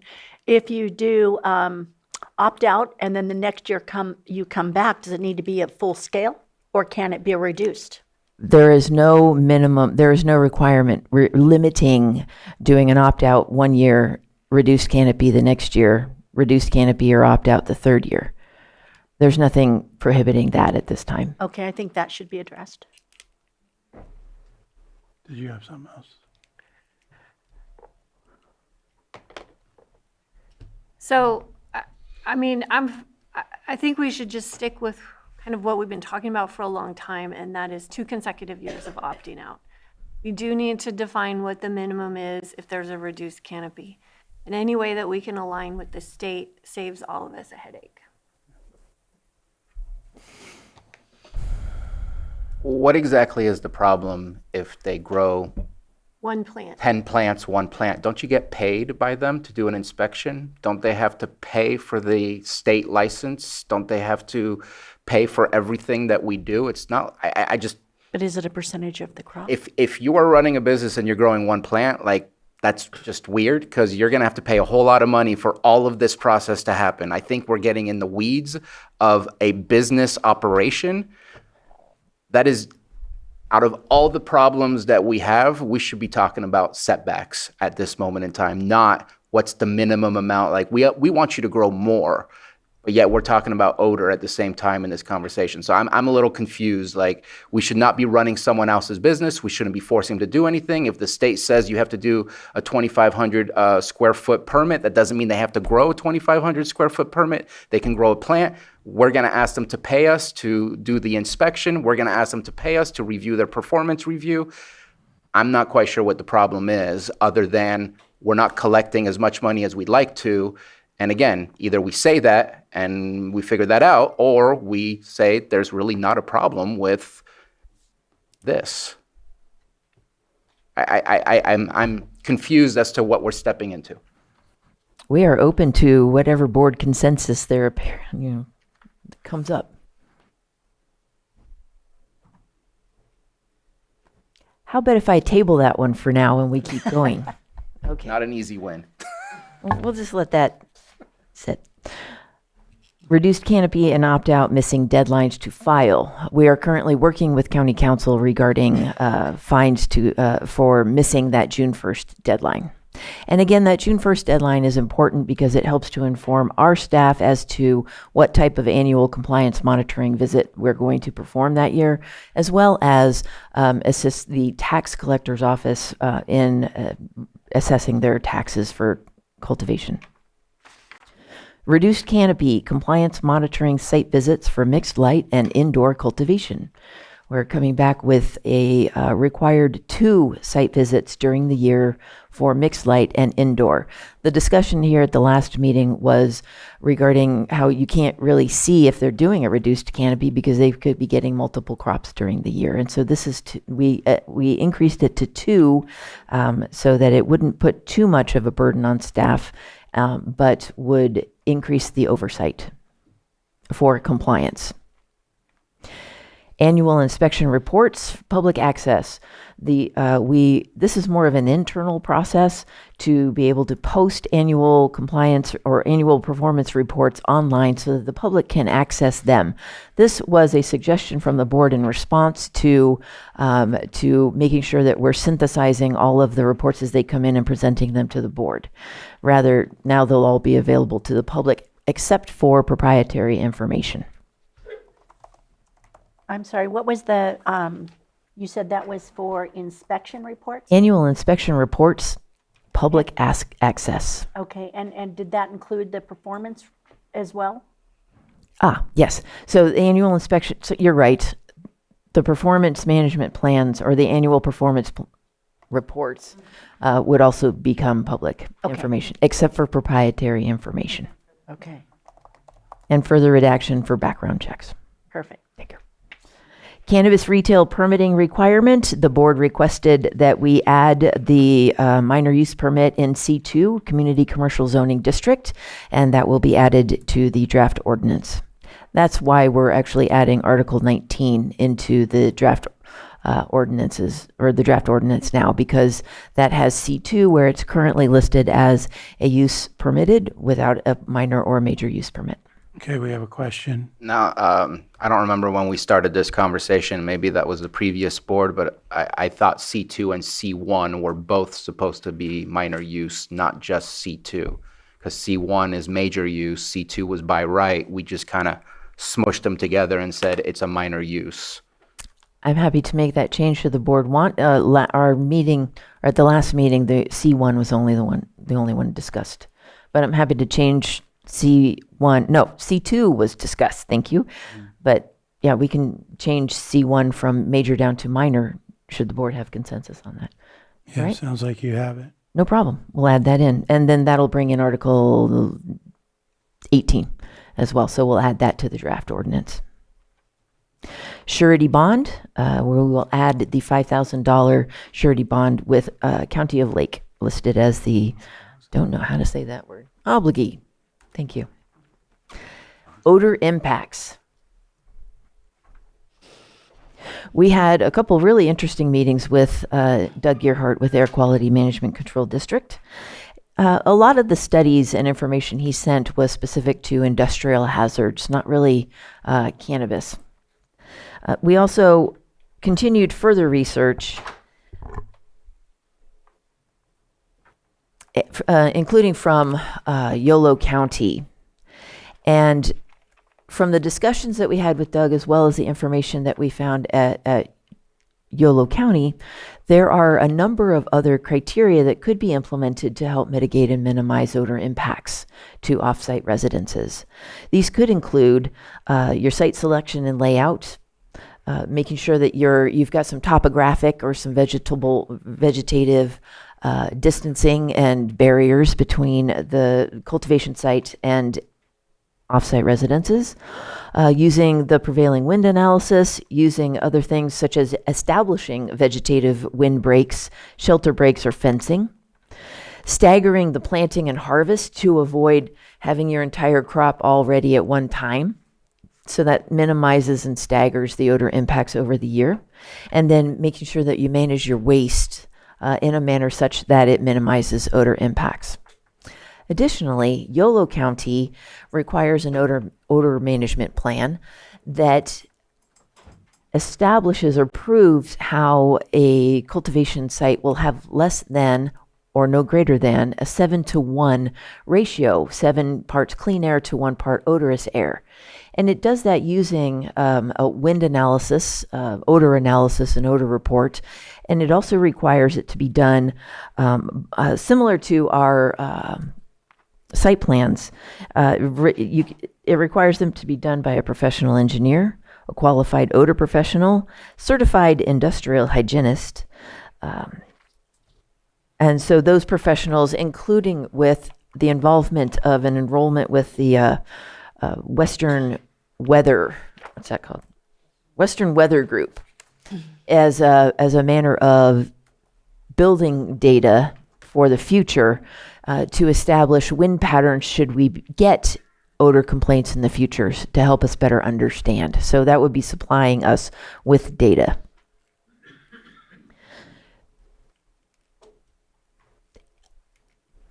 Additionally, within this staff report is a repeat of the inverse square method of deriving or calculating setbacks based on both a 100-foot and an 800-foot from a 10,000 square foot canopy. So I present these things to the board with the purpose of having a robust discussion to sort of see where the board is thinking to go, and we will modify the ordinance accordingly. I think that's the end of my bullet pointed segment. Yes. Additionally, at the request of the board, we did include the farmland protection zone boundaries in this part just as an informational part, but we also do intend to attach it to the draft ordinance. We have a question. Farmland protection zone, I didn't see anything in my district, District 1. I know we've had some requests, but I know that I believe in the eastern part, like High Valley area, there also isn't any. It's something I'd like to know, why we weren't considered down in South County. Is there a, go ahead. So I know that I worked with prior Supervisor Rob Brown and Brenna Sullivan, the prior Executive Director of the Farm Bureau. The reason that the farm protection zone happened is because we had a wording that said you're allowed to grow outdoor on prime farmland. Maybe it was just and farmland of importance. I think it was a few different titles. If you are isolated and not part of a larger network. And certain areas were confusing as to whether they were part of a greater network or not. And so what we did is we mapped out every single permit that had been approved, and we decided to make circles around areas that were prime farmland areas, and so this is why we got the Scotts Valley area, we got the Upper Lake area, we got the Big Valley area, and the Red Hills. In similar fashion, it almost follows a similar like Sigma perspective of where there's high density agriculture happening and water usage. I don't believe that there was a Sigma for the High Valley area or for the South Shore area, Middletown, Hidden Valley area. But that was the unfortunate scenario of trying to salvage what needed to happen, and the map is so much easier to figure out what we mean by a large network of agricultural areas versus putting it in words and getting people's different interpretations. And so that's why at that point in time there was nothing to save in the Middletown, Hidden Valley area and nothing to save in the High Valley area. And what would need to be done to be included in some of the farmland protection zones?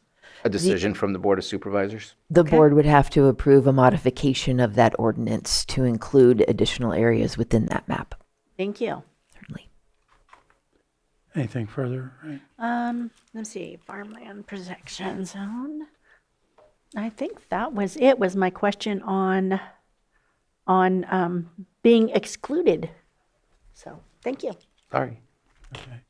Did you have more, Supervisor? Yeah, I just wanted to add to the farmland protection zone. I wasn't sure if it was planned to be put within the 1,000-foot setback, where right now there's cities, tribes, public lands. There is that nebulous 1,000-foot setback also around the farmland protection zone that was originally there.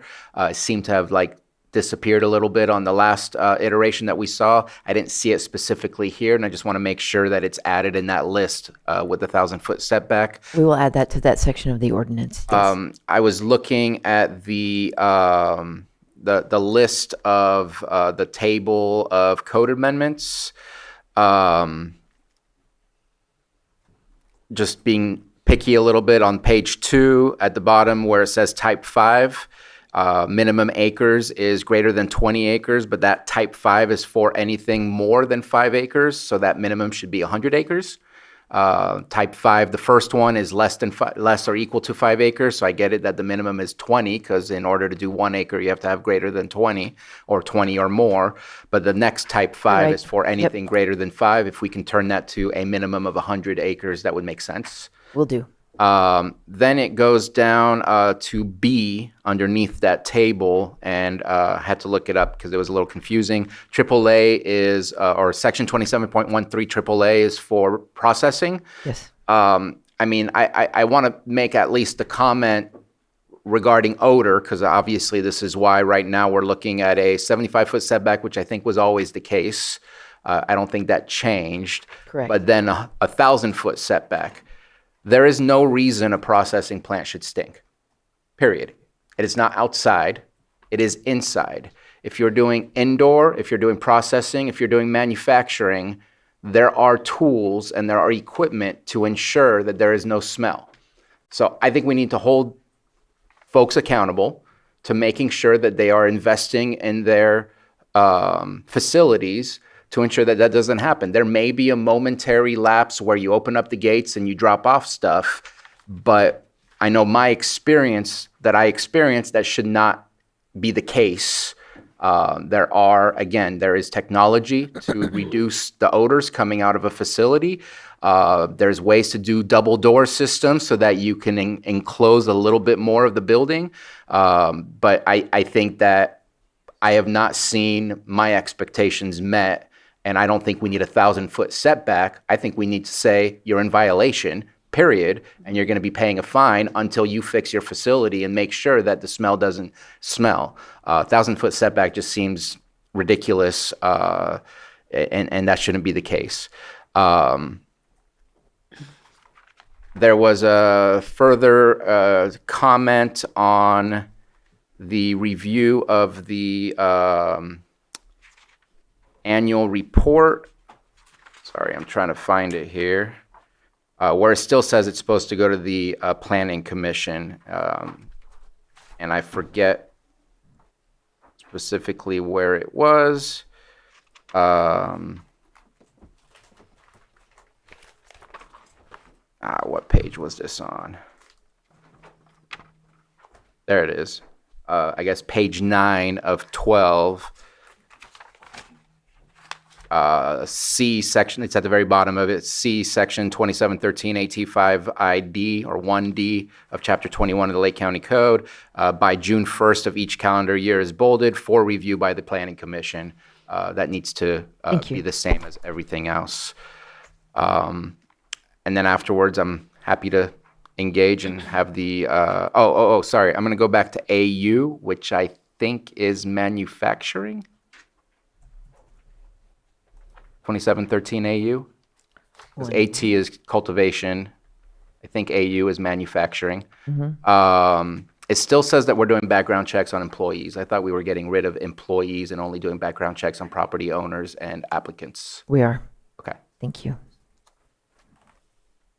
And again, looking forward to having a robust conversation about setbacks.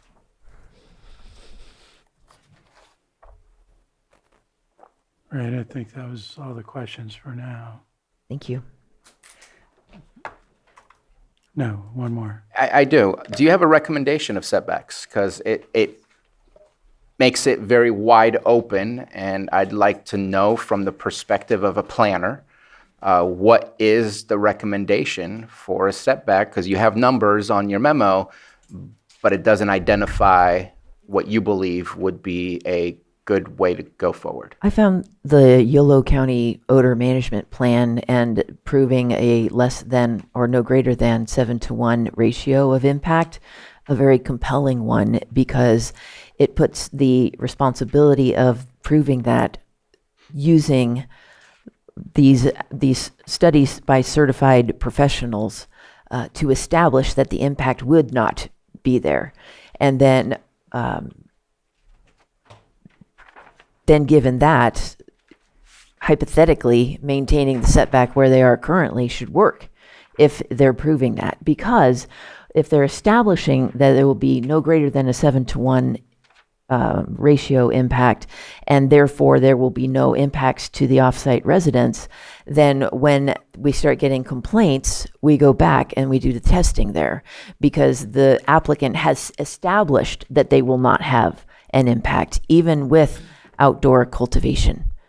And so the purpose of that odor management plan would be to not just talk about distancing from the residents. That would be merely one of the criteria.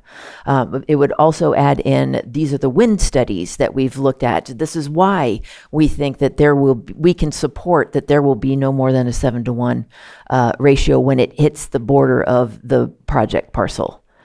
And that's holding them accountable to that in a manner such that we've had difficulty grappling with by just talking about vegetative screening. Thank you. My pleasure.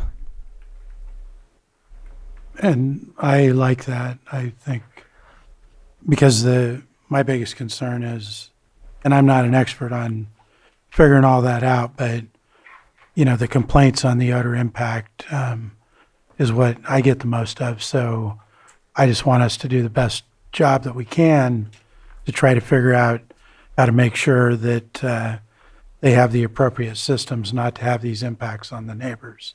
So it seems to me that seems like a good method of trying to figure that out and also hold the folks accountable to stay within that. Go ahead. I think that the odor is one of the issues that we really don't have a handle on yet. And I believe that right now, San Bernardino County, I think they have a case coming forward with a lawsuit on odor. So I think getting this right and trying to figure it out is really important to be ahead of the curve or to kind of protect us. I have one more thing. Somewhere there was maximum canopy listed Yes. in there, I believe. Yes. And I know we had talked about a maximum canopy. I think primarily because we seem to be behind the ball. We're not keeping up with the issues at this point. And I know I had mentioned removing the 10-year renewal at the beginning, and then I was for it again a little later because of so many grows being non-compliant. Kind of a solution might be something along the lines of if they are, because I saw that you were wanting to remove the 10-year renewal and keep them in there permanently, correct? I'm actually not clear on when you say so many grows are non-compliant, what that means. That means when our new ordinance comes forward, we're changing the setbacks, we're changing a number of things, so they'll be legal non-compliant. Oh, so it's not that they're operating out of No, compliance no, right no, now. It's that the no. rules would change. Yeah, Okay, I know thank you. I exactly what I appreciate that. So anyway, maybe a way to kind of get around that, I did meet with some growers, and the whole point is to be fair to everybody. That's what our goal is to this, like I said last time, this is a new industry, and we're going to have to make changes. But say perhaps violations might trigger that, where it would have to come up and become compliant. Because I do see the challenges for those that are good growers and are not causing issues in the communities. So I'm not sure what it is, but I'm trying to learn as well. Thank you. We do intend to continue with our annual compliance monitoring site visits with the goal of making sure that our permittees are remaining in compliance with with their conditions of approval. Thank you. Supervisor Sabatier. I just wanted to at least speak, and maybe Mr. Guintovano is a better person to speak on that, but it's been brought up multiple times, the San Bernardino lawsuit. If you look at where that site is located, it is surrounded by residential areas, not rural land or rural residential with a 20-acre lot. Like, it is surrounded, it is in the middle of the city, and I think is a drastically different situation than if somebody is on ag doing ag, or somebody is on rural lands doing ag. So I think that there's some key differences there, Okay. As to how that would provoke us to look at it differently than just doing a apples to apples comparison, because I don't think it is. Okay. In fact, I think it's insane that they have that many grows in the middle of the city the way they do. It's nonstop greenhouses. All right, do you have more? Nope, we welcome any further questions and discussion from the board. Before we open to the public, is there any further from the board? Not seeing any, then at this time, we're going to go ahead and open it to the public. We'll start in the room. First person, if you can come up, state your name for the record. Go ahead and come up and state your name. You'll have 3 minutes. Okay. Hi, my name's Angie Shannon. I'm here reading a letter from my husband, Clay Shannon. My name is Clay Shannon, and I'm here today in strong support of the local cannabis industry here in Lake County. Cannabis is agriculture. It belongs alongside vineyards, pears, walnuts, sheep, pigs, goats, and cattle as part of the agricultural backbone of this county. Lake County has worked hard to position itself as a place where agriculture can grow and evolve, and cannabis has become an important part of that process. Local cannabis farmers have made significant long-term investments here. They purchased land, gone through a rigorous permitting process, paid substantial fees, and continue to contribute meaningful property tax revenue.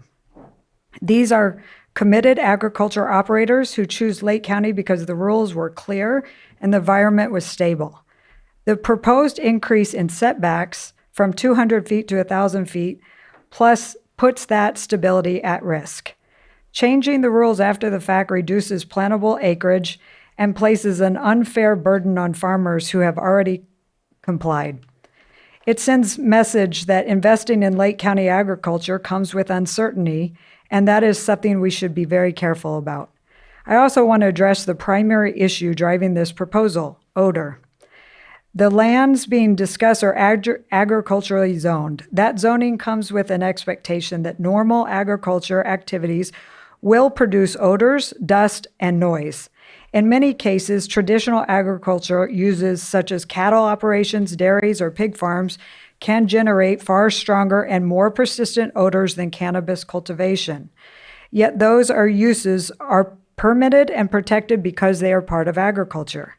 This is where the right to farm principle matters. Right to farm exists to protect farmers from exactly this type of pressure. It recognizes that agriculture has impacts, and it ensures that those who choose to live in an agriculture area accepts those realities. Standard disclosures already made this clear. Agriculture brings noise, dust, and odor. That is not a nuisance. That is part of nature of working the lands. Cannabis farmers deserve to be treated under the same framework. They are not asking for special treatment, just equal treatment. Beyond that, cannabis is one of the few sectors bringing in younger generations back into agriculture at a time when the average American farmer in this country is nearing 60 years old. This industry is creating real opportunities for young farmers, entrepreneurs, and working families to live and work in Lake County. If we want to revitalize our rural economy, support working lands, and keep agriculture alive for the next generation, we need to support the industries that are actually attracting people here, not restrict them. Thank you. Thank you.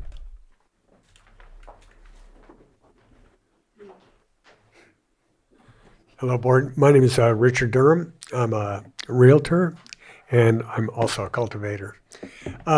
So I was reading today on the items we had here, and one of them was a suggestion on how to get rid of these odors, and that was to plant different varieties, ones that were more citrusy instead of skunky.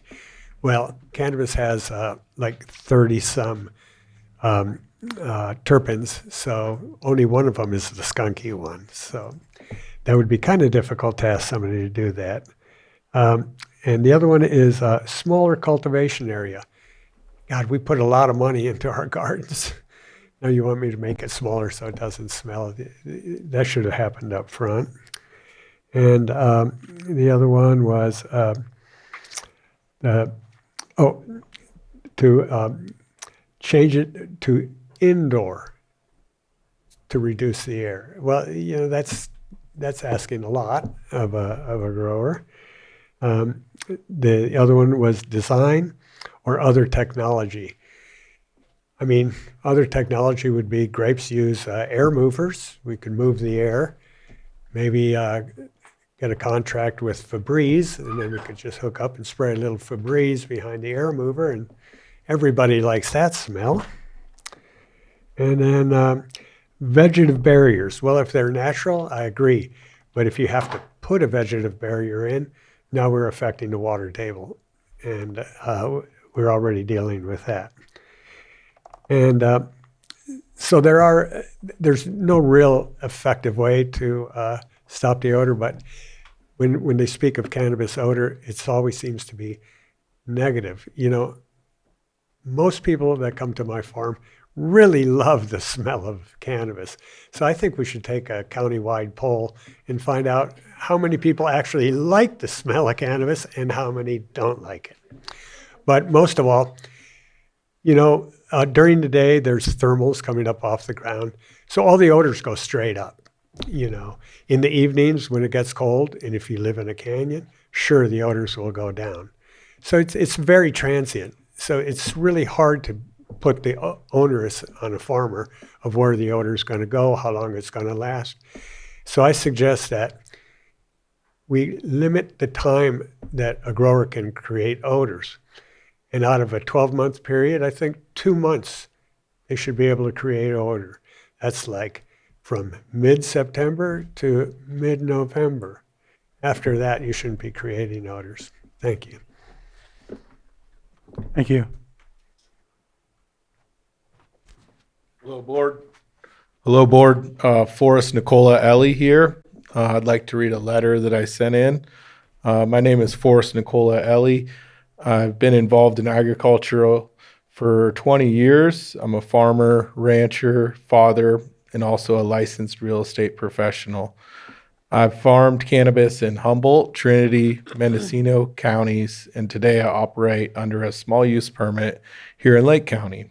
I've met farmers everywhere and have helped many purchase property here.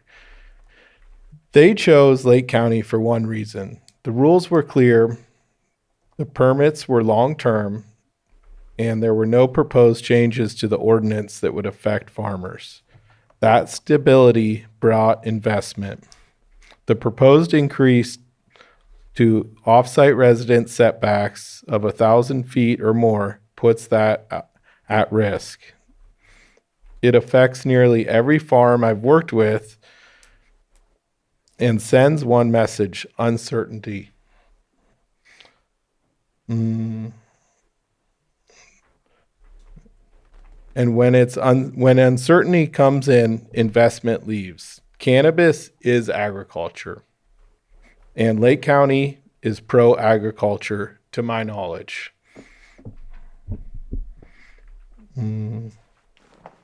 Farmers support the local economy. They create jobs, spend locally, and keep small businesses alive. Cannabis is also bringing younger generations back into farming at a time when the average U.S. farmer is 58 years old. Increasing setbacks and turning approved projects into non-conforming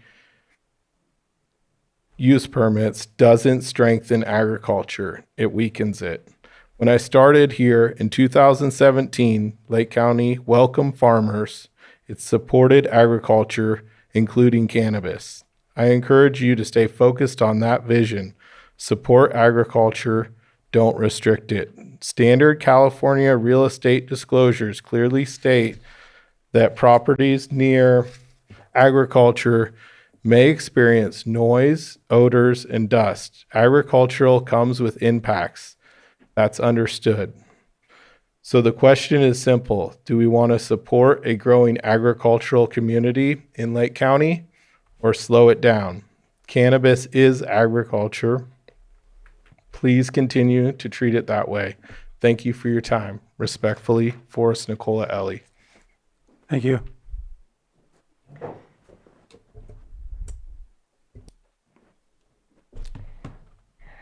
Good afternoon, Mr. Chair, Board, Angela Amaral. I'd like to start off with I keep hearing that there's, excuse me, no non-compliance, that everybody's in compliance. And I think it's inconsiderate to continue telling your board that everyone's in compliance when they're not. One of the requirements of the current Article 27 is that inspection fees must be paid prior to cultivation. The current cultivation ordinance, continues to appear as if it's not being enforced. This is 10 projects that were allowed to cultivate in 2025 without paying their inspection fees for 2024 and 2025. This is copies of their payments being made this year in 2026 after they cultivated in 24 and 25. If any of you would like to discuss this further, obtain copies, please let me know. Recently, I sent information to the board with regards to odor. I have to disagree with Supervisor Sabatier. I understand apples to apples, but this covers a 1 mile radius. Many permitted cultivation sites are approved within a 1 mile radius. So I'll just read out the letter that I had sent in case you guys haven't had time to read it yet. At a time when the county is discussing commercial cannabis cultivation size limitations plus or minus 20 acres, there are actions around the state that the board may want to take into consideration moving forward. As you may or may not already be aware, there are other County Board of Supervisor actions and court rulings that may affect how Lake County proceeds when it comes to dealing with off-site cannabis odors. In 2025, a court ruling granted a class action lawsuit to move forward in Santa Barbara County and further defined the class as all residents within a 1 mile radius of a commercial operation. The residents' lawsuit seeks damages in regards to odor and for loss of use, enjoyment of property, and loss of property values. The March 2026 court ruling, there was a link in the email that I had sent to you. Additionally, the Santa Barbara County Board of Supervisors has been taking aggressive measures to address odor with possible revocations for failure to meet strict deadlines to install mitigation measures. For reference, outdoor cultivation is heavily regulated in Santa Barbara County, and some areas have bans on outdoor cultivation to protect the environment and to mitigate odors. There was also an article about their no extensions. They weren't granting extensions for the permits. Of note is the fact that the cannabis operation, in the middle of this particular class action lawsuit, is a 9-acre operation. The judge has ruled that everyone within a 1 mile radius may join as a plaintiff of class. What would the potential radius be on a 20-plus acre cultivation site for a class action lawsuit? Please strongly consider instituting a 5 to 10 acre cap on cannabis projects moving forward. Thank you for your time and consideration. Thank you.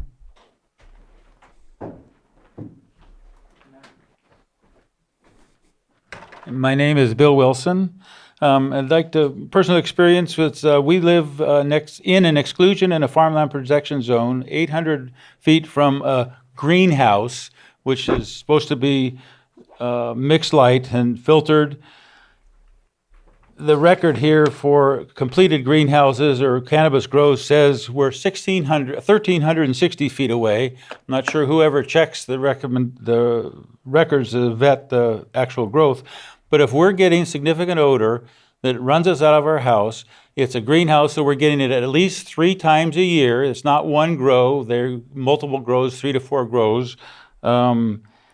I can't see how, if you're 200 feet away from a grow, that you're not going to get overrun with odor. And as far as the California is concerned, and the state, the county, the U.S. government says cannabis is not an agricultural product. So things do not pertain, you can't say agriculture. If you have 10 acres of cattle out there, you have to do odor control. With poultry, you have to do odor control. You have to clean up. They are required to do odor control. If you have a 10,000 square foot commercial bakery, you have to have odor control. You have to have filters.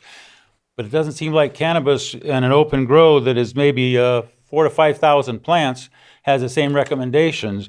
I've submitted studies from Minnesota that did livestock that said and you have to gauge it on 2 to 3 mile an hour winds, gentle winds. A high, strong wind is going to disrupt it and it's going to disturb it. But most of the problems is low winds, and 1,000 feet distance is what Minnesota's study found should be sufficient.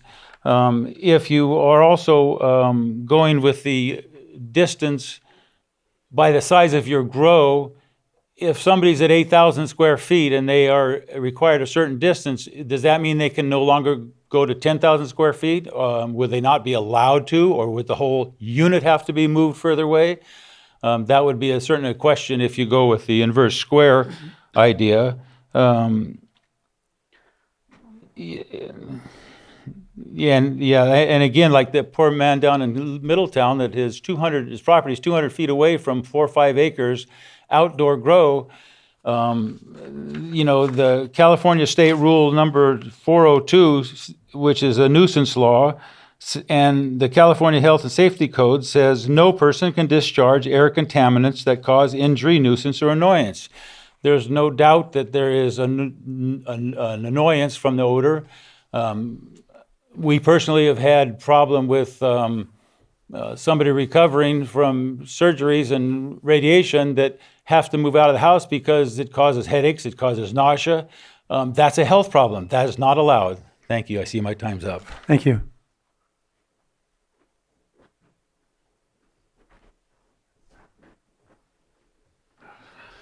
Hi, I'm Charles Morris. My family came to California from Arkansas, so they've been farmers their whole life. I've owned cows, pigs, chickens, the whole works. And one thing you don't do is during the heat of the summer, you don't go out and spread out that manure. You just keep it down and don't mess with it, because it will just piss off your neighbors. I mean, that's just good stewardship, and that's just good farming. Cannabis doesn't give us that right. It does stink, okay, and it does not smell well. There's been all kinds of looks, and we've looked at it in all kinds of ways. Our county sheriff's department used to go up into the hills on the Napa-Lake County line. Most of the growers are on the Lake County side, but they'd go over to the Napa County side, get the water, grow it, and then they'd come down. They even took mules up in those hills. We knew they were there if we didn't even see them, because every evening around 5 o'clock, we get a Delta breeze coming up Highway 29. Okay, so it wasn't brain surgery. Didn't need dogs to go find it. It stunk. We knew it was there, and we had to do something about it. What they do, the U.S. military, they say 1,000 feet. Point Mugu Navy Air Base, the CB base, there's high agriculture in that area, but they've moved the cannabis back because the federal government says our sailors can't deal with this. All right, this is too stinky. It's fine most of the year when you got the coastal breeze, just like Lake County, when it comes to the hills off Highway 20. But it gets really nasty when they get their Santa Anas and it's blowing it straight into their face right on the coast where the Navy bases are. So I can't see anything less than 1,000 as not being reasonable if that's what we're expecting the people who go out and protect us and work for us already. And we're all paying federal taxes. Why should they get a better life than we do? And then I guess the other thing is, look at the topography. A lot of the stuff that's going on down in Santa Barbara, a lot of those hills in Casitas Pass and places like that. I was born in Oxnard, California. I know Casitas Pass very well.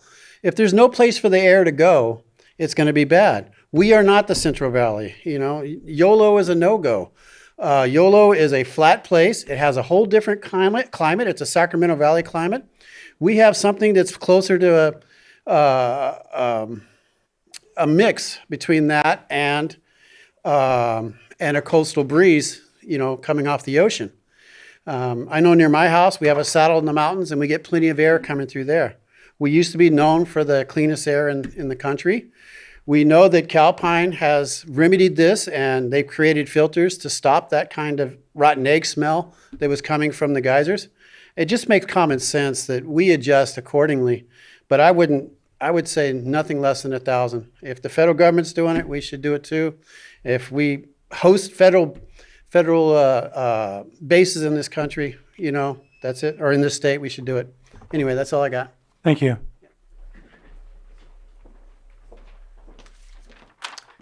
Thank you. My name is Peter Simon. I'm with the Pasta Farm Grow Up out off of Seigler Springs Road. First off, I don't envy you having to tackle this. You have some issues that are probably largely unsolvable. Cannabis, you're either going to have a cannabis industry in this county, or you're going to have no cannabis odor. You can't have both. But I will submit that if you effectively go through the process of moving all the legal cannabis operations out of this county, you're still going to have cannabis. You're still going to have the stink that was just described. It's just going to be from a whole bunch of non-compliant growers. And my concern with this ordinance that you're considering right now it has been rushed. I know it's not an emergency ordinance, but it's one being pressed forward, is that you're throwing the baby out with the bathwater. You have a process that has already been initiated in many respects to rewrite the entire ordinance. Yet what you're doing is you're coming in and you're doing a piecemeal of various components of this ordinance, trying to solve it. And I would submit that you're actually probably going to make things much more difficult.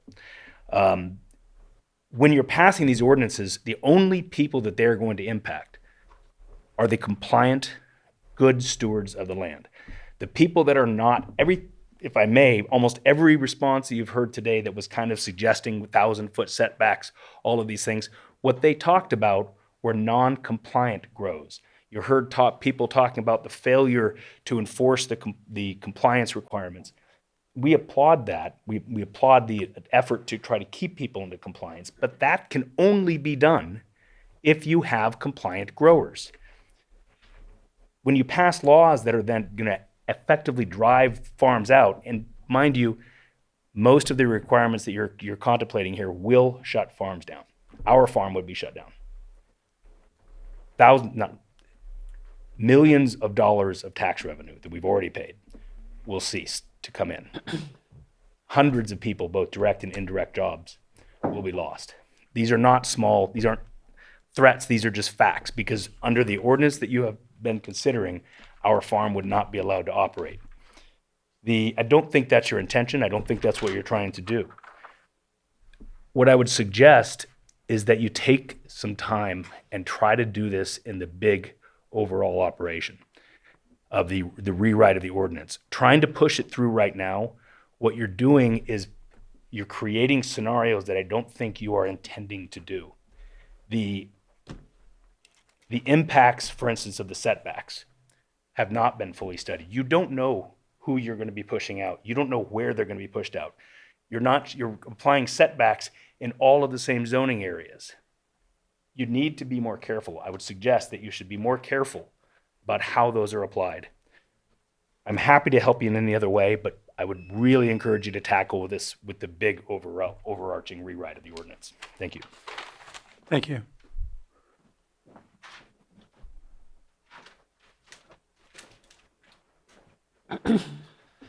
Hi, Patrick Sullivan, County Treasurer Tax Collector. I'm here, probably not surprised, to address the minimum square footage, the reduced canopy discussion that occurred earlier. Our office would encourage your board to think of some sort of minimum threshold. I know 25%, for instance, was mentioned, but perhaps something to that effect where if a reduction is going to go below that level, that it would be treated as an opt-out, as if it was completely inactive.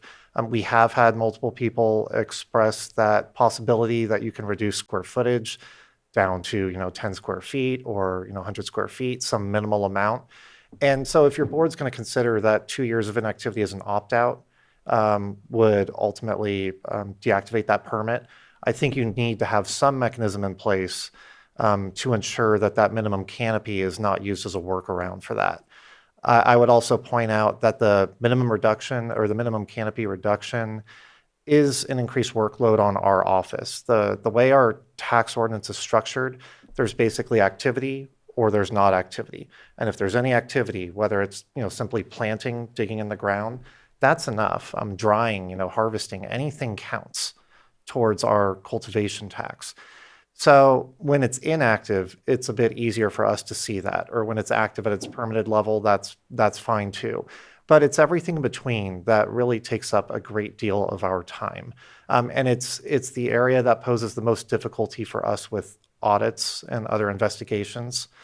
So yeah, I would just encourage, I think there's a variety of options, and I'm not necessarily saying I have the perfect answer, but I would encourage you to place some kind of minimum and tie it back to that inactivity. The other thing I'd say too is as far as the state license goes, we are pretty different from the state on the tax side. So I know that's another issue. As much as we'd like to get in alignment with the state, I think it's going to be hard to really get there. So, but where we can, I'm totally supportive of it. I'm just not sure this is one where we can. So thank you. Thank you.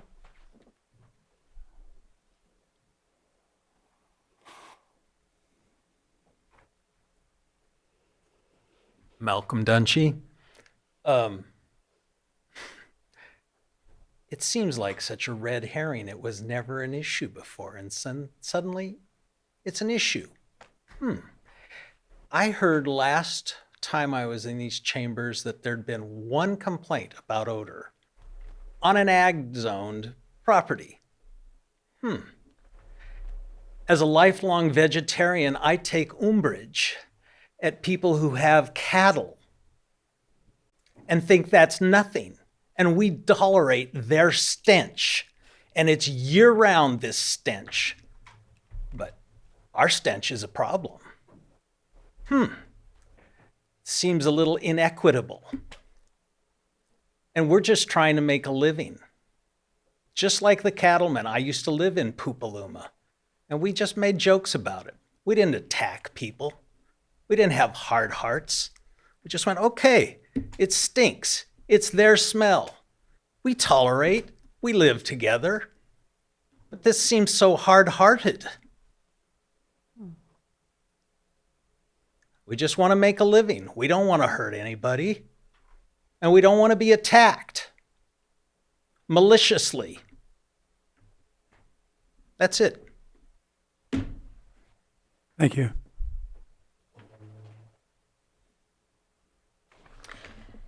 Hi, Holly Harris. I just have a couple of statements, per se. In general, as a community member, we would like to see further reductions from the max 20-acre grows, et cetera.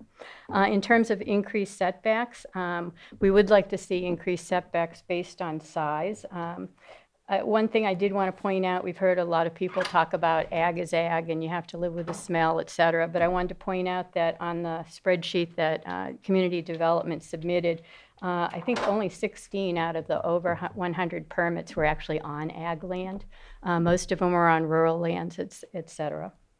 Then in terms of the conditions of use, if the 10-year term limits are removed from the major use permit, we really would like to have verification that the conditions of use were fulfilled within the initial 2-year period, because basically those are mitigations that say that you can make a negative declaration. And I know for a fact that a number of the conditions of use are not, fulfilled. So we would like to see that within the 2 years if that was done. And then I did want to bring up something that someone asked me to mention, but residential subdivisions that are outside of the community growth boundary, they'd like to see some increased setback from there. And then my last thing is I just wanted to double check because it said annual inspection reports would be posted, but it's going to be annual inspection reports and annual performance reports, and the water usage reports will be posted online. Water usage, I'm sorry. Does that wrap up your comments, or do you want to finish and then I can... Yes, last time when we were here, it was brought up for 10 minutes by the Board of Supervisors that it would include water usage reports. So I'm just double checking that that's still the case. Thank you. Okay. Do you want to quick? Water usage is included in the annual performance reports. Yes, that would be included. Okay. She said that water usage was included. Next.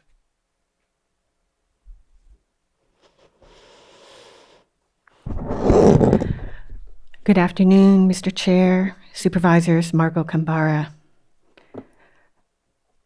On March 10th, 2026, your board continued this agenda item.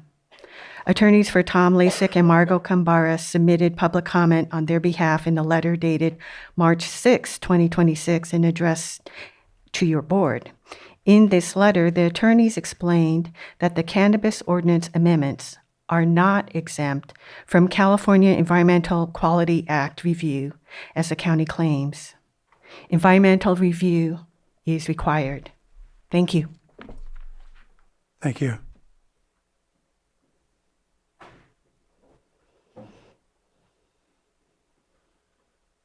Good afternoon, Board. Tom Lasik. As Margot mentioned, we stand by our letter from last month, but I did want to bring up a couple things based on some of the comments and suggestions and feedback from the board and some of the community. I do support, and I think it's a really good line that Supervisor Sabatier says, if you have a greenhouse or an enclosed structure, it should not be emitting odors, and that needs to be enforced. I also agree with the treasurer that there needs to be some sort of minimum on the opt-out threshold, because as you can already tell, people are having conversations on how to game the system. The other thing I would add, and this is something to look into because it came in the Planning Commission, is that there was a cannabis grower, it's actually one of my neighbors, that was concerned about the opt-out because they were still trying to get their cannabis license.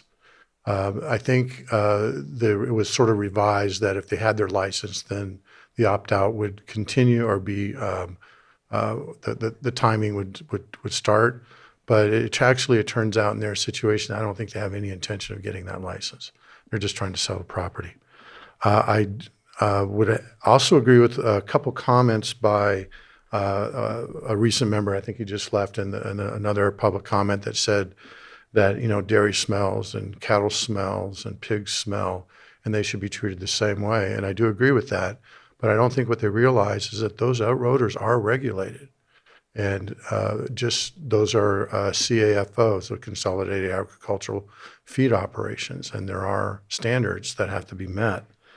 I think someone said that this is being rushed, and I think those of us who have been around this for a while know that we are now coming up to nearly 4 years on this conversation, so I don't think that's by any stretch of the imagination should be considered rushed. And that only the non-compliant growers are the problem. I would respectfully disagree. I have a grower next to me that I feel is a very good actor, and he's been very conscientious, yet there is an odor. Now, related to that is this idea that theoretically, the current standards should apply. I think that's tone deaf. If you have a quarter acre, 200 feet away, which is about where I stand to across the street, excuse me, you're going to smell it. I don't care what the science says.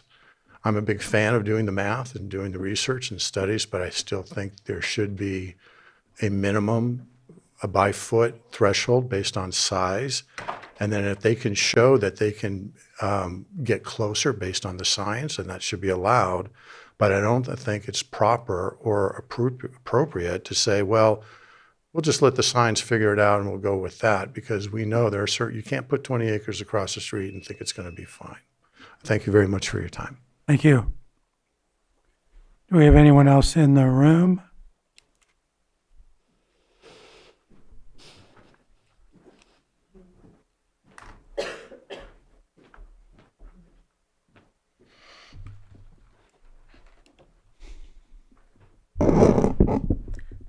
Good afternoon, supervisors. My name is Autumn Carsey, and I want to speak directly to the most impactful issue in this ordinance, the proposed increase to setbacks.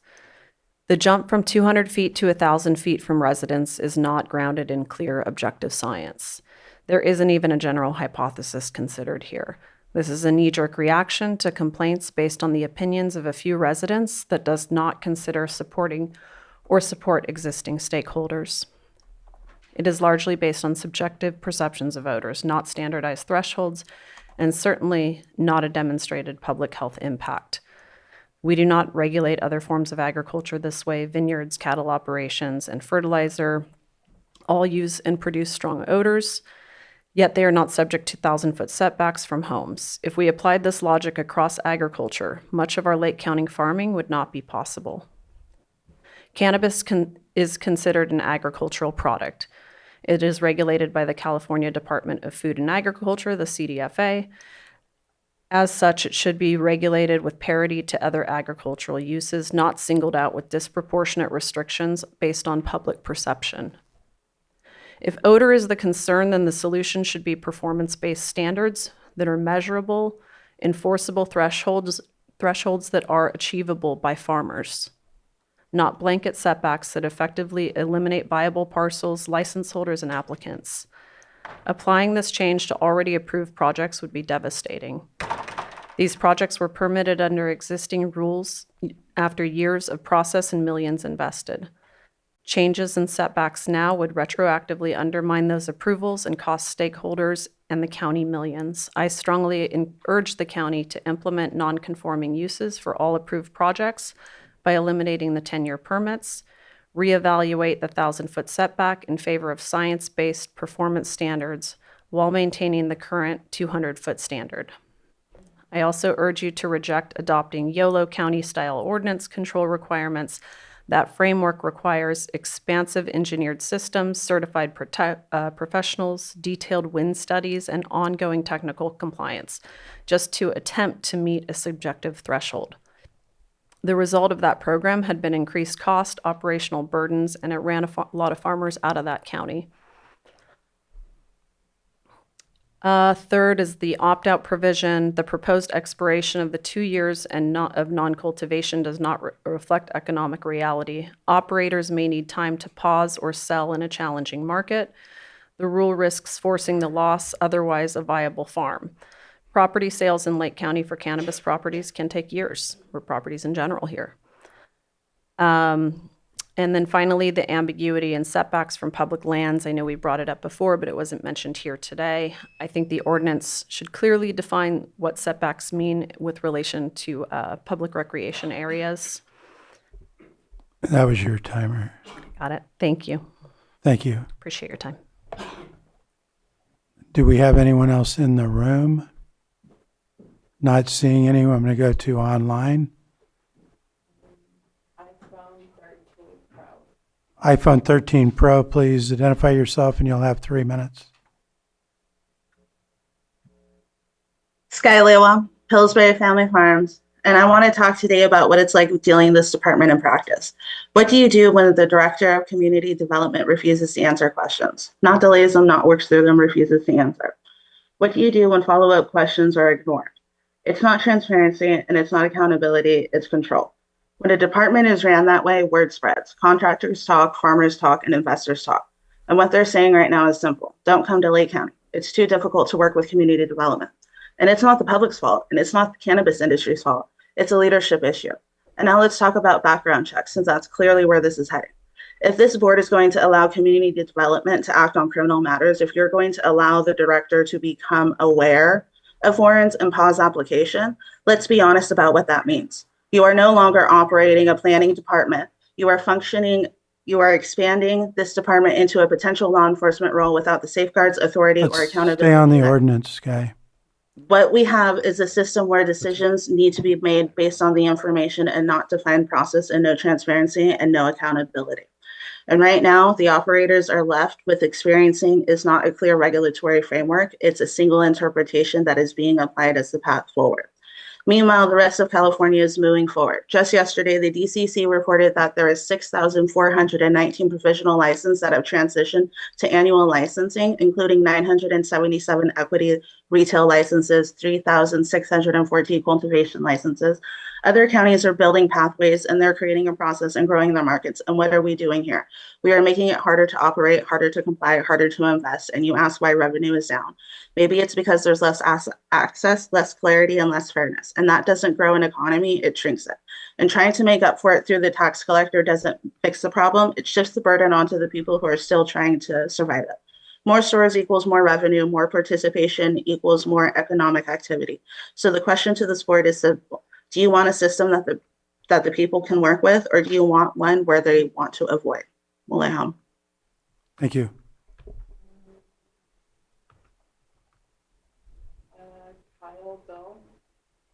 Kyle, go ahead. You'll have 3 minutes. Oh, thank you. Kyle Bill, Lakeport resident. I just wanted to kind of express some thoughts and concerns I think that the board should consider with any type of these projects. I think there's a lot of cultural implications that could be had with any kind of project, and I just want to kind of touch on them from my individual cultural perspective. Not representing any tribal input, but I would encourage there to be tribal consultation throughout these processes to ensure that things that might be overlooked as having cultural impacts.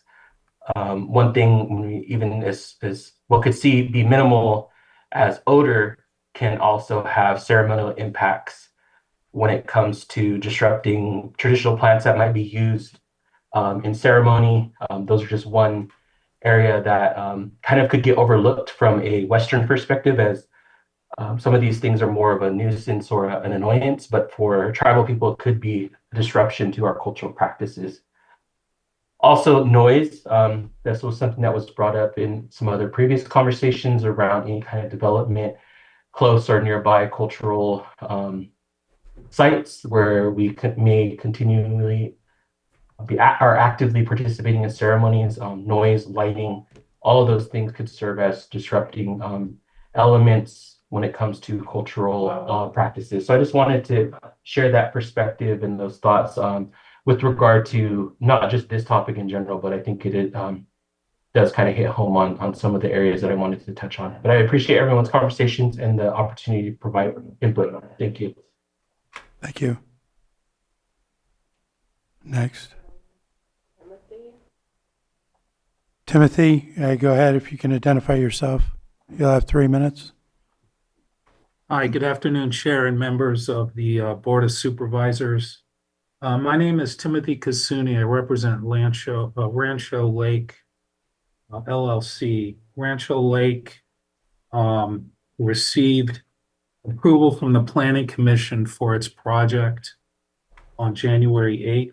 Rancho Lake obtained a mitigated negative declaration, has been working on its application for years. The Planning Commission approval was appealed by a neighbor. The hearing before this board, I believe, is on April 21st. I've written a formal letter. I won't read it, but it is in the record. I encourage all of you to read it. The gist of the letter is this. In reviewing the draft ordinance, I don't see any protections for applicants that have not only had a completed application under the Permit Streamlining Act, but has also received the first round of discretionary approval, in this case from the Planning Commission. I think there needs to be, and the number of operations that are in Rancho Lake LLC's situation, I can't imagine there's very many, but there has to be a mechanism in this draft ordinance to protect applicants who have spent thousands of hours, including substantial amount of staff time, have a completed application, has had that application already gone through the first round of discretionary approvals. There has to be a protection afforded to project applicants in that situation. And I'm encouraged by Supervisor Owen's comments a little while ago that the goal is to be fair to everybody. Well, basic fairness, sound public policy, and to restore confidence, not that there isn't, but to maintain confidence from business owners who are undertaking substantial investments to apply for and obtain approval for these projects. Basic fairness requires some sort of exemption, and there is a template for this to be done. And there was an ordinance passed, 3103, related to cannabis and farmland protection zones. This is back in April of 2021. And there is an express provision for pathways for applicants impacted by the creation of the ordinance. That kind of pathway language really needs to be included here, or else there will be a basic unfairness. I'd encourage any questions, but those will conclude my comments. Please refer to my formal letter on this issue. Appreciate your time and consideration. Thank you. Thank you. Next.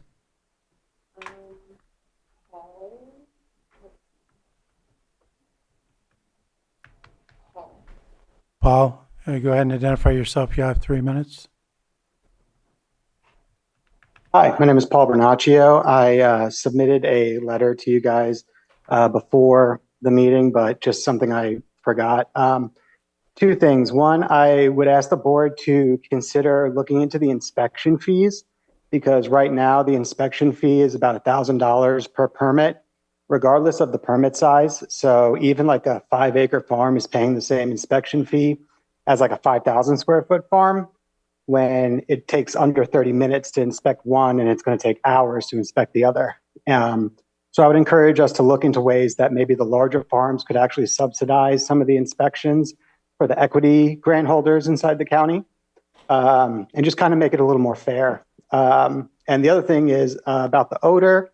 I live up on Cobb, and there's a large vineyard around the corner from me, and they spray with sulfur like multiple times a year. And when they do that, the whole valley stinks like sulfur. My house stinks like sulfur. Everything stinks like sulfur. Sulfur is a known lung irritant, especially around children. And I've got kids in my house where it smells like the spray. I just deal with it every year. I don't think there's really much that I can do about it, but the smell of sulfur powder is much more dangerous than just the smell of cannabis. As far as I know, and I would love to see any kind of data or information somebody has, but I'm fairly sure no one has ever gotten long-term serious illness just from smelling cannabis. There might be anecdotal evidence of people feeling ill, but nothing that is life-threatening or long-term. So that's just one thing that stuck out to me because I do not appreciate all the spraying that is done at the vineyard near my house. So thank you. Thank you. No more hands. I'll bring it back to go ahead and close public comment, bring it back to the board for any further comments or questions. I'm going to start with Supervisor Sabatier. All right. I got a couple questions first. You submitted a list of projects in our attachments. Is that the full list of approved projects? Because it seems to fall off a cliff, and I know that our applications fell off a cliff. I only see 2 applications from 2023, and then it turns into a PL. I'm just kind of trying to understand what PL means versus UP or MUP. Yes, Mary Claiborne, Senior Planner, Community Development Department. The list of projects that you have before you is the approved projects that are active and approved. We have several projects that have expired, so those are not on the list. With that, we have some more projects that are pending that are not on this list. This list is not all inclusive of the most recently approved project from March 26th. And then, and maybe it's not possible to answer, and I might even struggle to find it, but I think there was a typo in one place where it said RA. I was just wondering if it was RR or RL. I'm trying to ascertain what the changes to our potential setbacks, who would be affected. And let me just see if I could do a...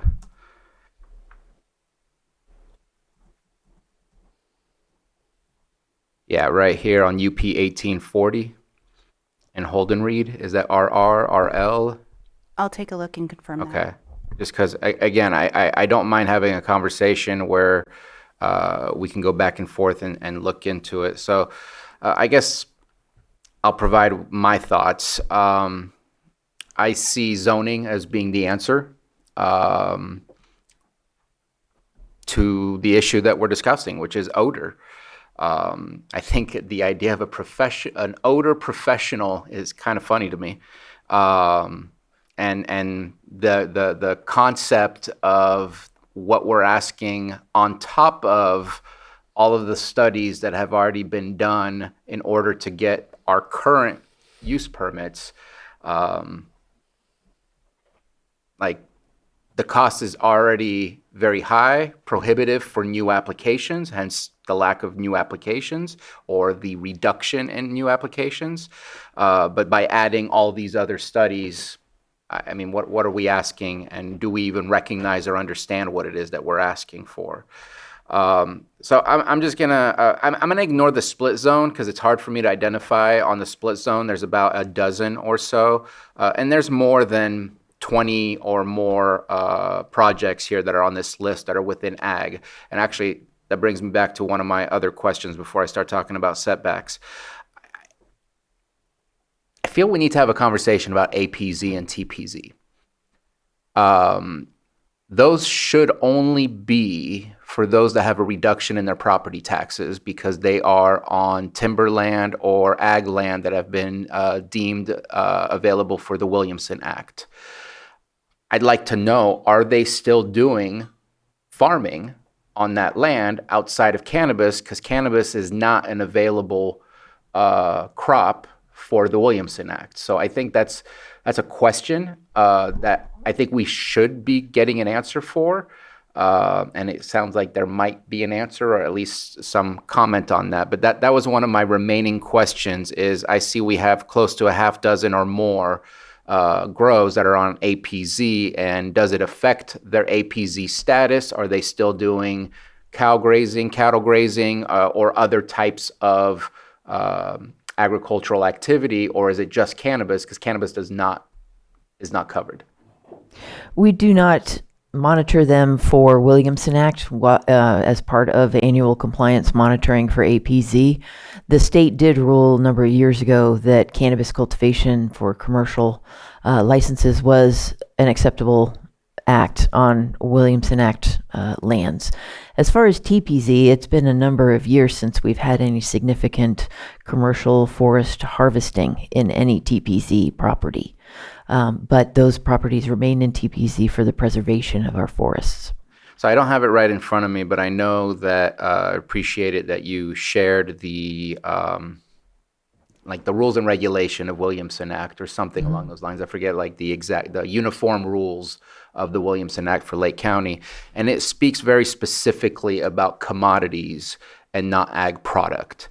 And I think that's where it becomes very different, that an ag commodity is a federally recognized crop versus an ag product, which CDFA can state cannabis is an ag product, but it is not an ag commodity. So maybe that needs to be answered as far as what that does, because that's our uniform rules. And maybe if we wanted cannabis to fall within the APZ or within the Williamson Act, we need to review those rules, because those rules have not been changed in a very long time, because the last time we ever did anything with Williamson was 2012, and removed those that were inactive. But I think that is a question that I think we should have answered, because we shouldn't have people utilizing a reduction in property taxes if there's no activity, or if there's no allowed activity that is happening on those properties. So I think in rural residential, those are typically going to be smaller lots. Already, if you're doing a 10,000 square foot, I think your minimum is 5 acres, if I'm correct, 10,000 square feet. Can you correct me if I'm wrong? Sorry, Supervisor, can you repeat that question? I was actually just fixing my table with the last question that you had asked. And for confirmation, UP 1840 is in agricultural zoning. Agriculture? Okay. Mm-hmm. I appreciate that. Anyways, I see here a minimum of 10,000 where it says 10,000, that it says minimum of 20 acres for type 2, 2AB, which is, I don't know if that's an updated number or not. I thought it was a lot less. I thought it was 1 acre. You needed to have 20 acres. So there is a difference between outdoor and mixed light cultivation. For outdoor cultivation, it's a 20-to-1 ratio. You do have to have 20 acres for 1 acre of outdoor canopy. For mixed light, you must have 20 acres for 22,000 square feet of mixed light canopy. Okay. I think that RR should be limited in the total canopy size, which I would suggest be 1 acre. And that the setbacks should be much larger than in the other areas, because that is meant for people to build residences in a more rural environment, typically outside of your typical community growth boundary. So I'm thinking 1 acre, 500 feet. Now, when I look at that, there's about, 5 or 6 that would be, about 3 that would look like they would be non-conforming. I'm going to skip RL because that one gets a little bit more complicated. But in ag, I'm sorry, it's ag. I'm happy to leave that at 200 with whatever our maximum happens to be. In RL, I'm looking for something in the middle, whether that's 300 feet, 250 feet.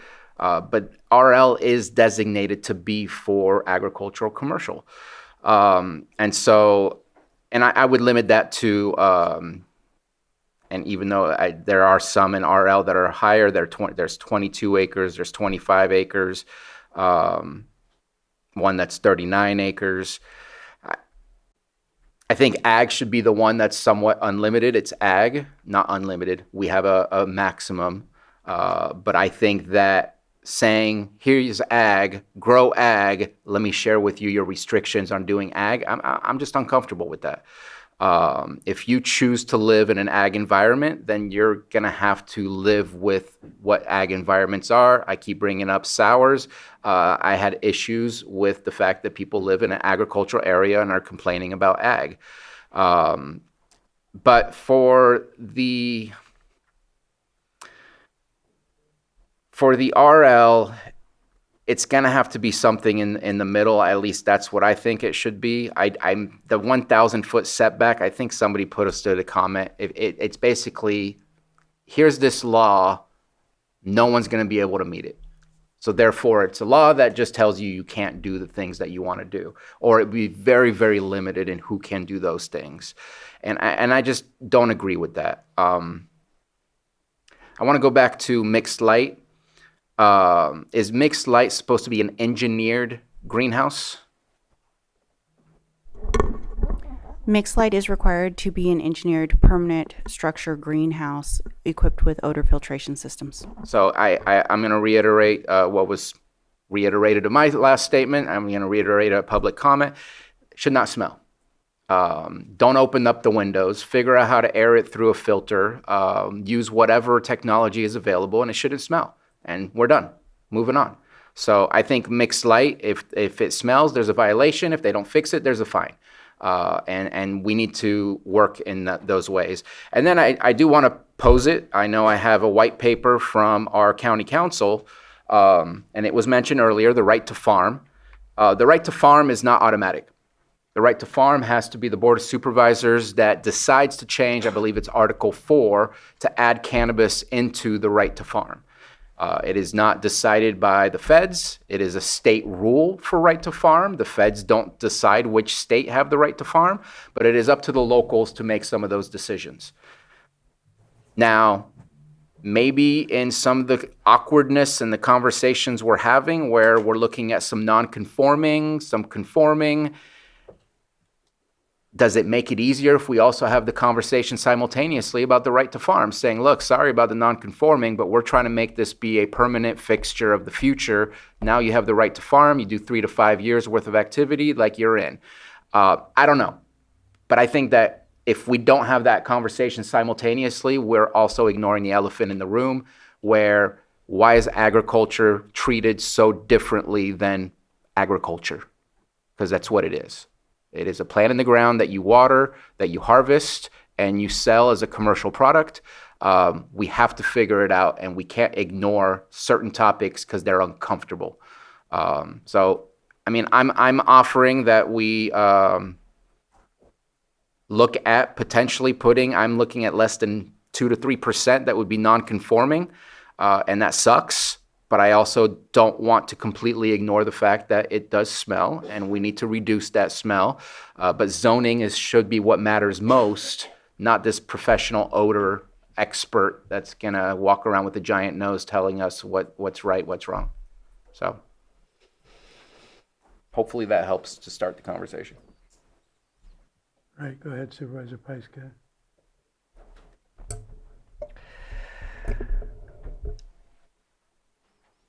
Yeah, this is something along the lines I was thinking. This is a really difficult nut to crack, and we have so many microclimates and so much wildly different terrain and so many different communities.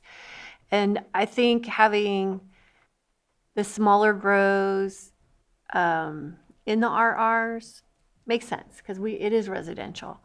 I want to make sure as we're doing this work that we're also giving the ability for farmers to decide what they want to grow, because cannabis is ag. And we're seeing significant changes in agriculture. We're going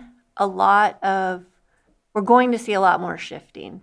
And whatever we do, I don't want to restrict farmers to make decisions that that they need to make. And if they are going to cull out their vineyards, and I know we can't accept any more applications at this time, but there's going to come a day when we're going to have that conversation.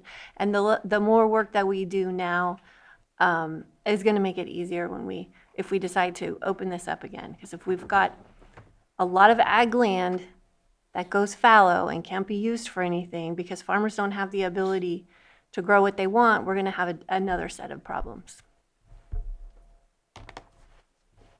All right, and I'm kind of on the same page with some of the same comments. If we're in a rural residential area, we've got to be able to not have the negative impacts on people that also live there that aren't growing. So I'm not sure what the exact right answer is on the setbacks, but I definitely think it's a different situation in the rural residential than it is in the straight ag zones. And I also feel that if these are indoor facilities and we have requirements that, there shouldn't be an odor, then they need to be held accountable to that. We have to enforce that or whatever we need to do. Yeah. So. Can I just add something? Yes, go ahead. And I have asked Director Turner, and we've talked about this before, about the amount of odor complaints that we've received. And they're mostly for non-compliant grows or illegal grows.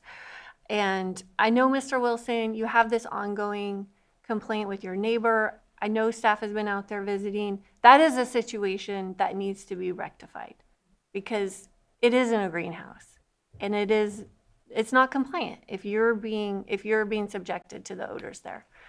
There was another issue, I think it was 2 years ago in Kelseyville with the processing plant, that the neighbors were complaining the odor was all over Main Street.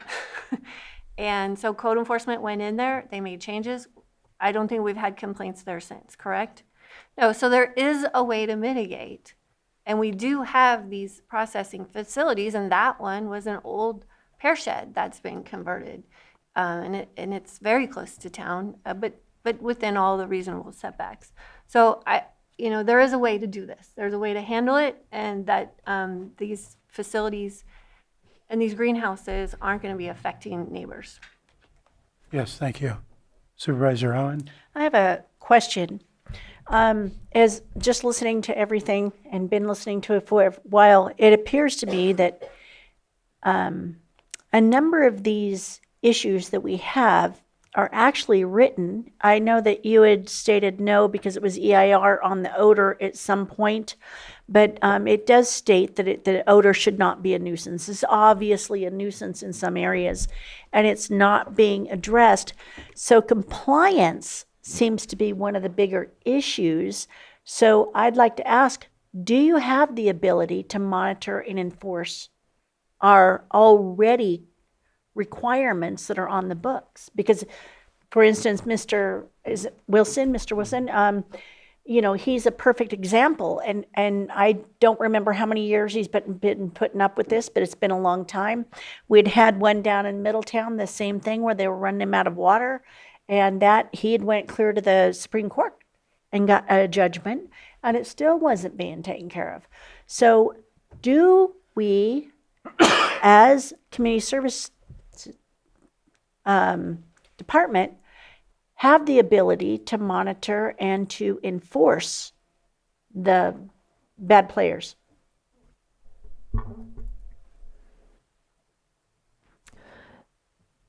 Since most of the complaints that we get for odor are for unpermitted grows, we route that through code enforcement or law enforcement. And so that's how we take care of those.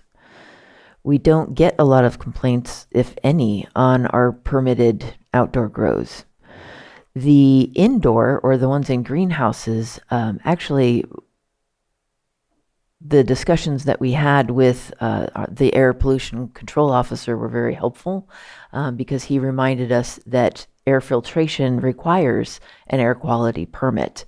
So we're looking into that now, specific to odor complaints for permitted indoor or greenhouse grows. We'll make sure that that's clear in the conditions going forward, as well as enforced in past ones as well. So far, since we aren't getting any complaints from licensed cannabis permits, we have not had the need to do any management or to address those because we're just not getting them. So, but we are actively looking at strengthening the no odor from structures. Thank you. Supervisor Crandall. Yes, if the conditions of approval were being looked into, would whoever's inspecting those conditions of approval, wouldn't, especially regarding smell or odor, they would be able to actually determine that once going out to inspect? The odor control. So if there's conditions of approval and then they go out and check to see if they're in compliance, there would be a natural opportunity for someone to inspect or see or determine if there's an odor or if there's an odor control. Odor is something that is, again, subjective, but staff does arrive. We roll windows down prior to our arrival when we're coming close to the site to determine if there is an off-site odor as we approach. One thing that's important to discuss here that I don't think has been brought up, and this was discussed during the Cannabis Ordinance Task Force, is that a standard practice in greenhouse cultivation is to vent the greenhouses. So it's important for the board to recognize that and either eliminate that practice within cultivation or to allow these people to vent, but also follow the air quality requirements put forth with Doug Gearhart's department. When we do find odor on site, we look at the issues as we're approaching, as we're entering. Is it during processing for an indoor operation, or how far away do we begin to smell the odors for outdoor? And then we address it. And then again, odor is subject to change with time of day, with wind direction. So it's really hard when we get these odor complaints and code enforcement does go to respond to these, and they're not smelling the same objectionable odors that were reported. So that is a difficulty that we are having. Would they determine also, like if there's a complaint in OpenGov or previously before it would be somewhere else, that would be something they inspect as well? So yes, we look at all complaints that are through any complaint-based system, whether it be Acela or OpenGov. We look at the record in its entirety for the parcel, including building permits and code enforcement complaints, not just the planning record. And then we'll identify the issues for follow-up as needed and note them on the inspection report. Because I'm hearing that the complaints are mostly about illicit grows, is from what I understand. But who determines if the complaint on OpenGov or anywhere else, who determines that the complaint is valid or invalid? That would be code enforcement that would respond. Okay, that's all I was just asking. Another thing I wanted to mention, I know Pat Sullivan had come up and talked about a specific amount. I don't know, did we determine what we were going to do on that or what we thought would be ideal?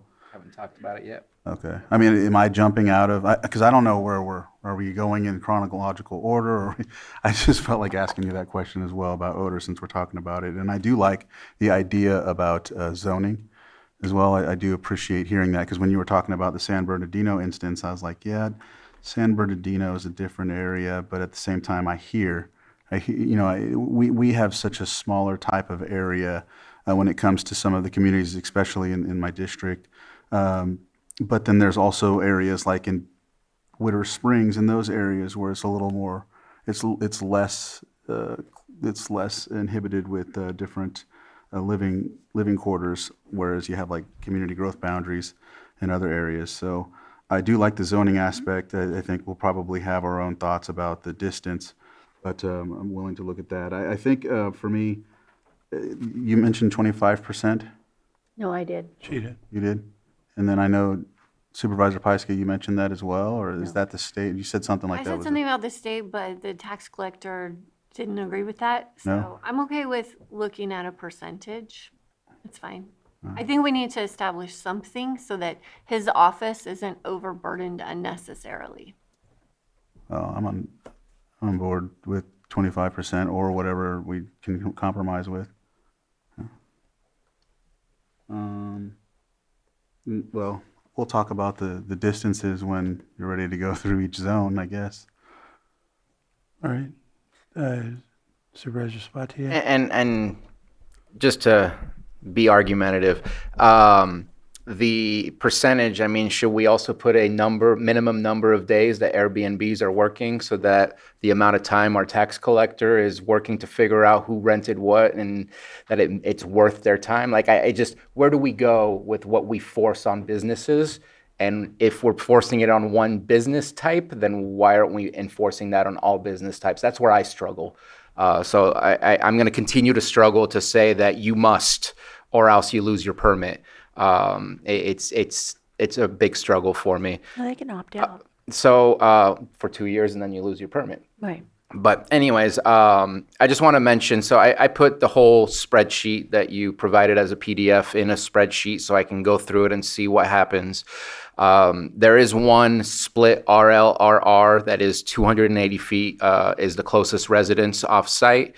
Other than that, if you look at the other just RRs, it's 200, 450, and then it goes to 520.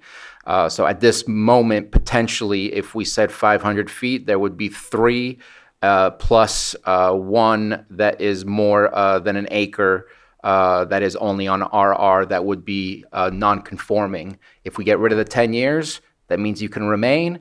You just can't upgrade your farm without bringing it to compliance. And I am okay with that rather than kicking anybody out right now by taking the rug from under their feet, but also pushing forward with a better way to protect that environment within that zone.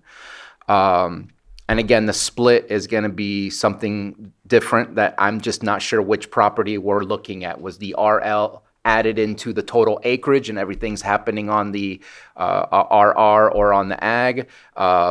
It looks like you're saying no, but that's going to be important for us to be able to map out and really see, identify who would be non-conforming based on any rule that we decide to go with. I'm looking at RL. There's about, there are 7 that are under 300 feet of the closest residence, and there are 14 that are less than 500 feet from the residence. I think that RL should not be equal to RR. I think it should be less of a setback. But there are a total of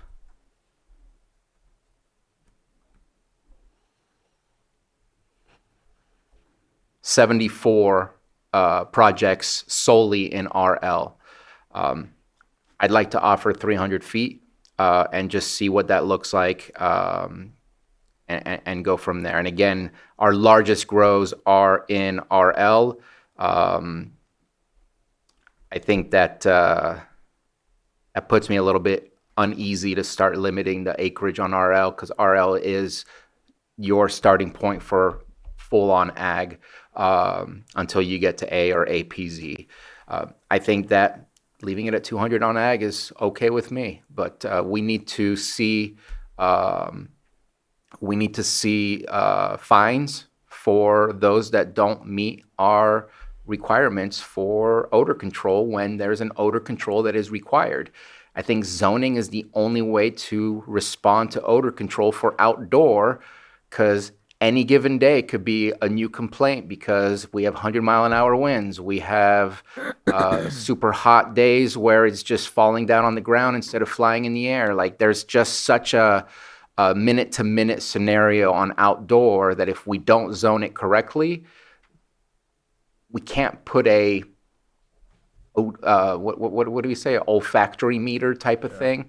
Like that, just that's going to say one day you're good, one day you're bad, and it's going to depend what day we choose to go out there to check it out, and then we're going to keep having the argument. So I also think that if you're completely outdoor, it's less concentrated versus mixed light. I'm not in your field. I'm not in your industry. but there's got to be a way to circulate air without having to open up the windows. And that's highly concentrated stuff if you're opening it up after it's been sitting there in a greenhouse environment. So hopefully that will reduce the number of complaints, but that's what I'm offering at least to get us started on the setbacks and the acreage. May I confirm that I understand you correctly then? For rural residential zoning district, 1 acre max canopy outdoor with a 500-foot setback from nearest offsite residence. Rural lands, 20 acre maximum canopy, though you are questioning the 20 acre maximum canopy, and 300 feet from offsite residence. Agriculture, also 20 acre, not sure if that's being questioned, but a 200-foot from nearest offsite residence. And then APZ would be treated like ag. TPZ would be treated like, I'm not sure yet. You haven't, I'm not clear on that one. Probably just like ag. Like ag? Okay, great. And just to iterate, the largest grow we have on here is 39 acres, 32.4, 25 acres, 25 and 22 acres are on RL. 39 is split ag RL.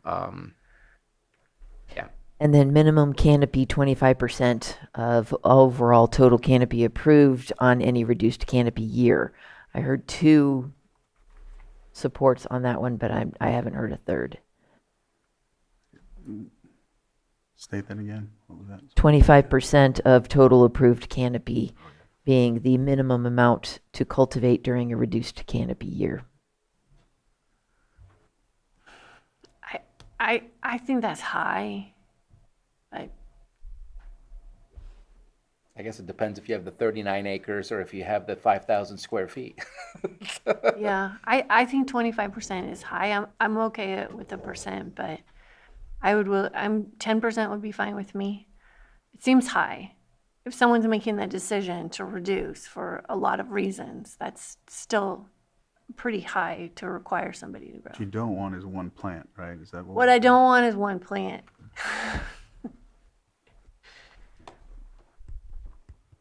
I mean, I could go with the 10%. I think we're being extreme in our 1 plant. That'd be like $10,000 to grow 1 plant. Well, It's like my tomatoes in my garden that cost me $5 a tomato. I still eat them, but I'm not trying to make a profit off it either. it probably costs more than $5. But while I'm just listening to what the tax collector has to say, That's what I was going to ask. maybe we need to ask that department, and he's not here, or other staff, like what is the threshold where it makes sense, and where is it going to overburden or? The burden on staff is the same. Matthew? As far as community development goes, because we're still performing the annual site monitoring visit. We just verified the amount that they said that they were going to cultivate. Okay, well, maybe we should check in with the tax collector's office and see what their burden is. He's not here. One quick filler. I remember jotting this down last time. In the whereas, including tribal representation and participation on the cannabis ordinance task force. I think when We did have tribal Oh, you representation. did. Okay, good. You did. I'm sorry. I And know also all of these permits are discretionary, so we do include, as Mr. Bill was talking about, we do include tribal consultation when requested. that. Right. I think we talked about that in the TIPO meeting as well. Just for clarity, when requested, not by the applicant, but by the tribes. By the Yeah, tribes. SB when it's 18 put out requires there. us to I send just- notification out. I know what the answer was, but I just thought I'd clarify that just in case somebody took it wrong. I have a question. Did you state 200-foot square setback on the our rural lands, our rural residential, and what was your setback on all the others? I was offering 500 for rural residential, 300 on rural lands, and stick to 200 on APZ, TPZ, and ag. Okay, I'd like to see a little increase on those. What's your suggestion? I'm going to say a 500. On which? On all? RL? Which? Yeah, on all. On every single one of them? Mm-hmm.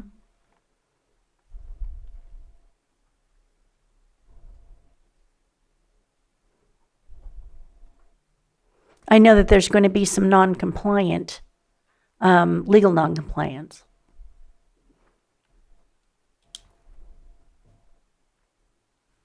That would be 29 out of the 116, or yeah, 116 permits that would be out of compliance.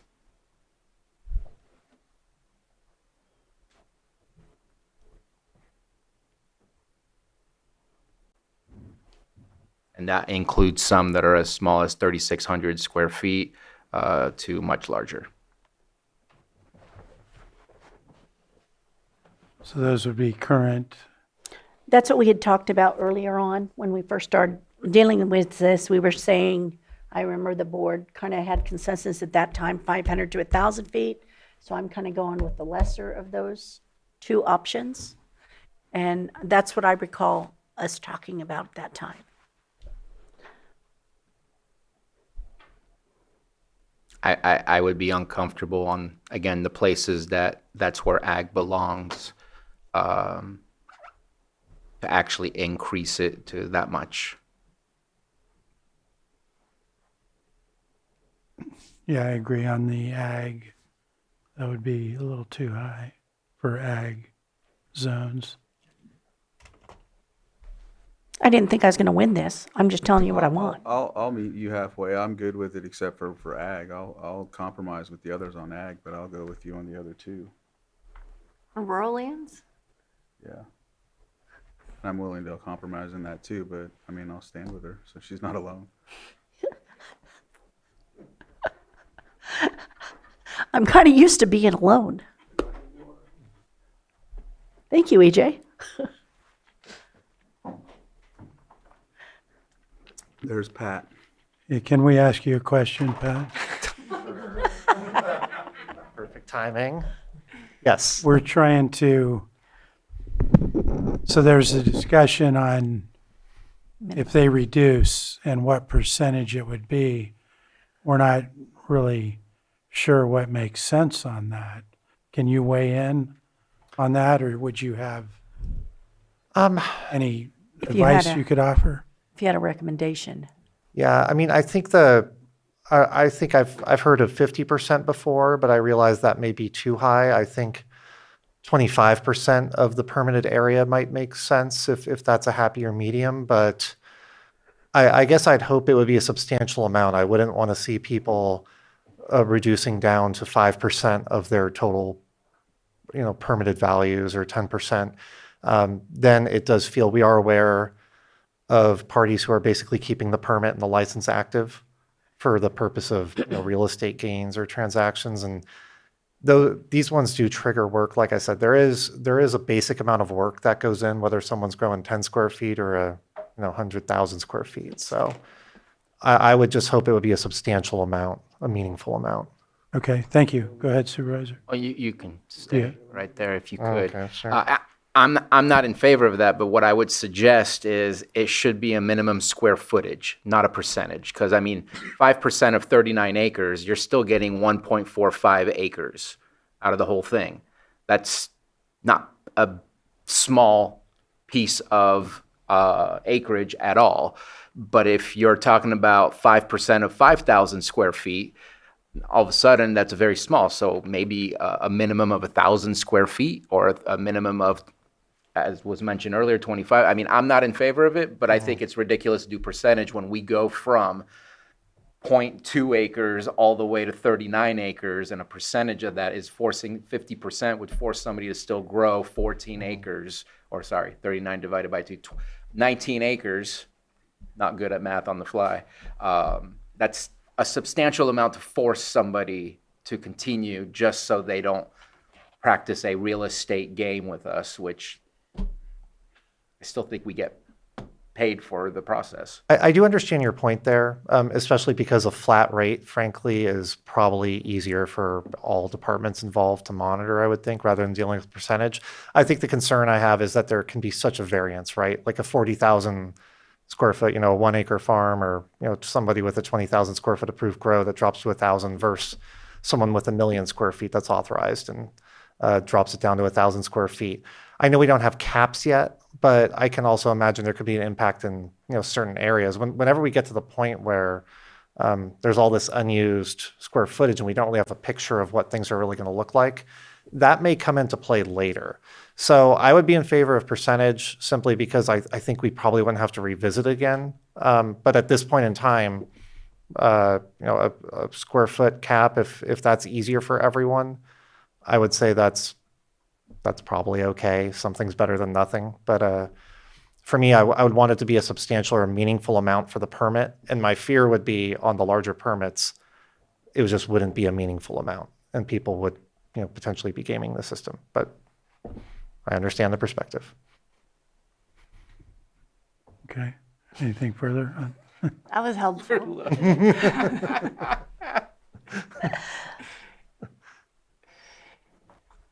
Thank you. Thank you. Go ahead. Sounds like we're going to have this conversation yet again. So maybe you could work with the office, the tax collector's office, to find out something that would be a good recommendation. If I understand correctly, then we would have a discussion with treasurer tax collector regarding the minimum amount of acreage that would substantiate or pay for their services. Twist their during arm? tax. Is that what we're doing? Well, so that curious. the treasurer tax collector's office would not be losing money on the time it takes for them to process the tax. Right. That sounds like where we would land as a minimum. Okay, we'll Yes. do that. Yep. So back to setbacks. So if what was suggested by Supervisor Crandall, that RL and RR were set at 500 feet, and one of them I don't know. It's actually I do know because it's RL RR. It would be 17 out of the 117 that would be non-conforming, give or take. Yeah. I think for RL, that's too high. They're, these are large parcels.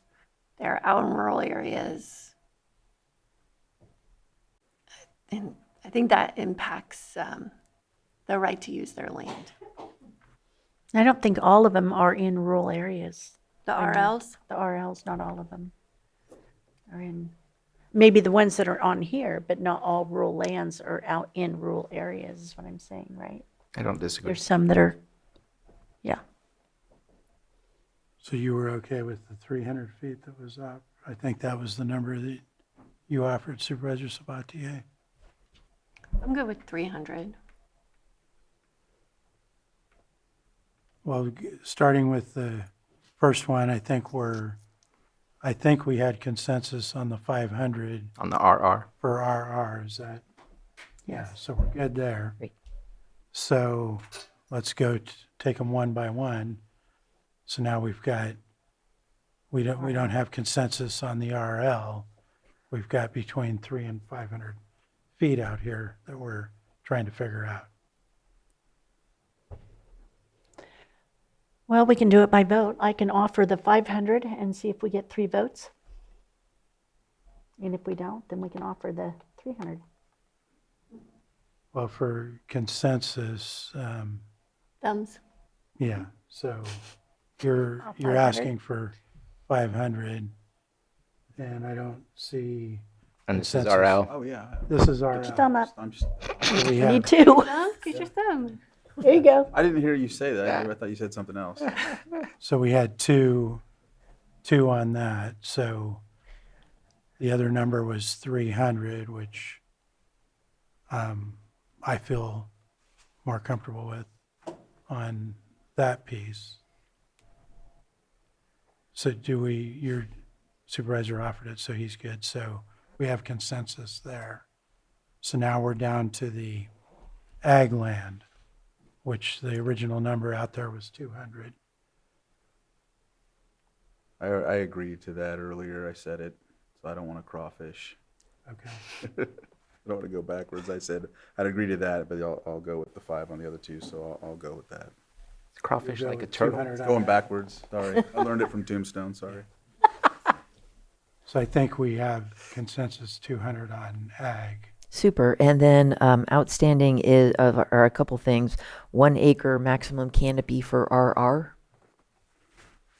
Yeah, I believe that's where we're I at. see consensus on that. And prohibition Go of ahead. venting Hang on. greenhouses. I just wanted to make sure that TPZ and APZ was part of the ag conversation. That's my understanding. Just wanted to clarify and make sure. Yes. There was discussion on prohibition of venting greenhouses. That's new. We haven't talked about that before. As far as I'm concerned, Can we it's a back up greenhouse just that a little keep the bit? Smell in. Real quick? Yeah.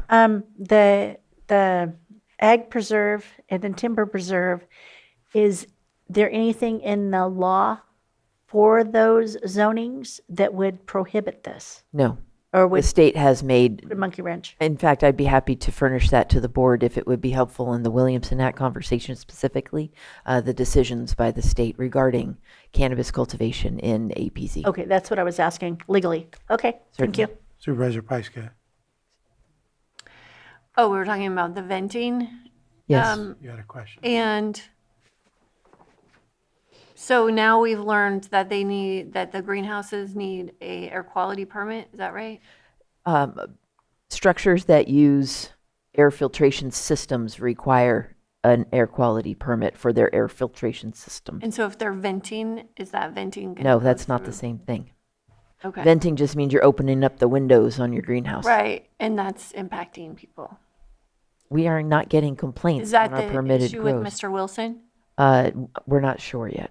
I don't know that they're venting on purpose as a greenhouse because they have a solid structure. Okay, I don't know then. They're venting. I think there are fan systems, there are filtration systems. I get it. They want to reduce the heat because it's in a greenhouse. Then, sorry to the people who don't like the odor, but grow outdoor if you don't want to have the appropriate mixed light greenhouse that can be self-contained. That's the way that I look at it. Yeah, I agree that's got to be controlled indoor and figure out enforcing that. Now, Go ahead. on any grow or houses, do they need to be, let me find my notes. Whether they're packing or whether they're growing, do they need to go to fire code and have the sprinklers? And is there any exceptions to that? And the filtrations, et cetera? If I understand your question, you're asking about fire code requirements for processor structures Yes. or any Whether it be like growing or- on-site processing for outdoor cultivation. Yeah, for any of them. I'll defer this. Like, I believe is a type F building? Sure. So a type F occupancy, according to chief building official, this is secondhand knowledge, so forgive me if I misspeak. But the occupancy is for new structures and it does require sprinkler systems. Existing structures, it depends on the occupancy as to whether a sprinkler system would be required as an upgrade. And then any of the new will also require the filtration systems?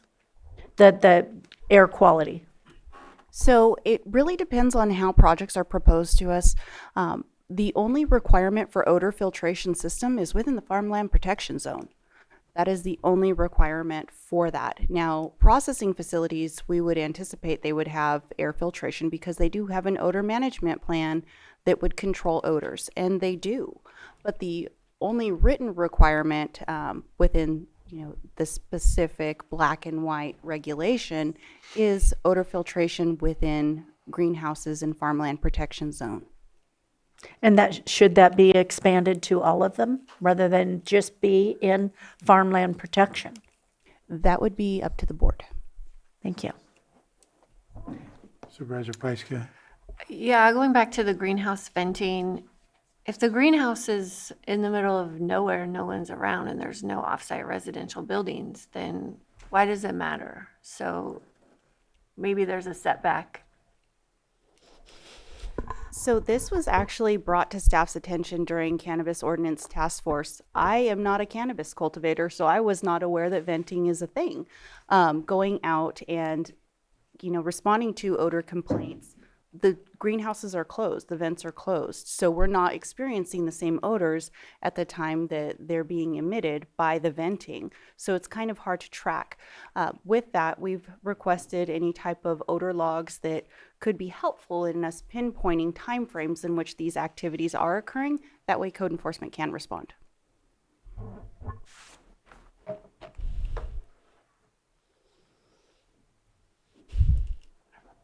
Go ahead, Supervisors. I think because odor is subjective and that this is a engineered manufactured building, I think we make sure it doesn't smell.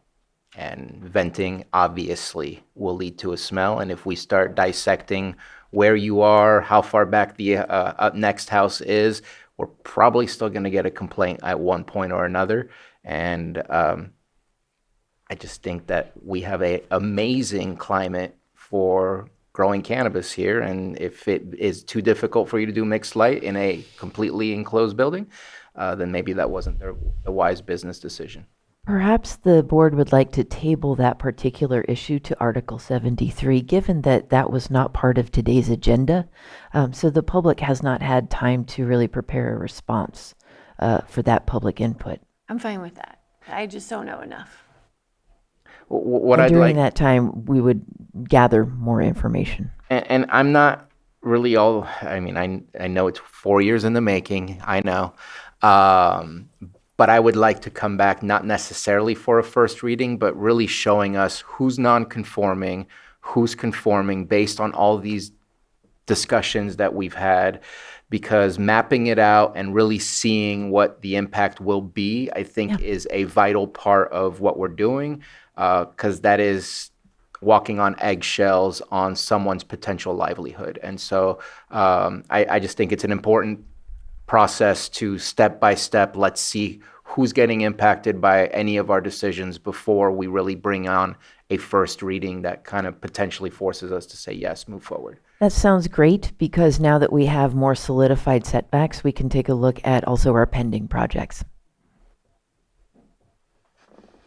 Okay.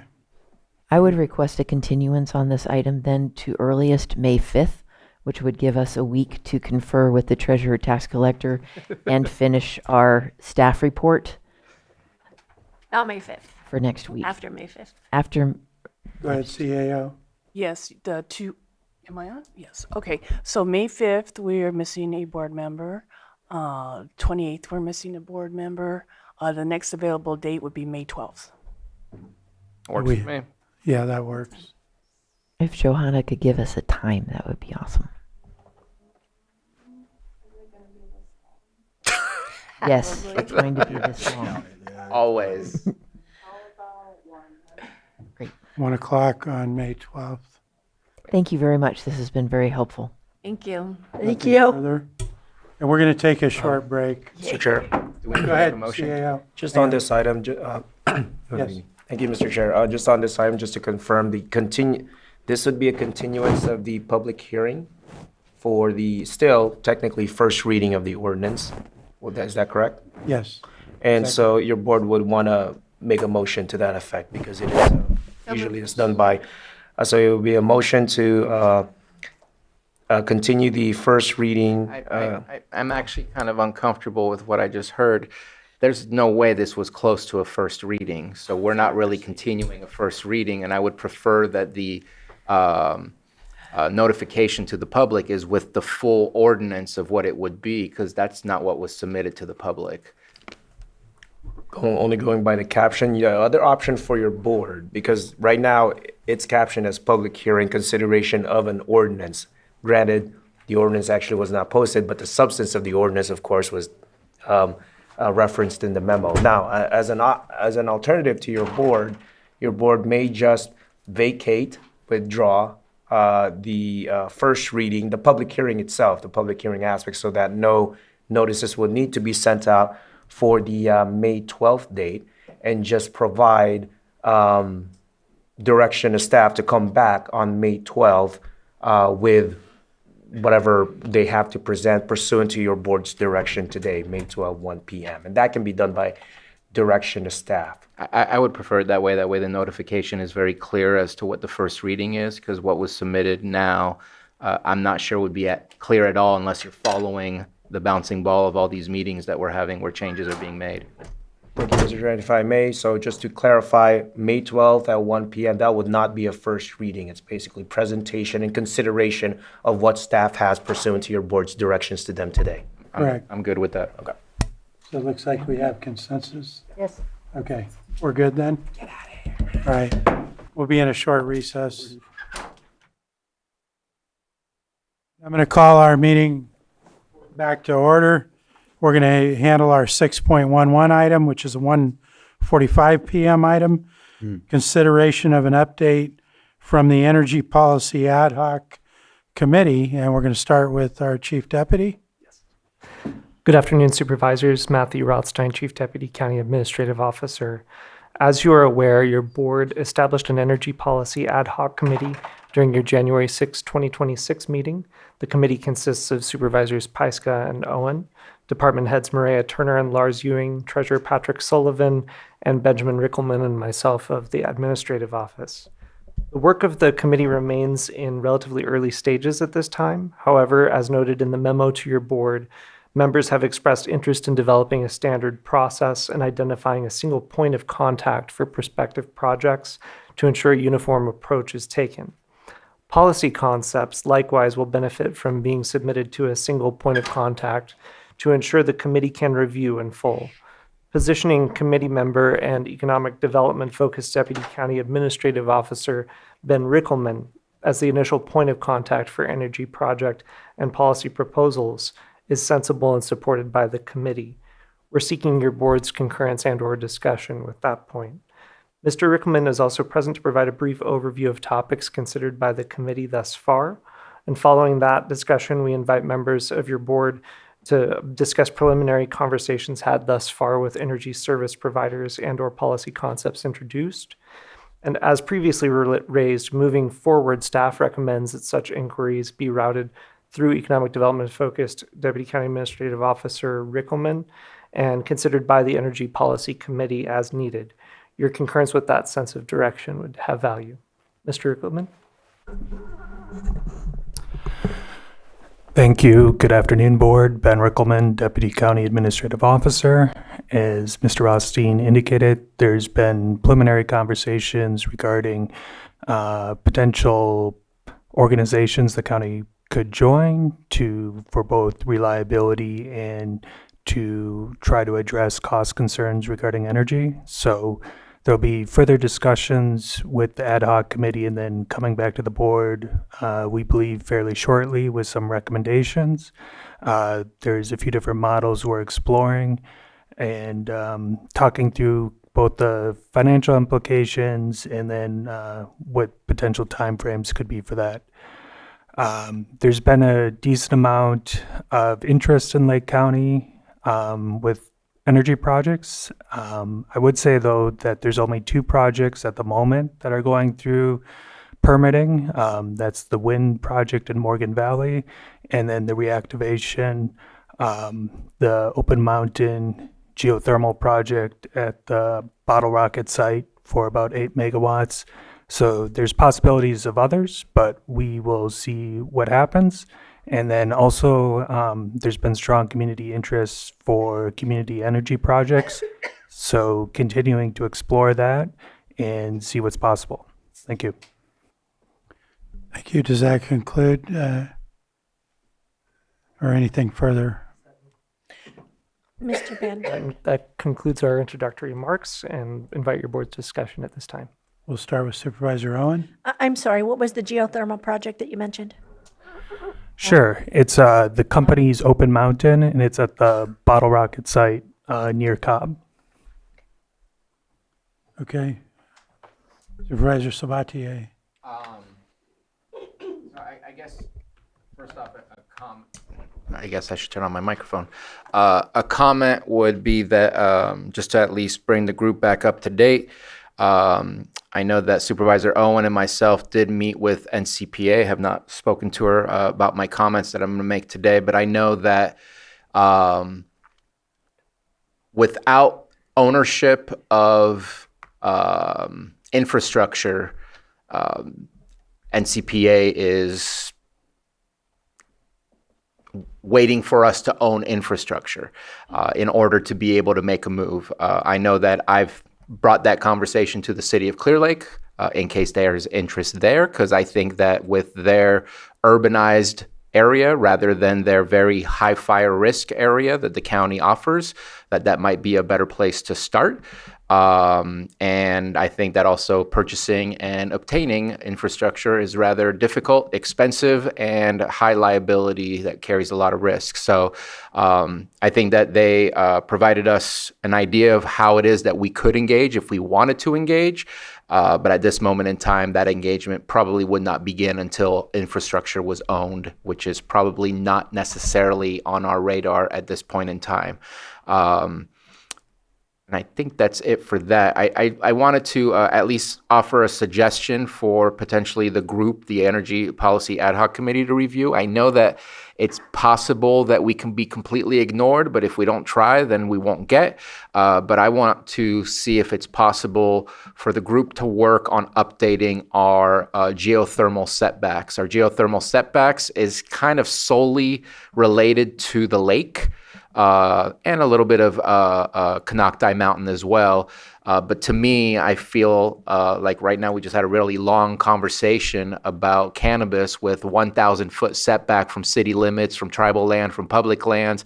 I feel like we should be looking at something similar to what's an appropriate distance from a community growth boundary? What's an appropriate distance from public lands where we want people to go out and enjoy themselves? And hopefully that could generate a new map.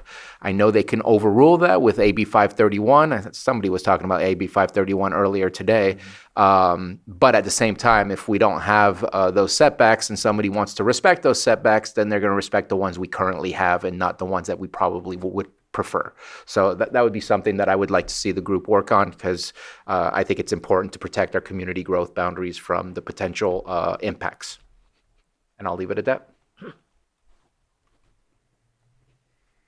Supervisor Owen? Oh, I'm sorry, I forgot to take that down, but I did have something. I think I'd mentioned this in our first meeting, but I've been approached by a couple of different people who are interested and wanted to know if we would be adding any outside individuals or companies onto the ad hoc. They were interested in partaking. I think at least the initial discussion we had was keeping it internal to we can have some recommendations to the board, and then we would be open to growing the membership of the ad hoc committee. So I think that's definitely something in the future, but we hope to turn around and present some recommendations that's from county staff and the supervisors fairly quickly to the board. Thank you. I just wanted to say it publicly so they could hear. Thank you. Anything else from supervisors at this point? Then I will go ahead and open this up to the public. Do we have anyone in the room? Looks like Mr. Lasik.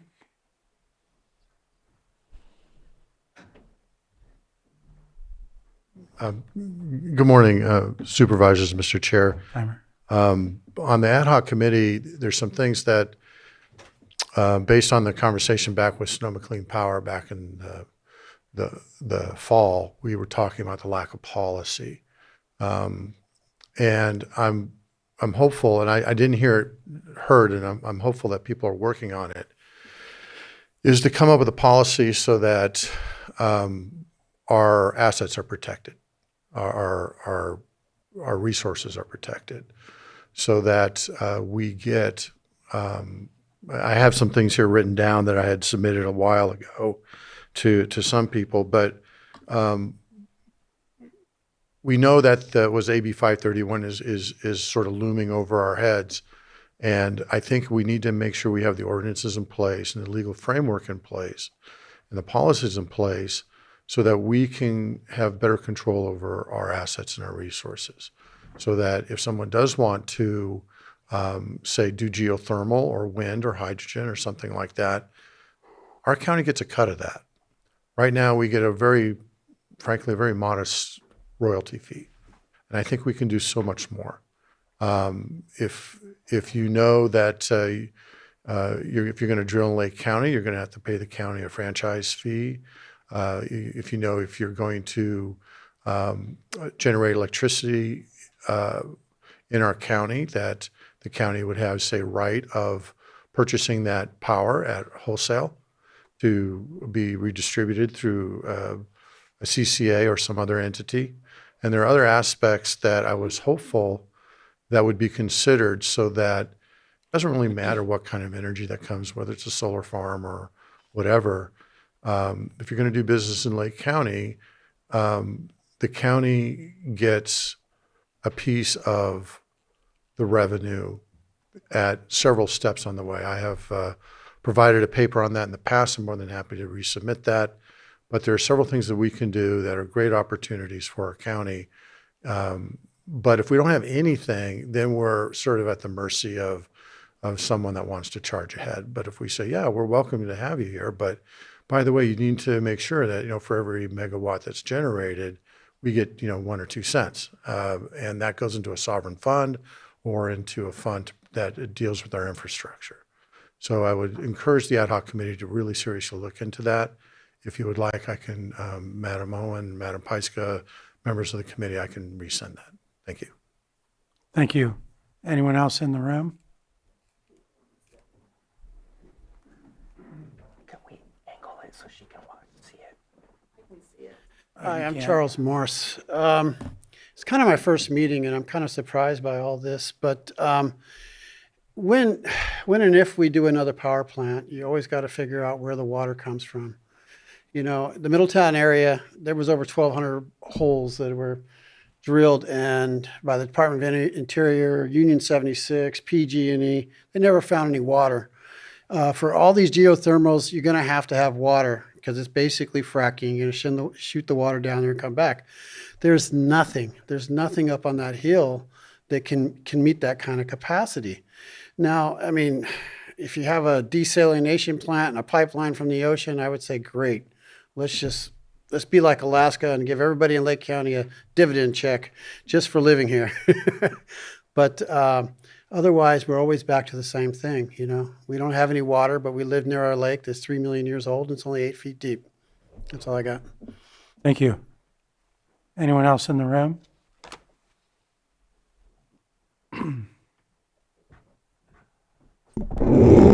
Mr. Chair, Supervisors, Margot Kambara. Having the ad hoc energy policy development committee is great. Sorry if I scrambled the name. I do have some questions and perhaps some suggestions that might lead to enlightenment. Some concepts and options to consider, please. We should consider energy sovereignty, the ability to consume cleaner energy and to control the economic and structural levers of its production. We should also be evaluating a range of alternatives to achieve true energy independence, and it shouldn't be restricted just to geothermal. We should be looking at other options, wind, solar, et cetera, et cetera. Among the things that we should look at would be the options. And some of that might include a hybrid model that would involve forming a community services district. So anyway, it would be very helpful to hear about the options that the ad hoc committee is considering and the reasoning behind it and and for the reasons that they are ruled out. Very similar to what Supervisor Sabatier referred to as infrastructure. If we don't own the infrastructure, that rules out a lot of options for us.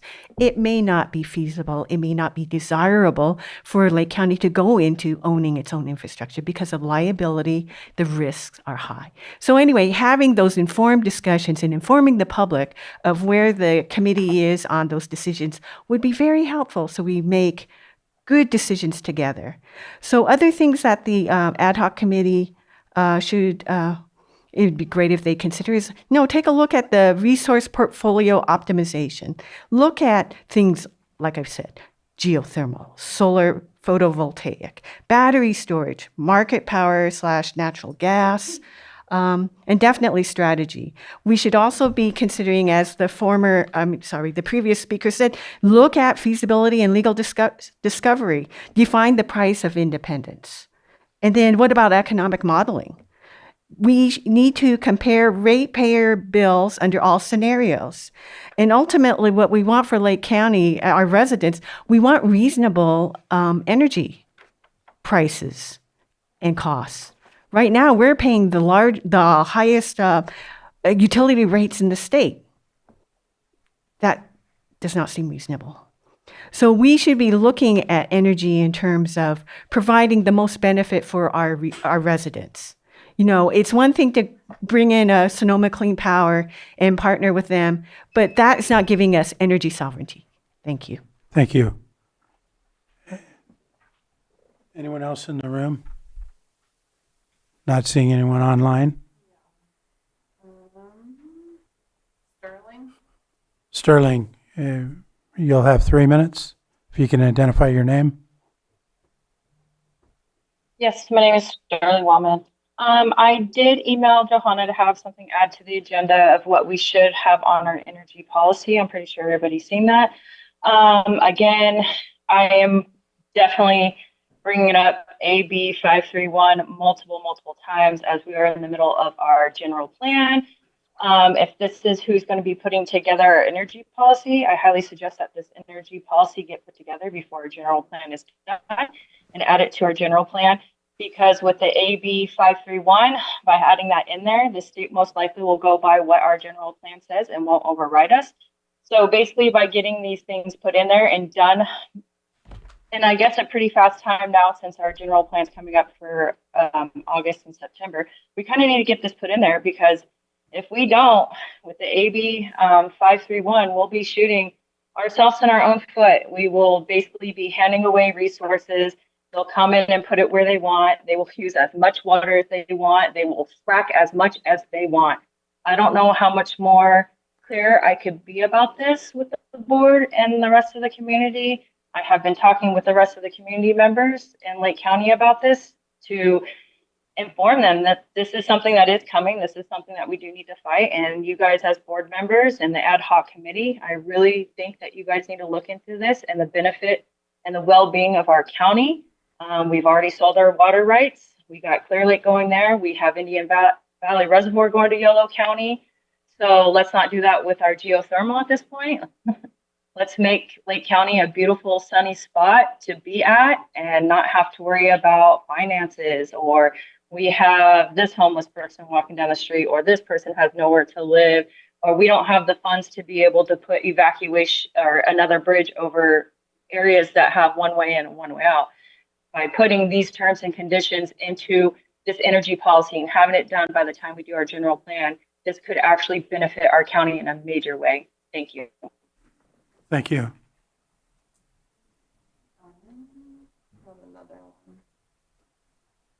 And her comment is attached. Do we have another online? Betsy Kahn. Betsy, if you state your name, you'll have 3 minutes. Thank you, Mr. Chair. Betsy Kahn. I want to second everything that Margot and Sterling were talking about. I hope that you guys will really address it, that legal issue with AB 531. But I personally want to advocate for remembering why the geothermal setback exists is partly because we want to protect the entirety and the integrity of the Clear Lake Basin watershed. During the General Plan Advisory Committee meeting last week, Mr. Bill spoke about how many human impacts there are on the use of the environment for cultural practices, and including, we were reviewing the noise element and the agricultural element and so forth. But I think we all seem to forget that if you're in the middle of the lake and you're looking up to the top of the mountains, that is the watershed. That is the entirety of the integral watershed. And we don't want to destroy it for the sake of financial benefit by putting some sort of an industrial practice in the middle of it. Also, I want to just remind you about the Full Circle program. The Kelseyville wastewater treatment plant was upgraded many years ago to accommodate the distribution of treated effluent, which is currently being sprayed on the side of Mount Konocti, but it could be delivered to the geysers or even to the Bottle Rock Power Plant, and that would be the water source for that energy creation.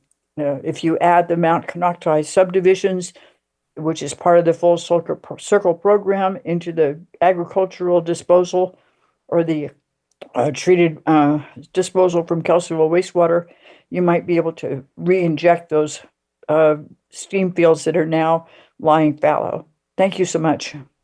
Thank you. No more hands. I'm going to close public comment, bring it back to the board. Supervisor Sabatier.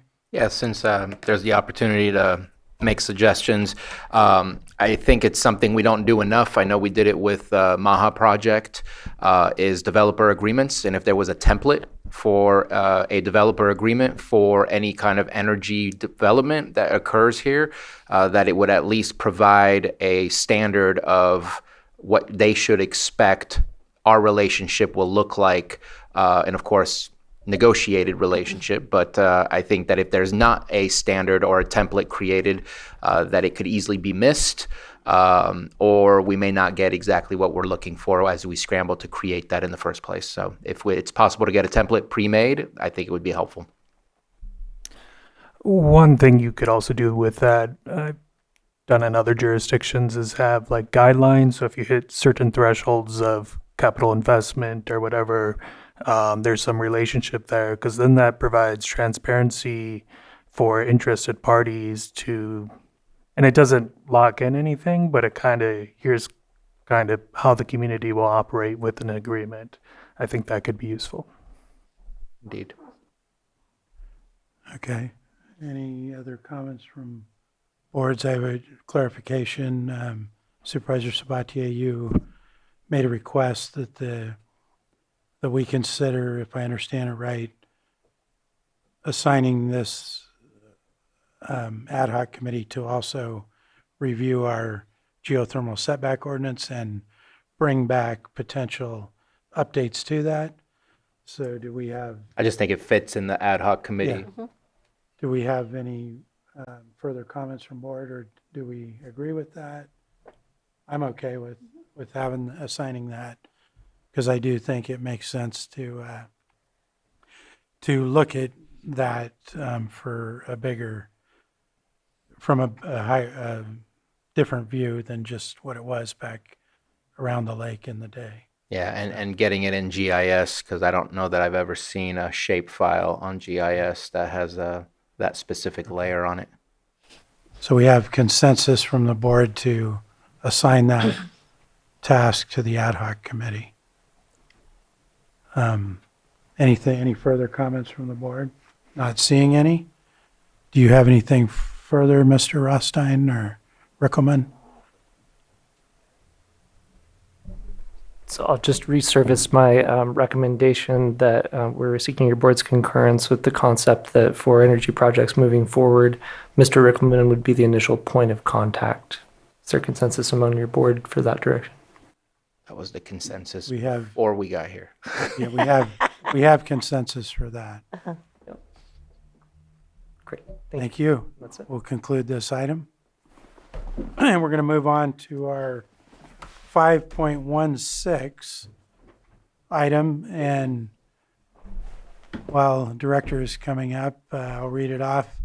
Approve amendment number 1 to the agreement between the County of Lake County Behavioral Health Services as lead agency for the Lake County Continuum of Care and North Coast Opportunities Incorporated to revise the invoicing provisions to align with the county's standard monthly billing and reimbursement procedures with no change to the maximum compensation amount of $527,625.96 and authorize the chair to sign. I'm not sure why it was pulled, but maybe we can start there. Go ahead, Supervisor. Yes, this was pulled in hopes that this can get kicked back to the Lake County Continuum of Care.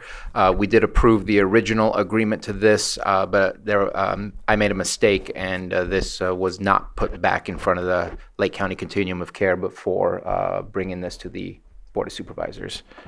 And so Okay. we'll bring it back as soon as possible because I think it's an important one. There are some important changes being made. Director Jones, any comment on that? Or? I've also worked with the one COC staff member that we have to implement some safeguards so that we can make sure our process allows full visibility to the COC anytime changes are made. So. Okay. Not seeing any other questions, I'll open it to the public in the room. No hands online, so we'll go in the room. Nothing? Okay. So I'll bring it back to the board and close public comment. And not sure what the, 517.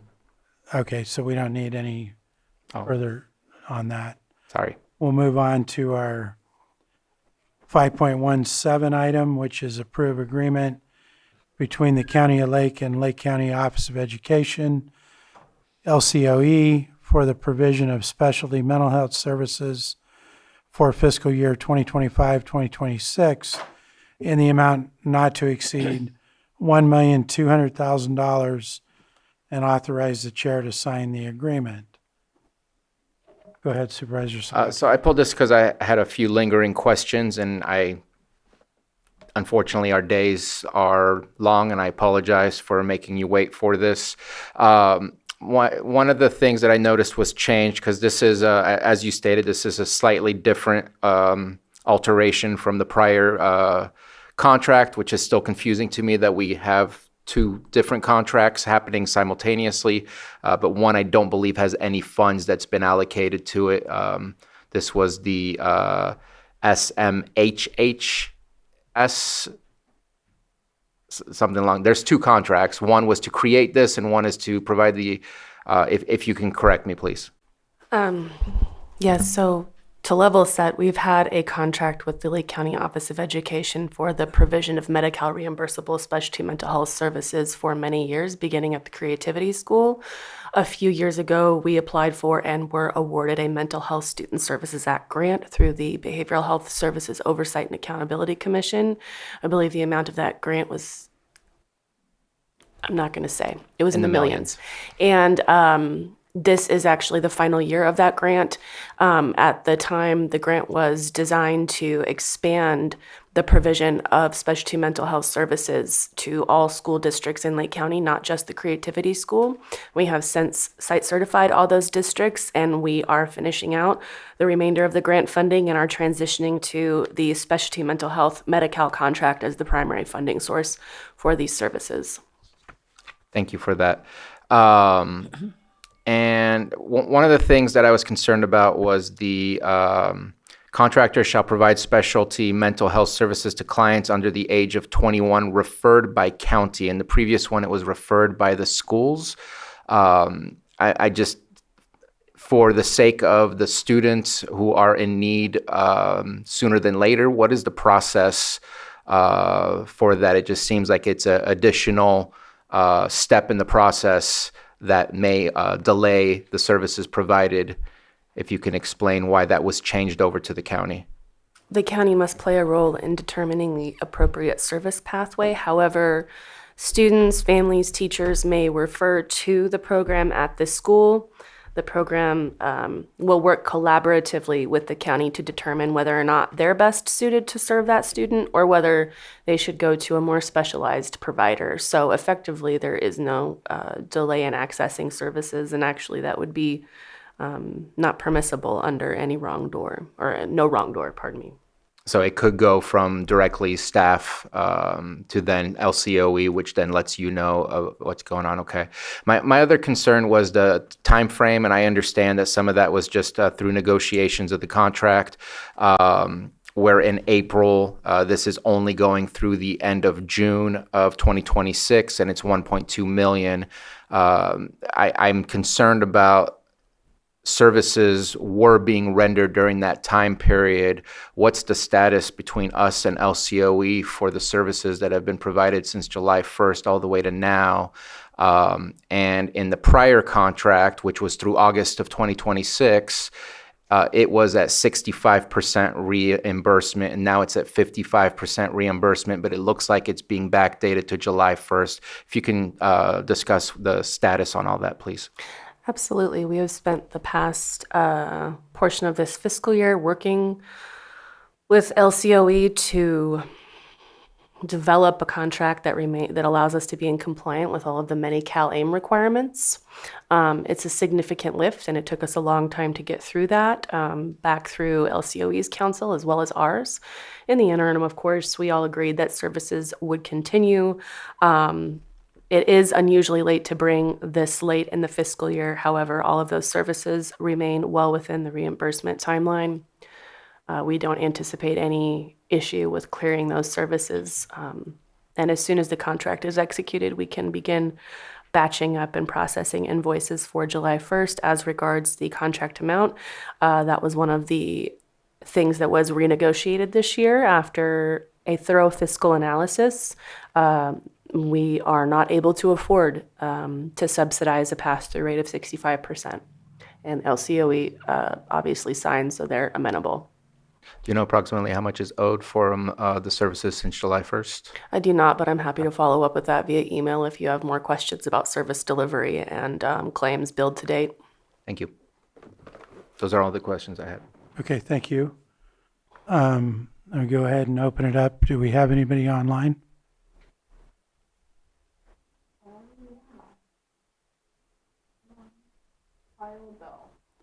Kyle, go ahead and state your name. You'll have 3 minutes.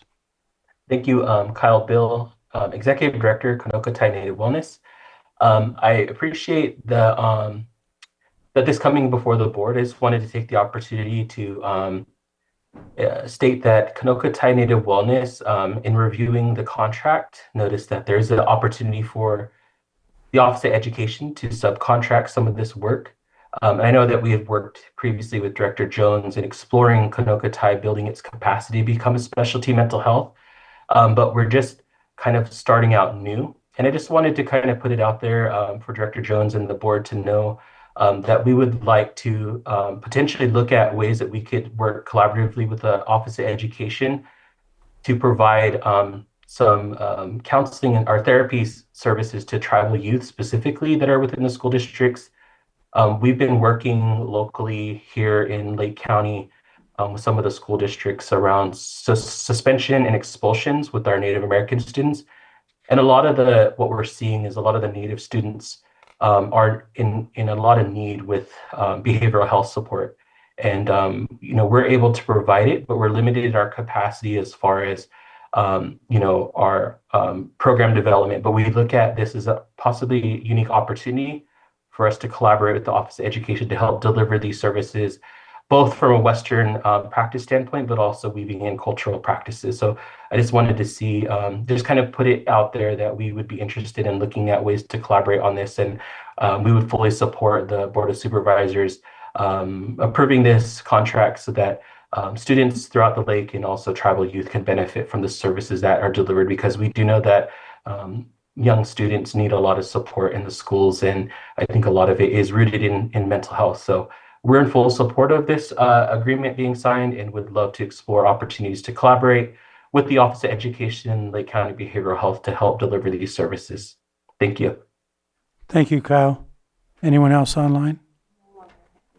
And do we have anyone in the room? Not seeing any.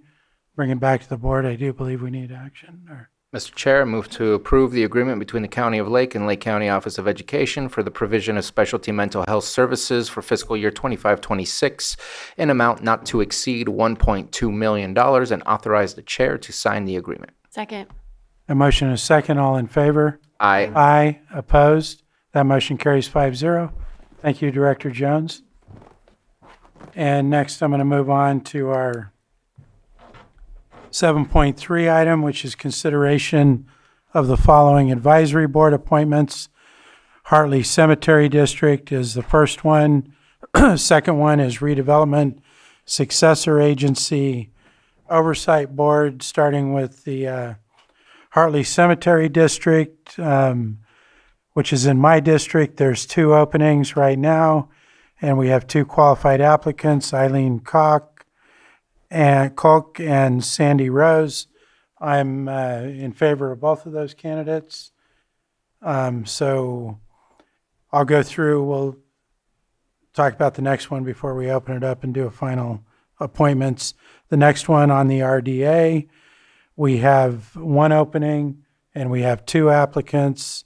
The first one is Sandra Karakos, I believe it's pronounced, and the second one, Stephanie Wayman.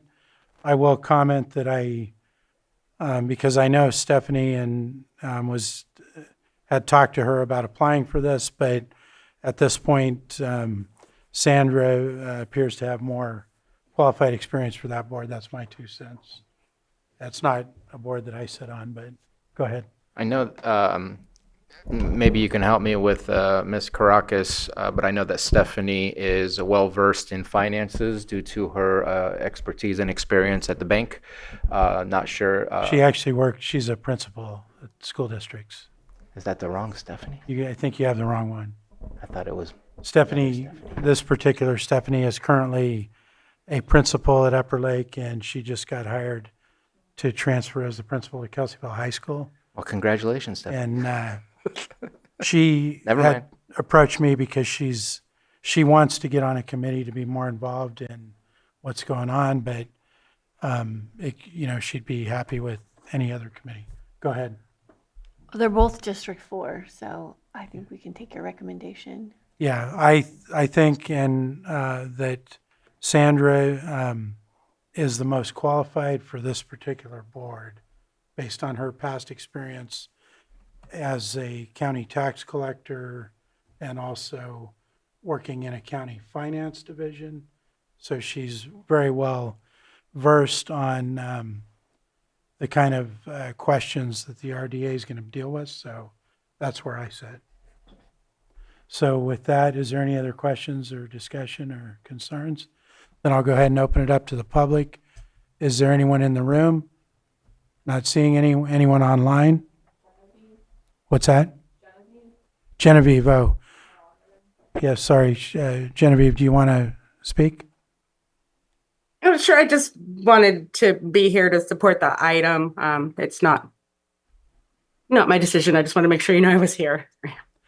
Thank you. And I appreciate you being here since you do facilitate this committee and you're responsible to organize the meetings and notify the appointees. So It was Stephanie Wellmeyer and Sandy Cacharos. yes, She was.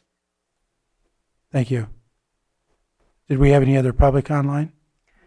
Then I'll close public comment and bring it back to the board. I can make the action for you. Can you please? Sure.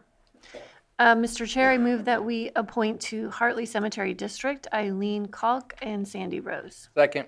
I have a motion and a second. All in favor? Aye. Aye. Opposed? That carries 5-0. Mr. Chair, I move that we appoint Sandra Cacharos to the Redevelopment Successor Agency Oversight Board. Second. I have a motion and a second. All in favor? Aye. Aye. Opposed? That carries 5-0. And that concludes that item. Thank you for being here to support, Genevieve. And can I check in with the board? Are we Yes, you good can. with, you already made the decision? So I'm going to forego 7.1. There won't be a calendars today. And I believe, help me out, CAO, I believe that concludes all open session items. It does, sir. Okay. Then with that, I'm going to move on to read off our closed session items. The first one is 9.1, Public Employee Evaluation, title Interim Public Works Director. Item 9.2, Public Employee Evaluation, title Public Health Officer. Item 9.3, Public Employee Evaluation, title Community Development Director. Item 9.4, Public Employee Discipline, Dismissal, and Release. Item 9.5, Conference with Labor Negotiator. That is a conference with Labor Negotiator A, Chief Negotiator Susan Parker, County Negotiators Jay Salone, Stephen Carter, Casey Moreno, Pam Samick, and Diana Rico, and Employee Organization Deputy County Council Association. Item 9.6 is a conference with legal counsel for existing litigation pursuant to Government Code Section 54956.9D1 dash FERC Federal Energy Regulatory Commission proceeding number P-77 Potter Valley Hydroelectric Project. And then 9.7 is an erratum for conference with legal counsel, significant exposure to litigation pursuant to Government Code Section 94956.9 D2, comma, E1 with 3 potential cases. Go ahead. Did I make a mistake there? Thank you, Mr. Chair. So just to clarify, it's Government Code Section 54956.9 D2 E1. That's all. Okay. That clarification, thank you, will stand for the record. Anything else? We're going to...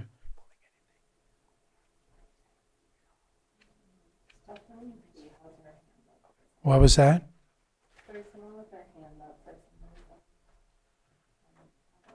Well, we're not in, do they have public comment on any of these titles?